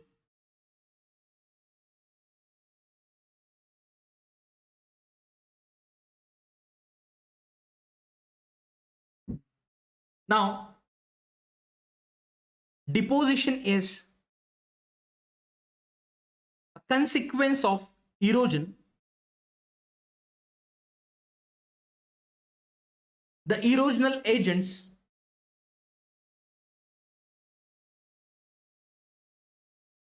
lose their velocity and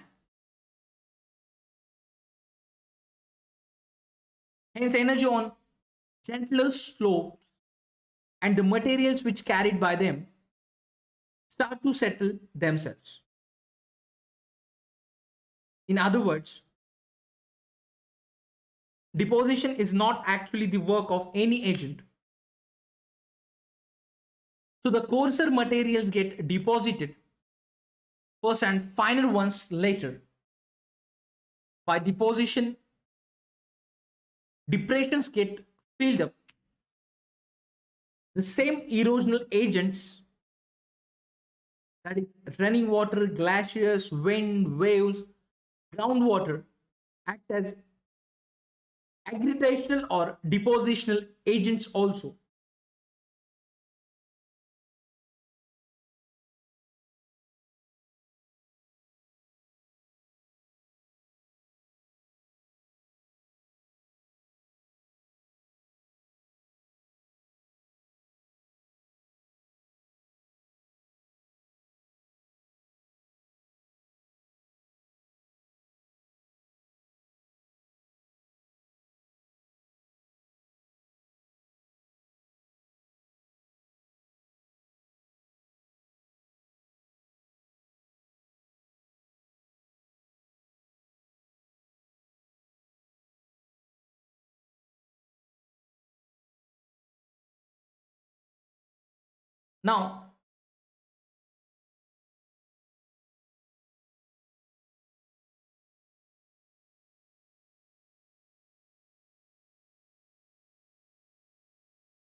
Now, friends, see the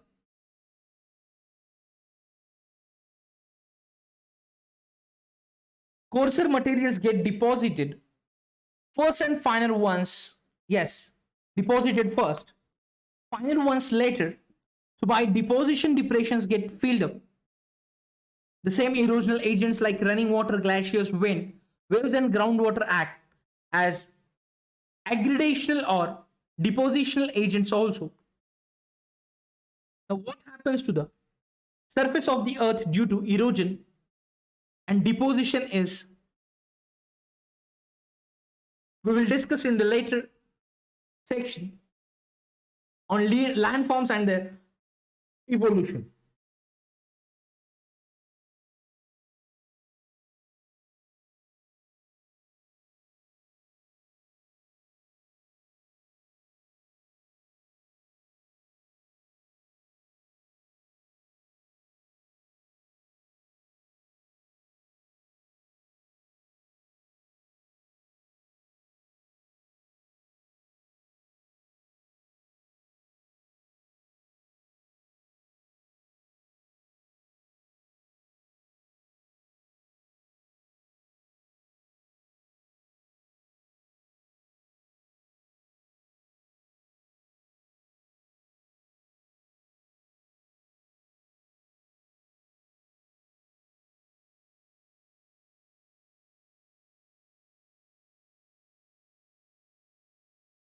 Now,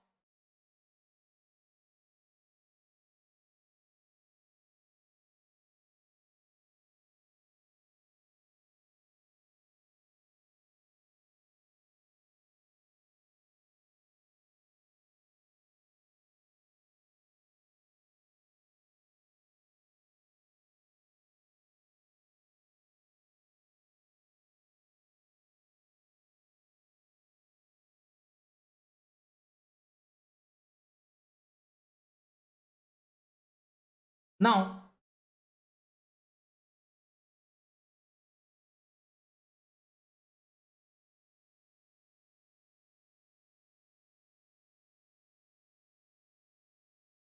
so friends, after that we will discuss about soil formation.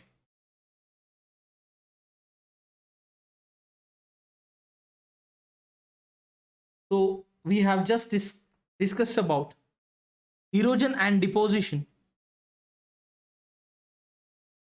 Now we will discuss about soil formation.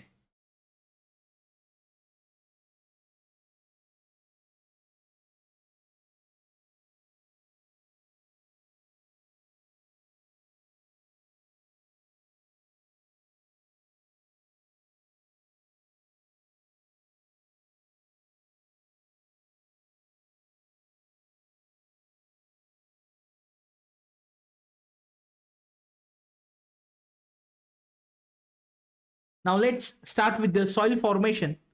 So we see plants growing in soils. We usually come into contact with soil. We touch and feel soil and soil. So, and soil your clothes while playing. Yes. So here is the lines given to understand the relation between soil and human beings. So friends, soil is the dynamic medium.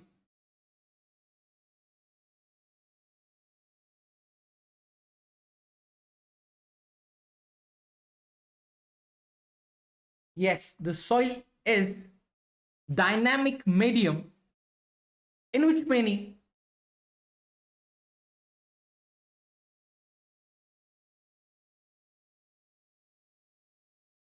chemical, physical, and biological activities go on constantly.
Now, friends, the soil formation.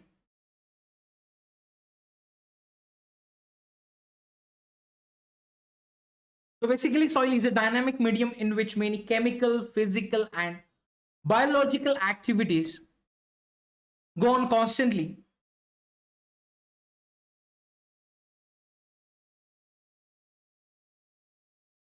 Soil is a result of decay. It is also the medium for growth. It is a changing and developing body. It has many characteristics that fluctuate with the seasons. It may alternatively cold and warm or dry and moist. So biological activity is slowed or stopped if the soil becomes too cold or too dry. Now, organic,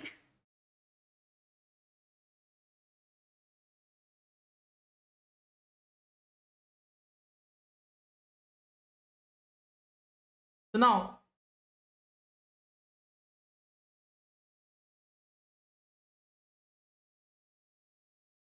Organic matter which increases when leaves fall or grasses die.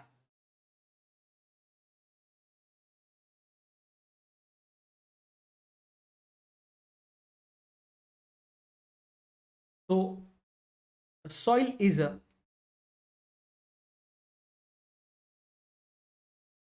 result of decay. It is also medium for growth. It is changing and developing body. It has many characteristics that fluctuate with the seasons.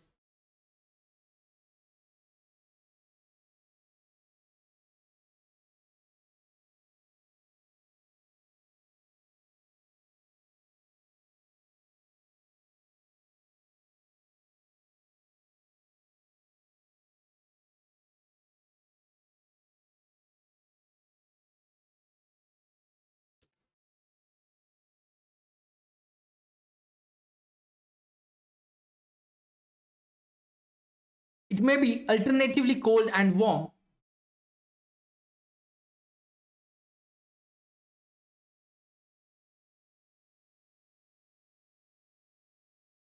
dry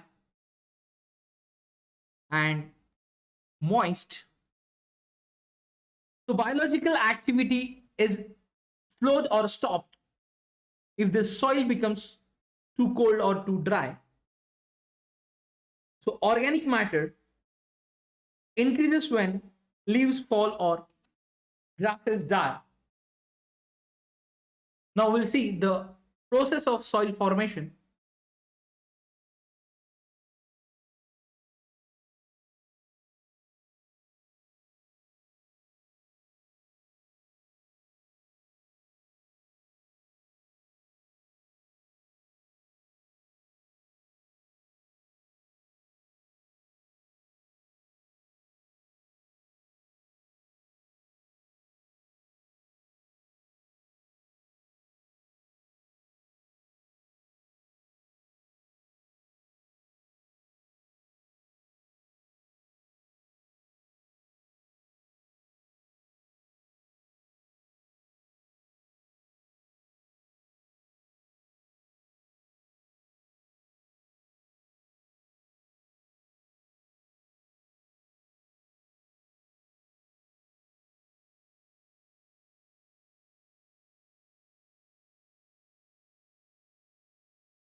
So friends, this soil formation, where we'll continue with the process of soil formation. So soil formation, or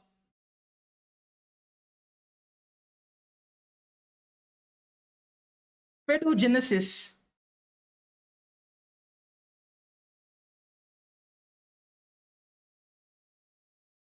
depends first on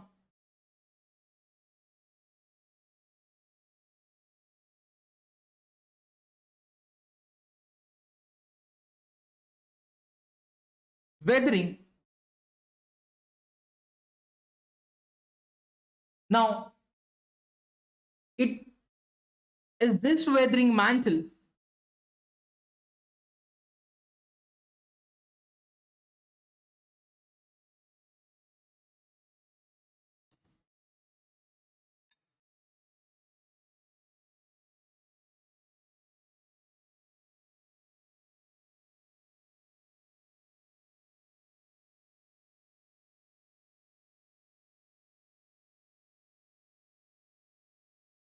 understand, friends, it is this weathering mantle that is depth of the weathered material.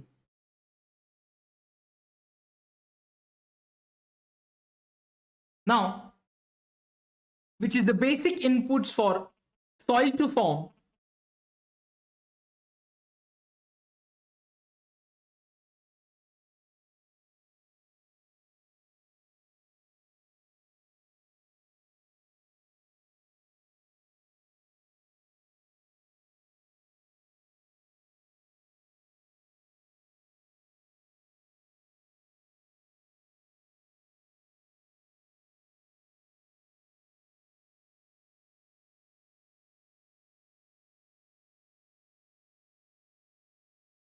Now, the it is this weathering mantle like which is basic input for soil to form.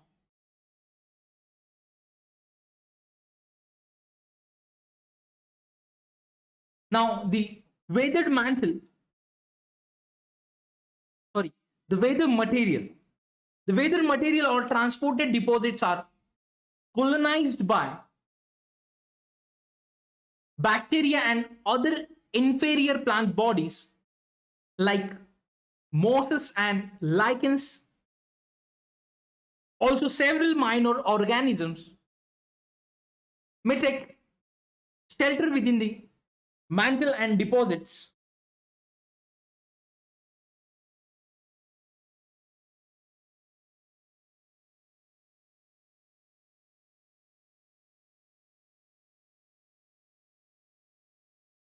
Now,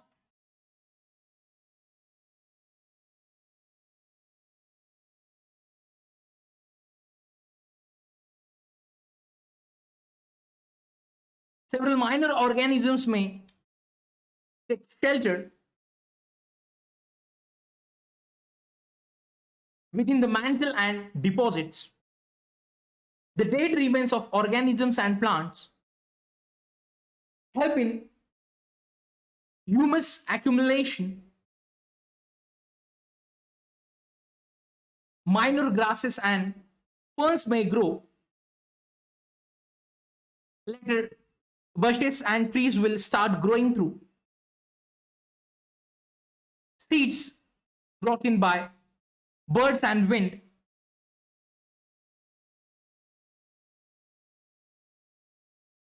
Now, plant roots penetrate down. Burrowing animals bring up particles. Mass of material becomes porous and sponge-like with a capacity to retain water and to permit the passage of air, and finally a mature soil. complex mixture of mineral and organic products forms.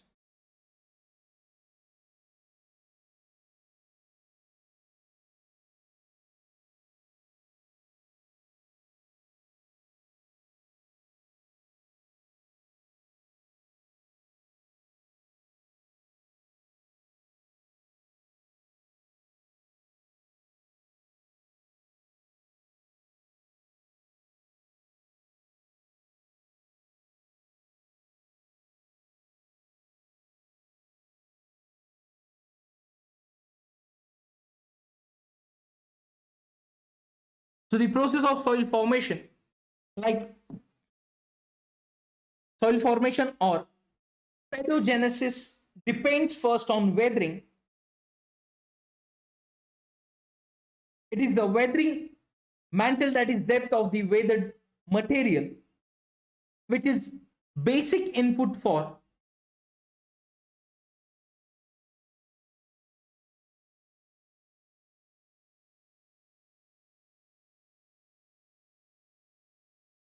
to form soil.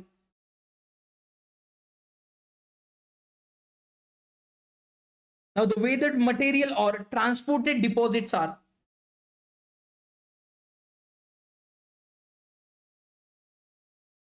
colonized by bacteria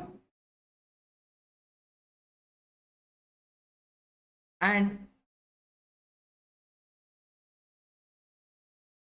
other inferior plant bodies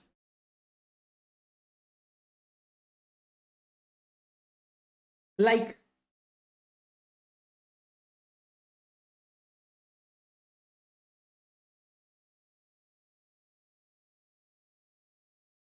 mosses,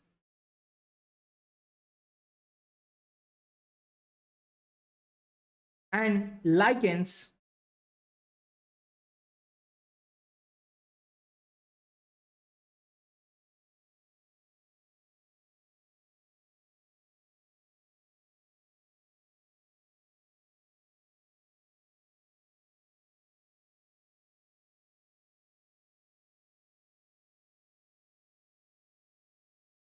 Now friends, there are several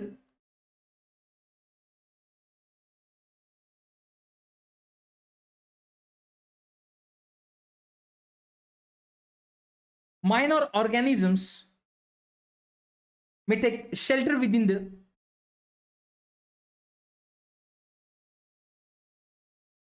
mantle and deposits the dead remains of organisms and plants, help in humus accumulation. Now, minor grasses and fern may grow. Later, bushes and trees will start growing through seeds brought in by birds and wind. Now, plant roots penetrate down, burrowing animals which bring up particles.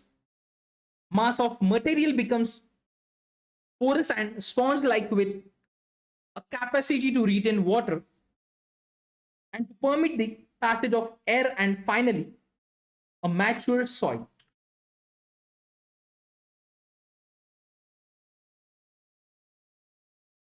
A complex mixture of mineral and organic products which forms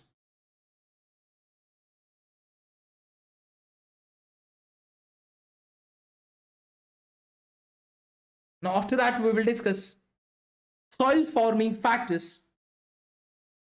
So friends, first is bedrock and disintegrating rock, then organic matter, the parent material that is in sea horizon, that is simple organisms,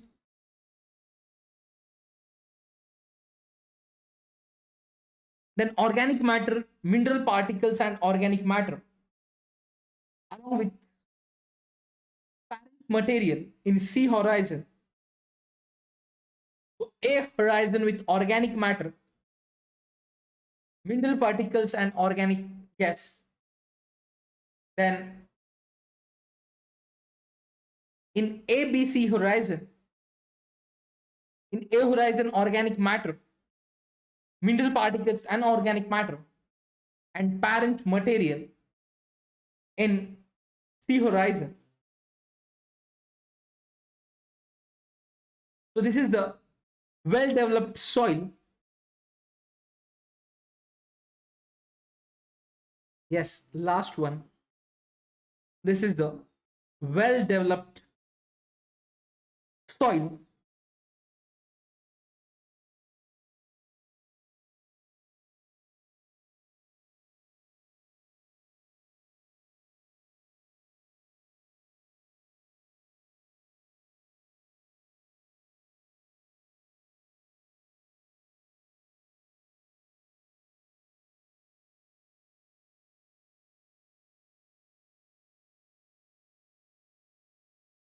To see the phases of soil formation.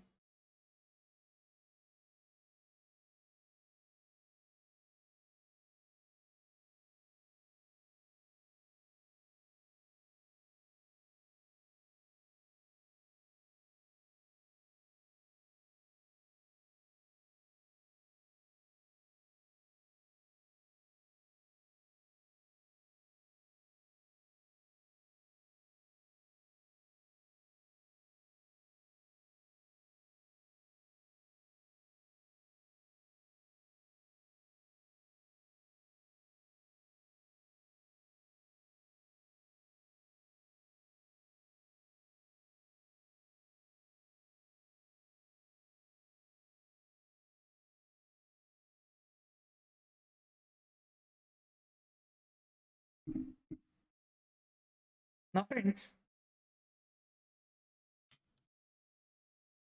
next is soil forming factors.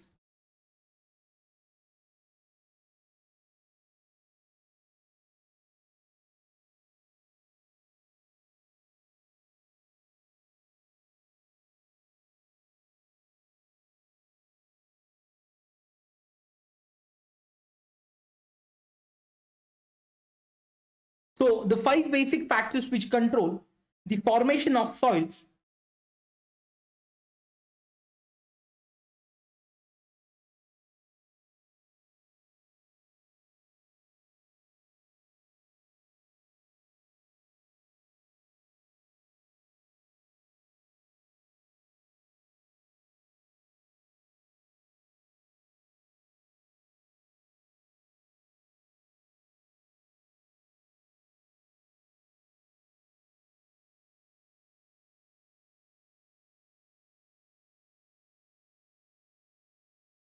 Like parent material,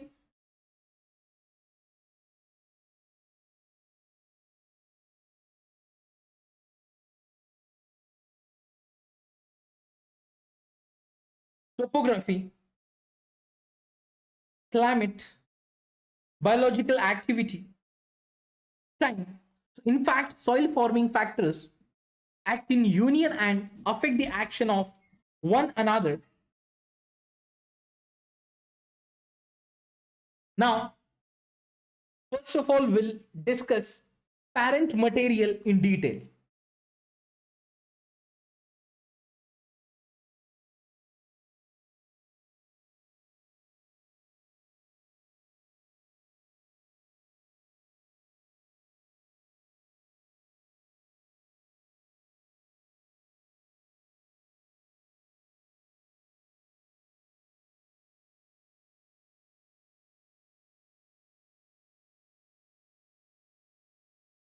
First of all, we will discuss about parent material.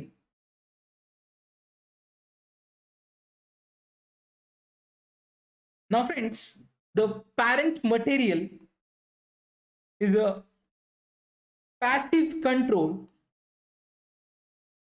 Yes, passive control factor in soil formation.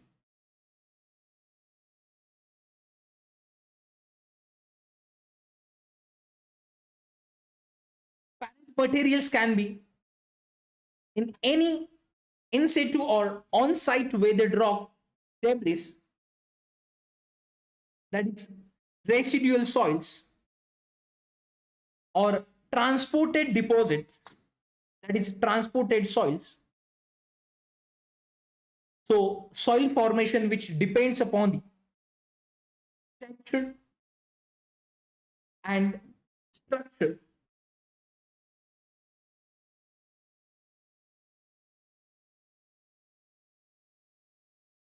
So basically,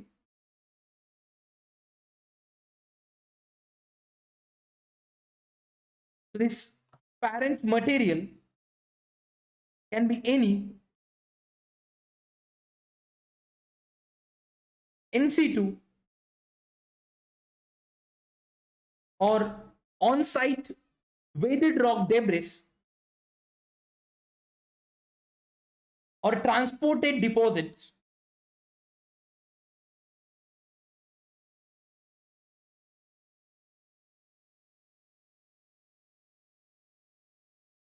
So soil formation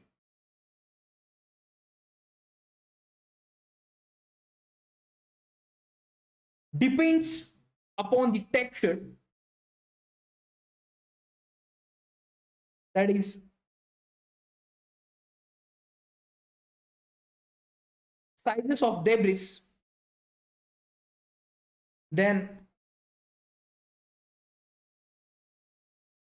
structure,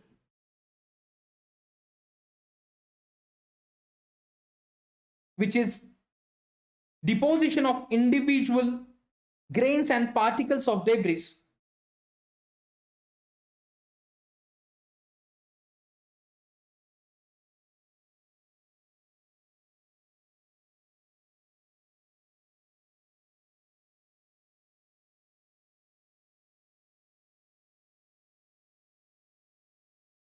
then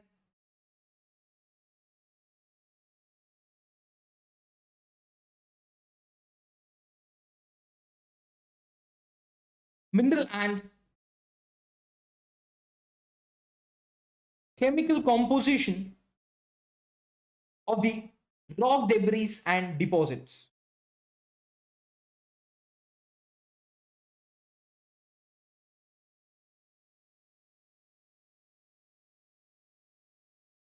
Now, nature and rate of weathering.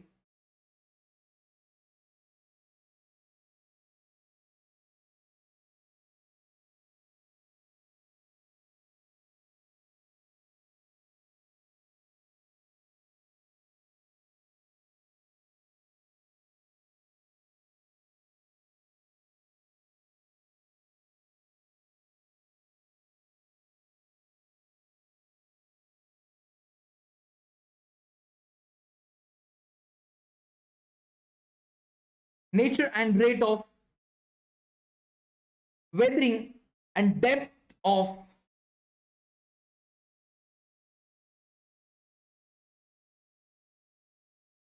weathering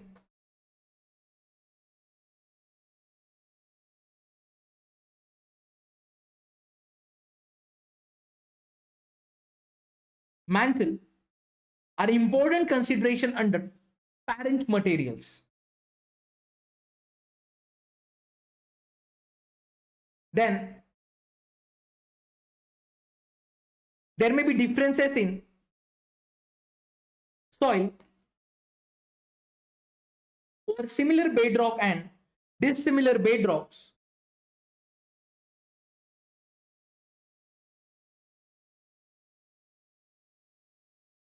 May have similar soils above them, but when soils are very young and have not matured, these show strong links with the types of parent rock And also in case of some limestone areas where the weathering processes are specific and peculiar, soils will show clear relation with parent rock.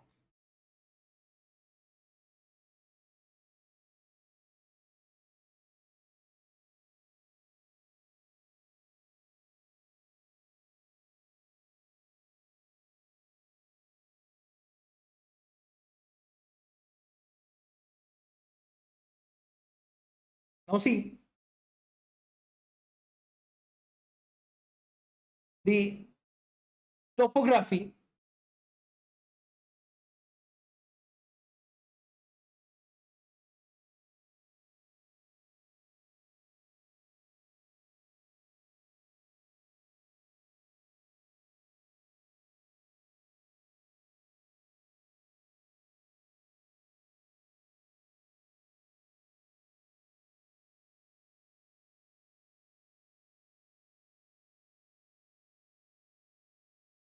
after parent material. Now we will discuss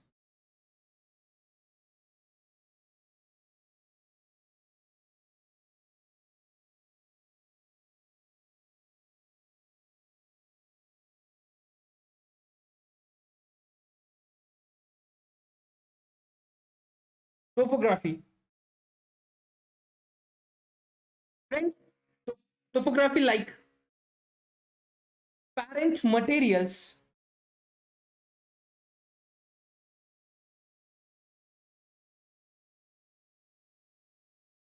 which is another passive control factor. The influence of topography is felt through the amount of exposure of a surface which covered by parent materials to sunlight and the amount of surface and subsurface drainage over and through the parent materials.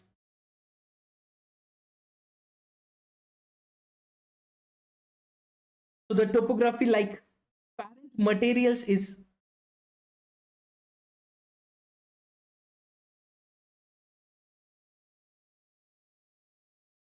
another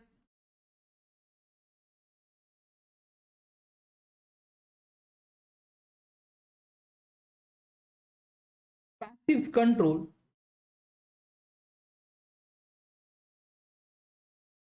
factor. So the influence of topography is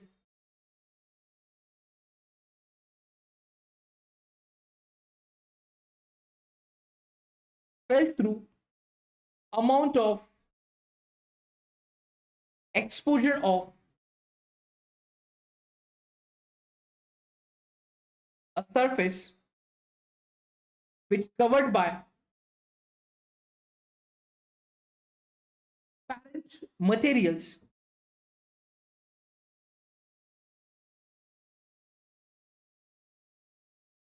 to sunlight and the amount of surface and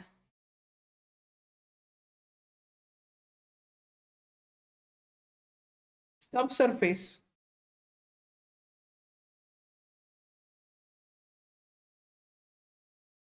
drainage over and through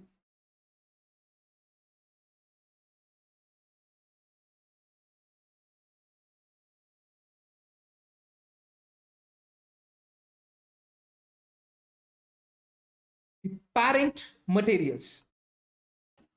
Now soils will be thin on steep slopes and thick over flat upland areas, over gentle slopes where erosion is slow and percolation of water is good.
So the soils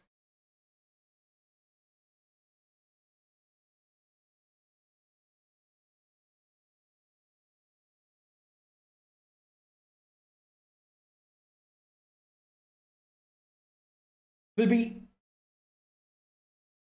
keen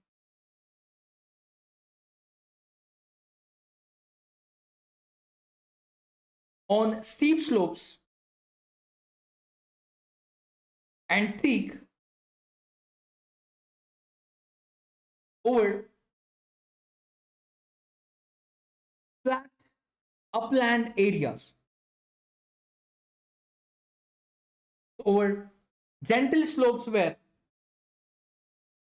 erosion is slow,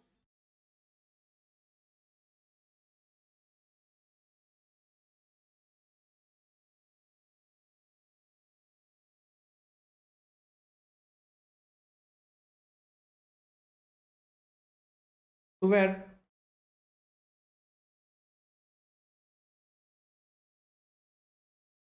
gentle slopes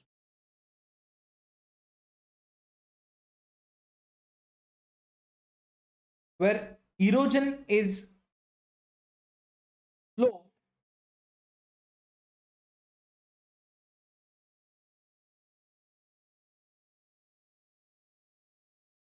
and percolation of water is good.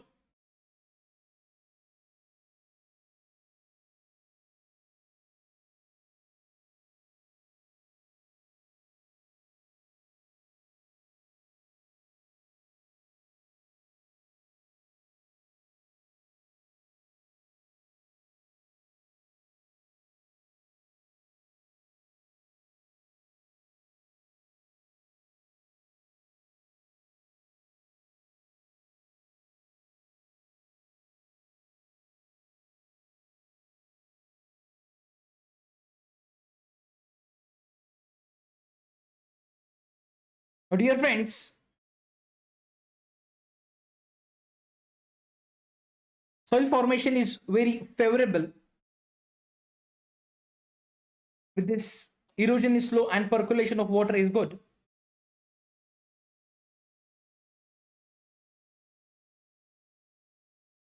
Which is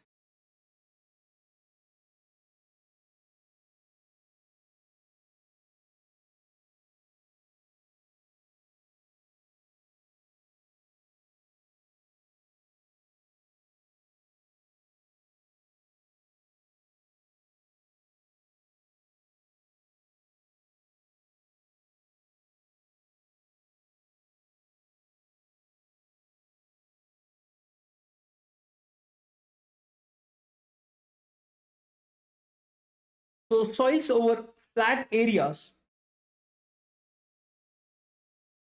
may develop a thick layer of clay with good accumulation of organic matter, giving the soil dark color.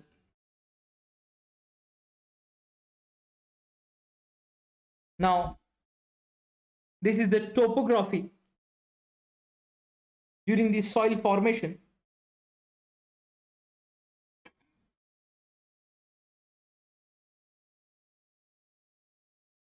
Now, friends, we are covering NCERT page by page. So it will help you to clear your concept. And when you will start next reading of NCERT, it will definitely help to understand the concept, and you can also able to make short notes.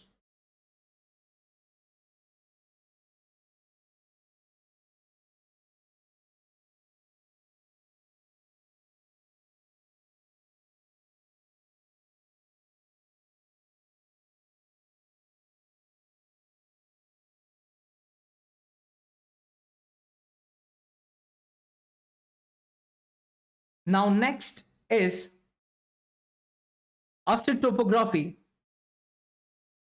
Now we will discuss climate.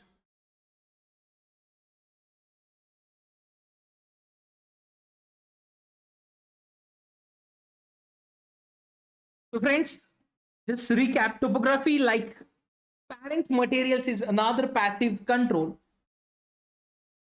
Yes, passive control factor.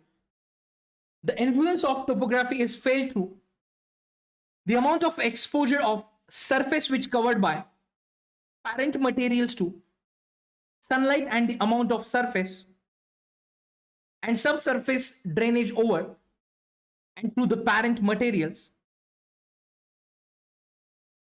Soils will be thin on steep slopes and thick over flat upland areas, over gentle slopes where erosion is slow and percolation of water is good.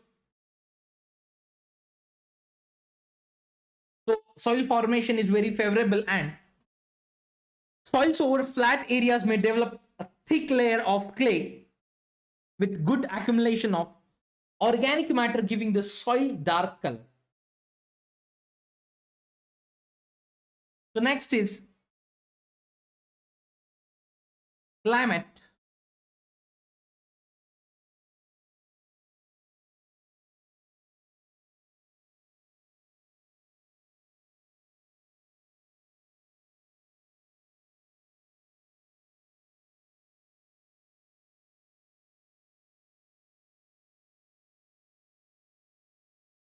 Now friends, climate is an important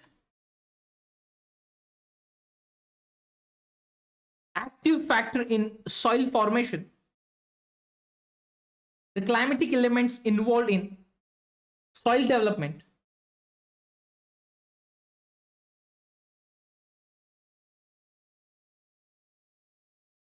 are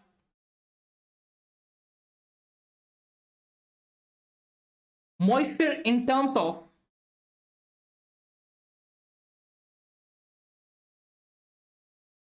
intensity,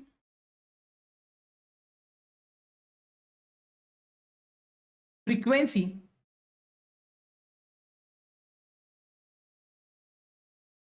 and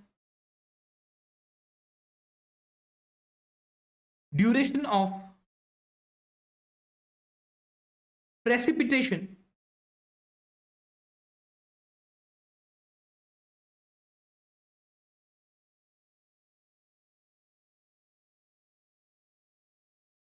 Now friends, evaporation and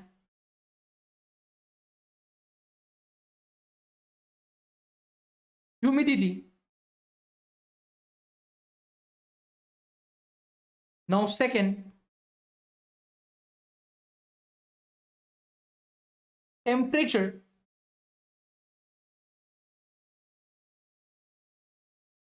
in terms of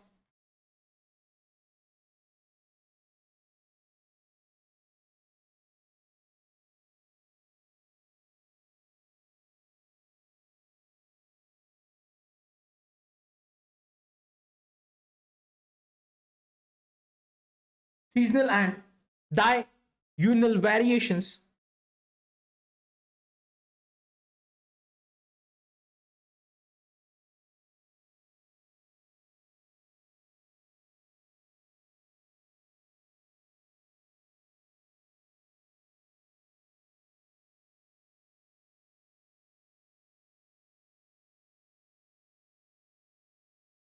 Now friends, the precipitation which gives soil its moisture content, which makes the chemical and biological activities possible. So excess of water helps in the downward transportation of soil components through the soil.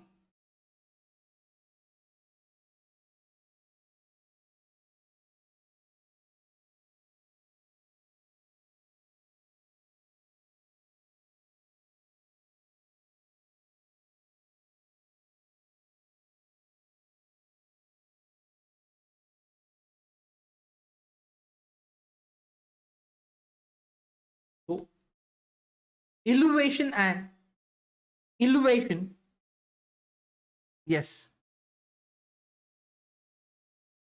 elevation and elevation.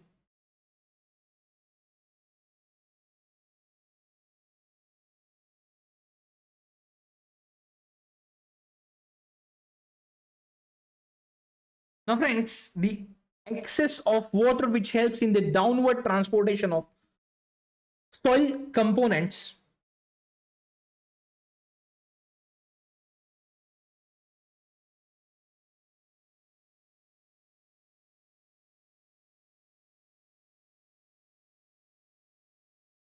Yes, excess of water helps in the downward transportation of soil components.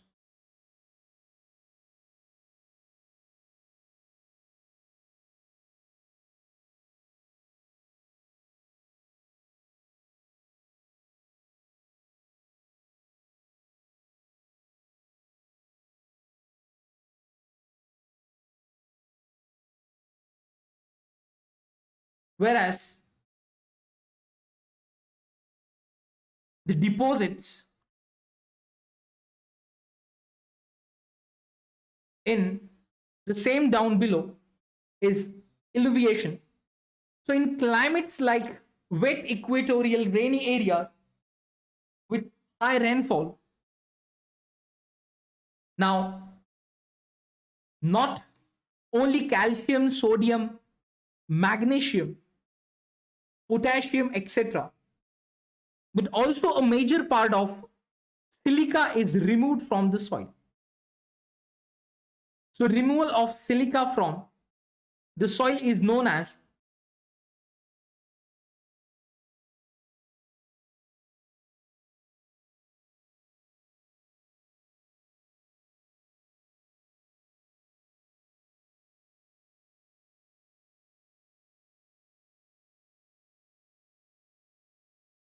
desilication. Now in dry climates, because of high temperature, evaporation exceed precipitation, and hence groundwater is brought up to the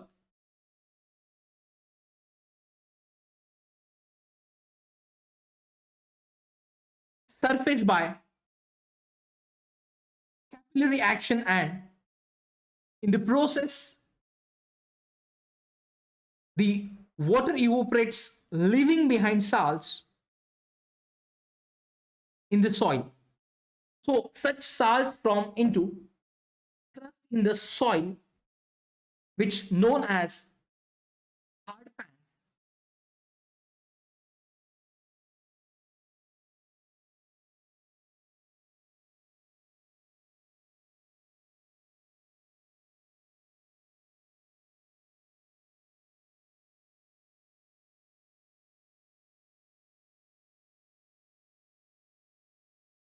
In tropical climates and in areas with intermediate precipitation conditions, so where calcium carbonate nodules, that is chancre, are formed.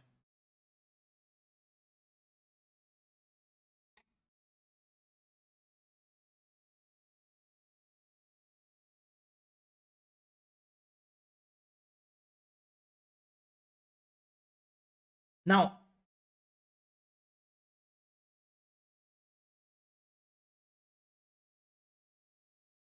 the temperature acts in two ways: increasing or reducing chemical and biological activity.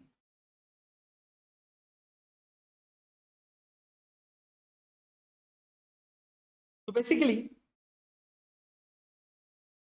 the temperature which acts in two ways, that is increasing or reducing chemical and biological activity. So chemical activity is increased in higher temperatures, reduced in cooler temperatures, with an exception of carbonation, and stops in freezing conditions.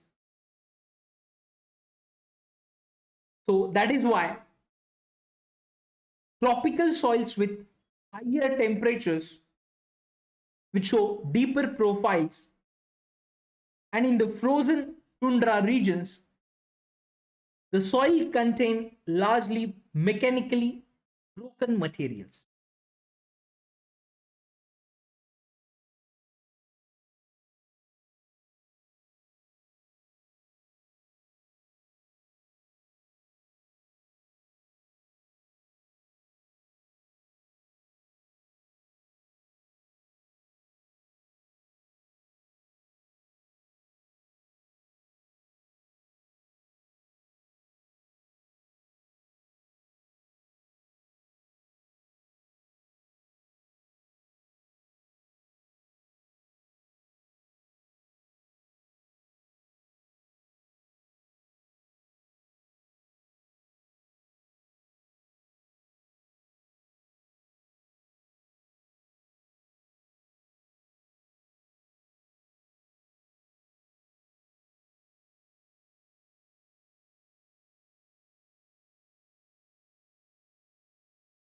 Now, friends, the climate is active factor in the soil formation.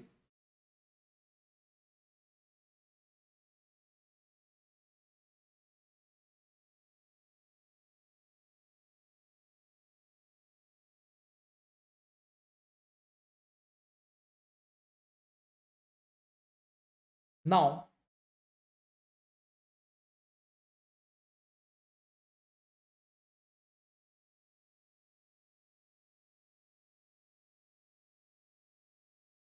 see the increasing or reducing chemical and biological activity linked with the temperature. As chemical activity is increased in higher temperature, which reduce in cooler temperatures,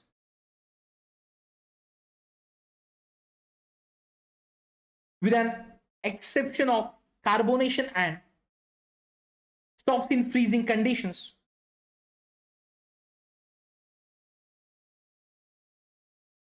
That is why tropical soils with higher temperatures to deeper profiles, and in the frozen tundra regions, the soil contains largely mechanically broken materials.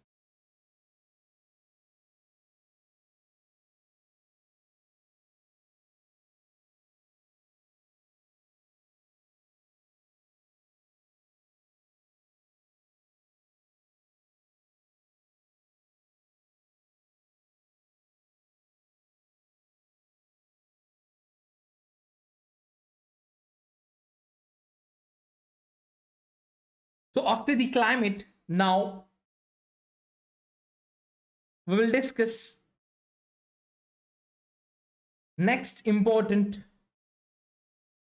factor is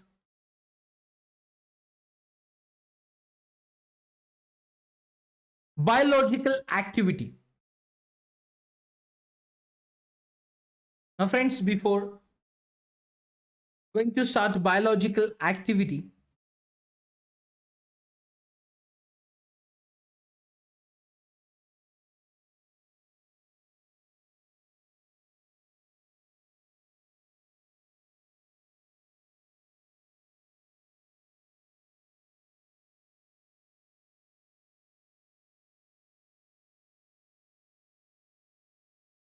dear friends, do not forget to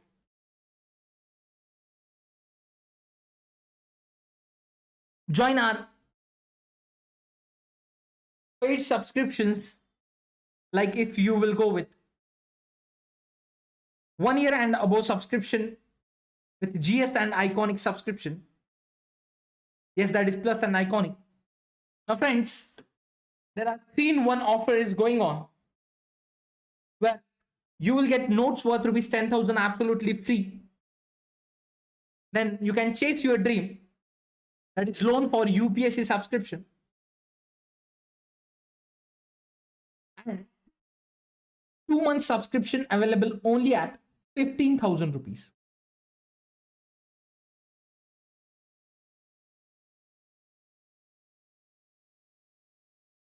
Now, you can use referral code RBI Live to get 10% discount. That is the referral code discount. Those aspirants only planning to go for the general studies preparation, if they will go with plus subscription, they'll get 10% discount with referral code, and they have to pay only 44,550 rupees for the 1 year subscription.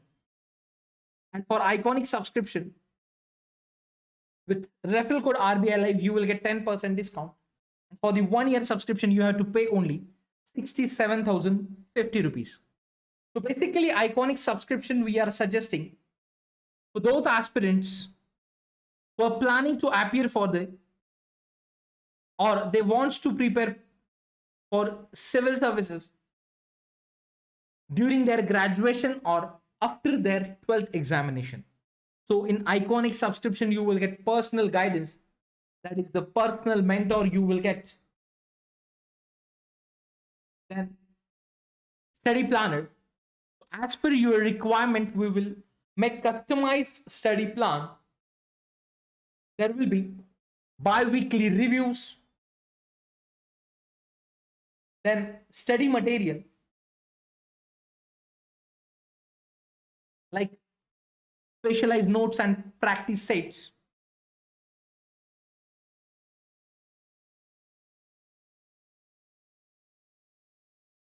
Then friends, experts guidelines like study booster workshops by exam and subject experts, serving and retired bureaucrats, and the test analysis.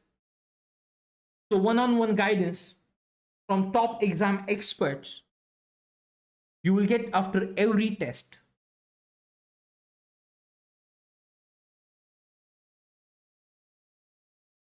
Now,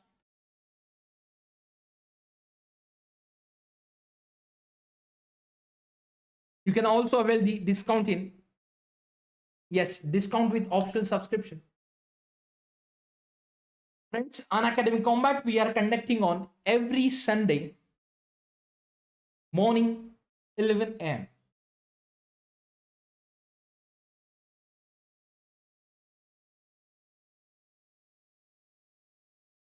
Now, the link is provided in the description box. You can register yourself for this combat.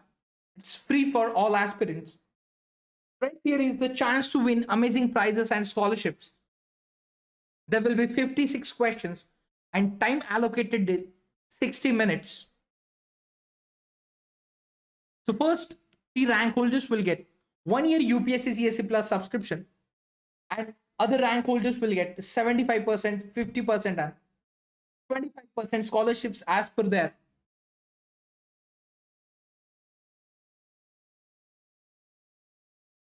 requirement, as per their ranks. So as you will get rank, as per that you will get scholarship. So friends, use referral code or invite code RBI Live to register for UPSC Combat. Yes, from tomorrow onwards we are going to start new batches. We have regular batches like 1 year, 2 year batches. Then prelim focused batches, that is Mission All India Rank 1.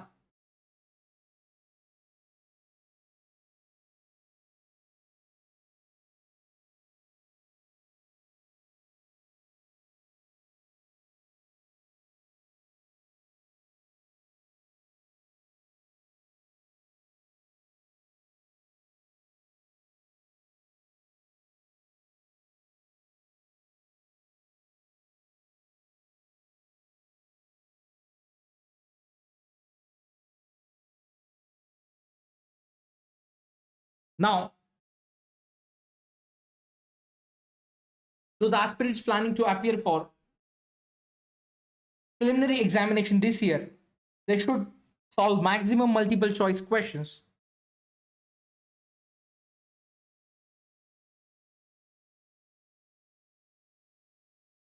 Unacademy is providing you 3 test series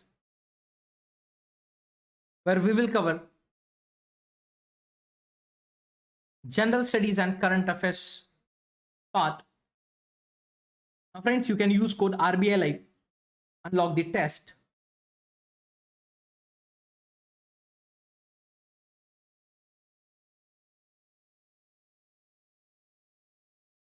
Now,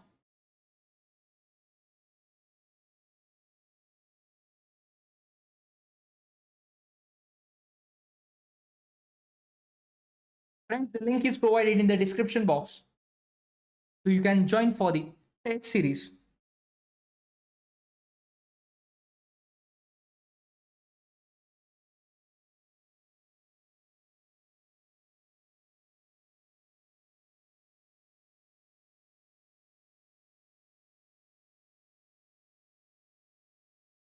So now after the climate, we will discuss about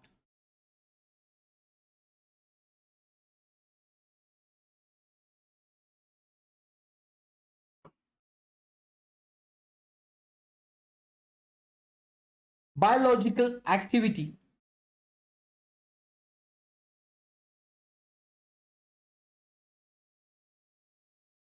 So friends,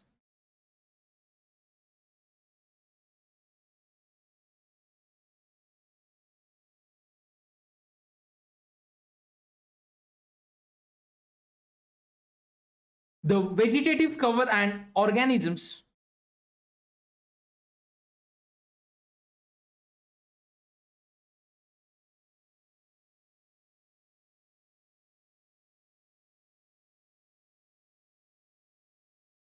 that occupy the parent materials from the beginning and also at later stages, which helping adding organic matter, moisture retention, nitrogen, etc. So the vegetative cover and organisms that occupy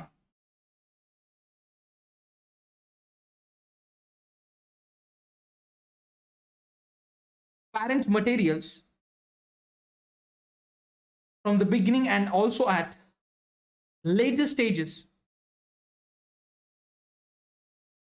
which helping adding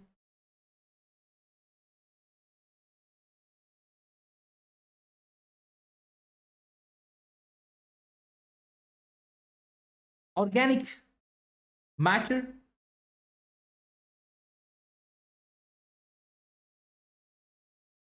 then moisture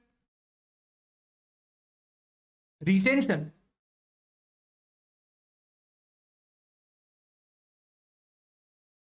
then nitrogen, etc.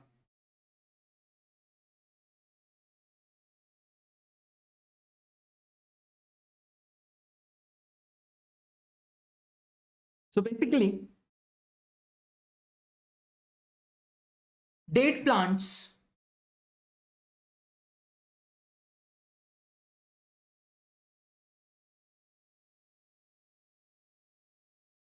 which provide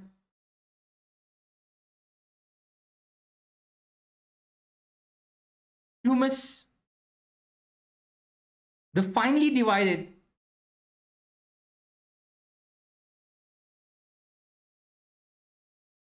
organic matter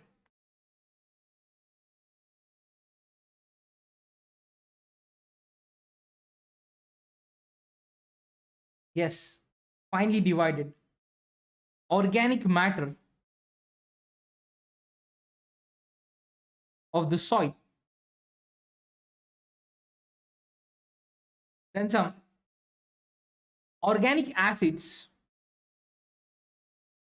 which form during humification aid in decomposing the minerals of the soil parent materials,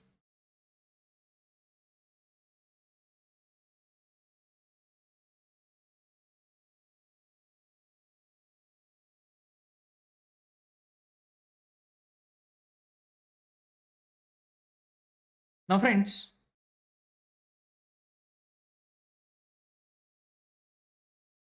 intensity of bacterial activity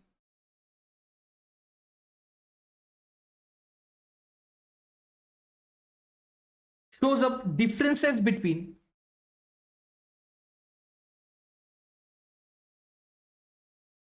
soils of cold and warm climates.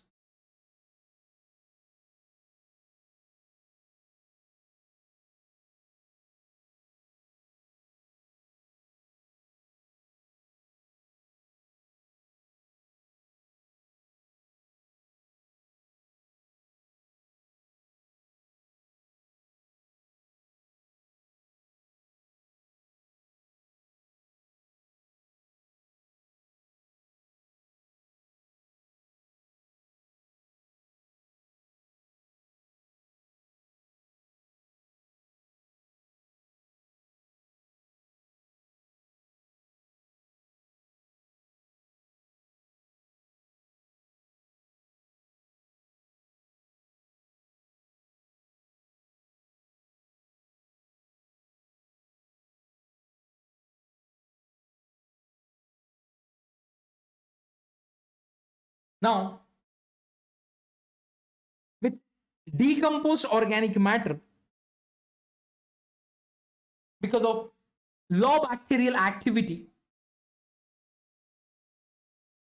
layers of peat develop in subarctic and tundra climates. In humid tropical and equatorial climates,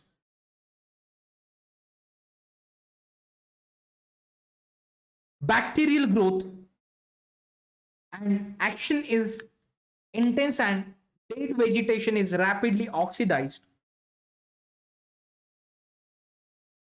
leaving very low humus content in the soil.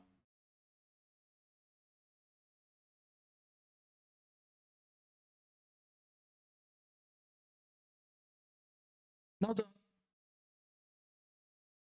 humid tropical and equatorial climates,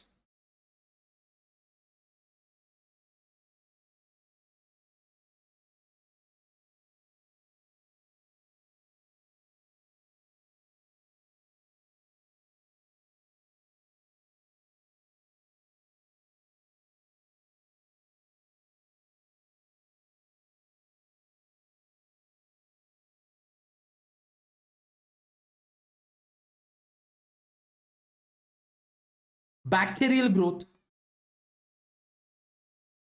and action is intense and dead vegetation is rapidly oxidized, leaving very low humus content in the soil.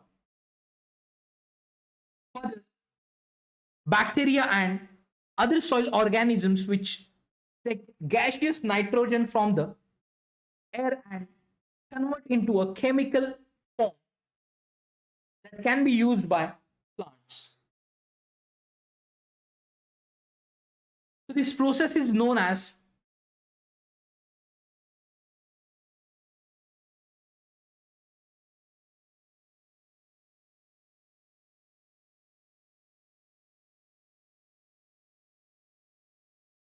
nitrogen fixation.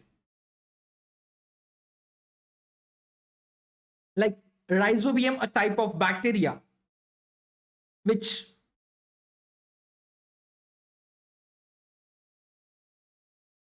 lives in root nodules of leguminous plant and fixes nitrogen beneficial to the host plant. The influence of large animals like ants, termites, earthworms, rodents is mechanical, but it is nevertheless important in soil formation as they rework the soil up and down. In case of earthworms, as they feed on soil, the texture and chemistry of the soil that comes out of their body changes.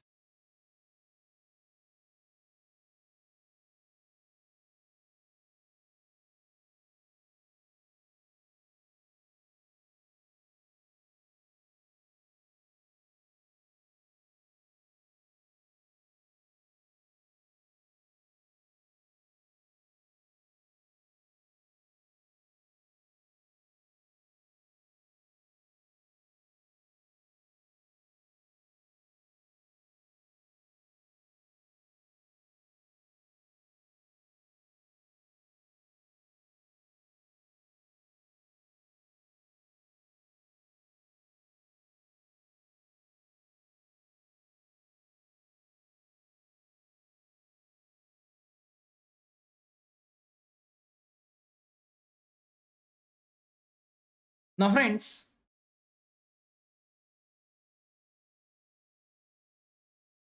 the texture and chemistry of the soil that comes out of their body changes. Yes, in case of earthworms, as they feed on soil, the texture and chemistry of the soil that comes out of their body changes. Now, after biological activity, we will discuss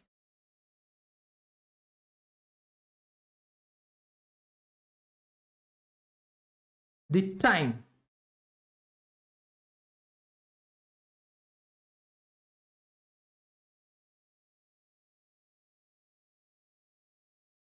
Now let's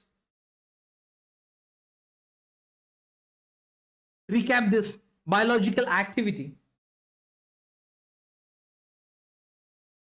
The vegetative cover and organisms that occupy the parent materials from the beginning and also at later stages help in adding organic matter,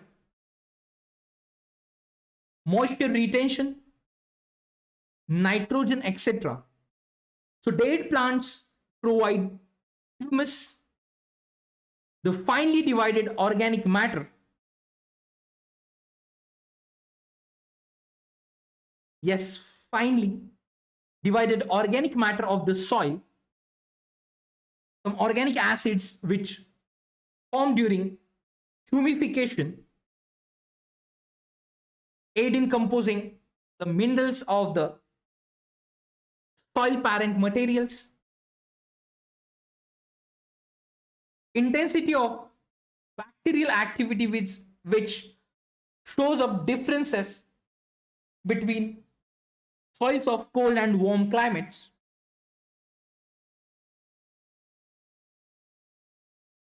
Humus accumulates in cold climates as bacterial growth is slow. So with undecomposed organic matter, because of low bacterial activity, layers of peat develop in subarctic and tundra climates. So friends, in human tropical and equatorial climates, bacterial growth and action is intense and dead vegetation is rapidly oxidized, leaving very low humus content in the soil. And further, bacteria and other soil organisms take gaseous nitrogen from the air and convert it into a chemical form that can be used by plants. So basically, this process is known as nitrogen fixation. So rhizobium, a type of bacteria which lives in the root nodules of leguminous plants and fixes nitrogen beneficial to the host plant. The influence of large animals like ants, termites, earthworms, rodents, etc. is mechanical, but it is nevertheless important in soil formation as they rework the soil up and down.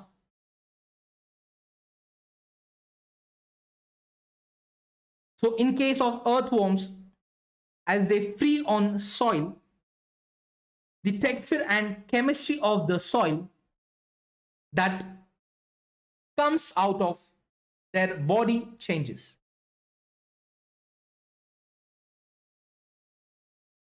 Now, the next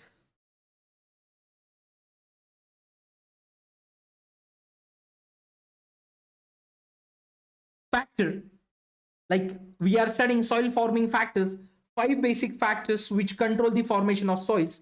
We have covered parent material, topography, climate, biological activity.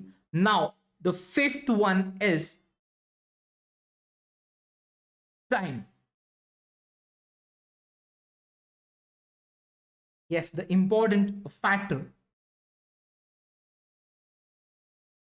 Now, friends, time is the third important controlling factor.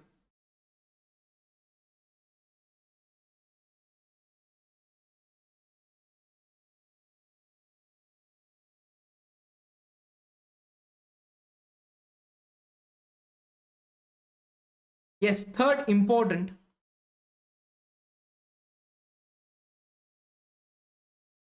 controlling factor in soil formation. The length of time the soil forming processes operate determines maturation of soils and profile development.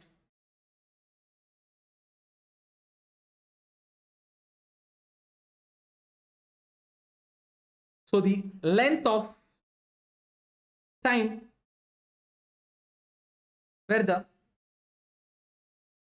soil forming processes which operate determines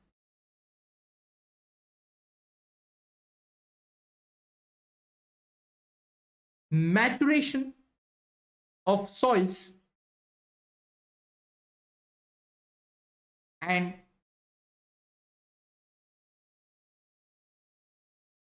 profile development. Now a soil become mature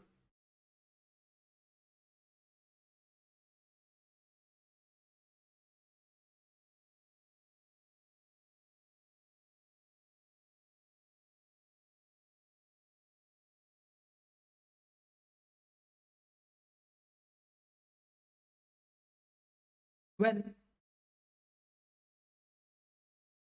all soil forming processes act for sufficiently long time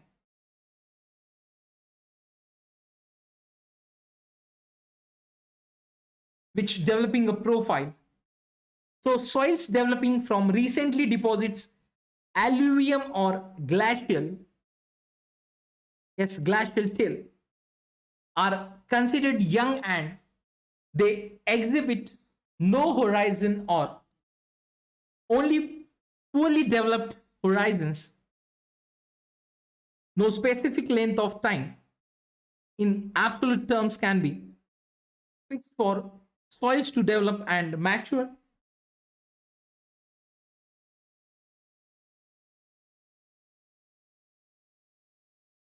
So friends, this way we have covered the five important factors which control the formation of soil: parent material, topography, climate, biological activity, and time. Now friends, in the next session, we'll discuss about landforms and their evolution. I hope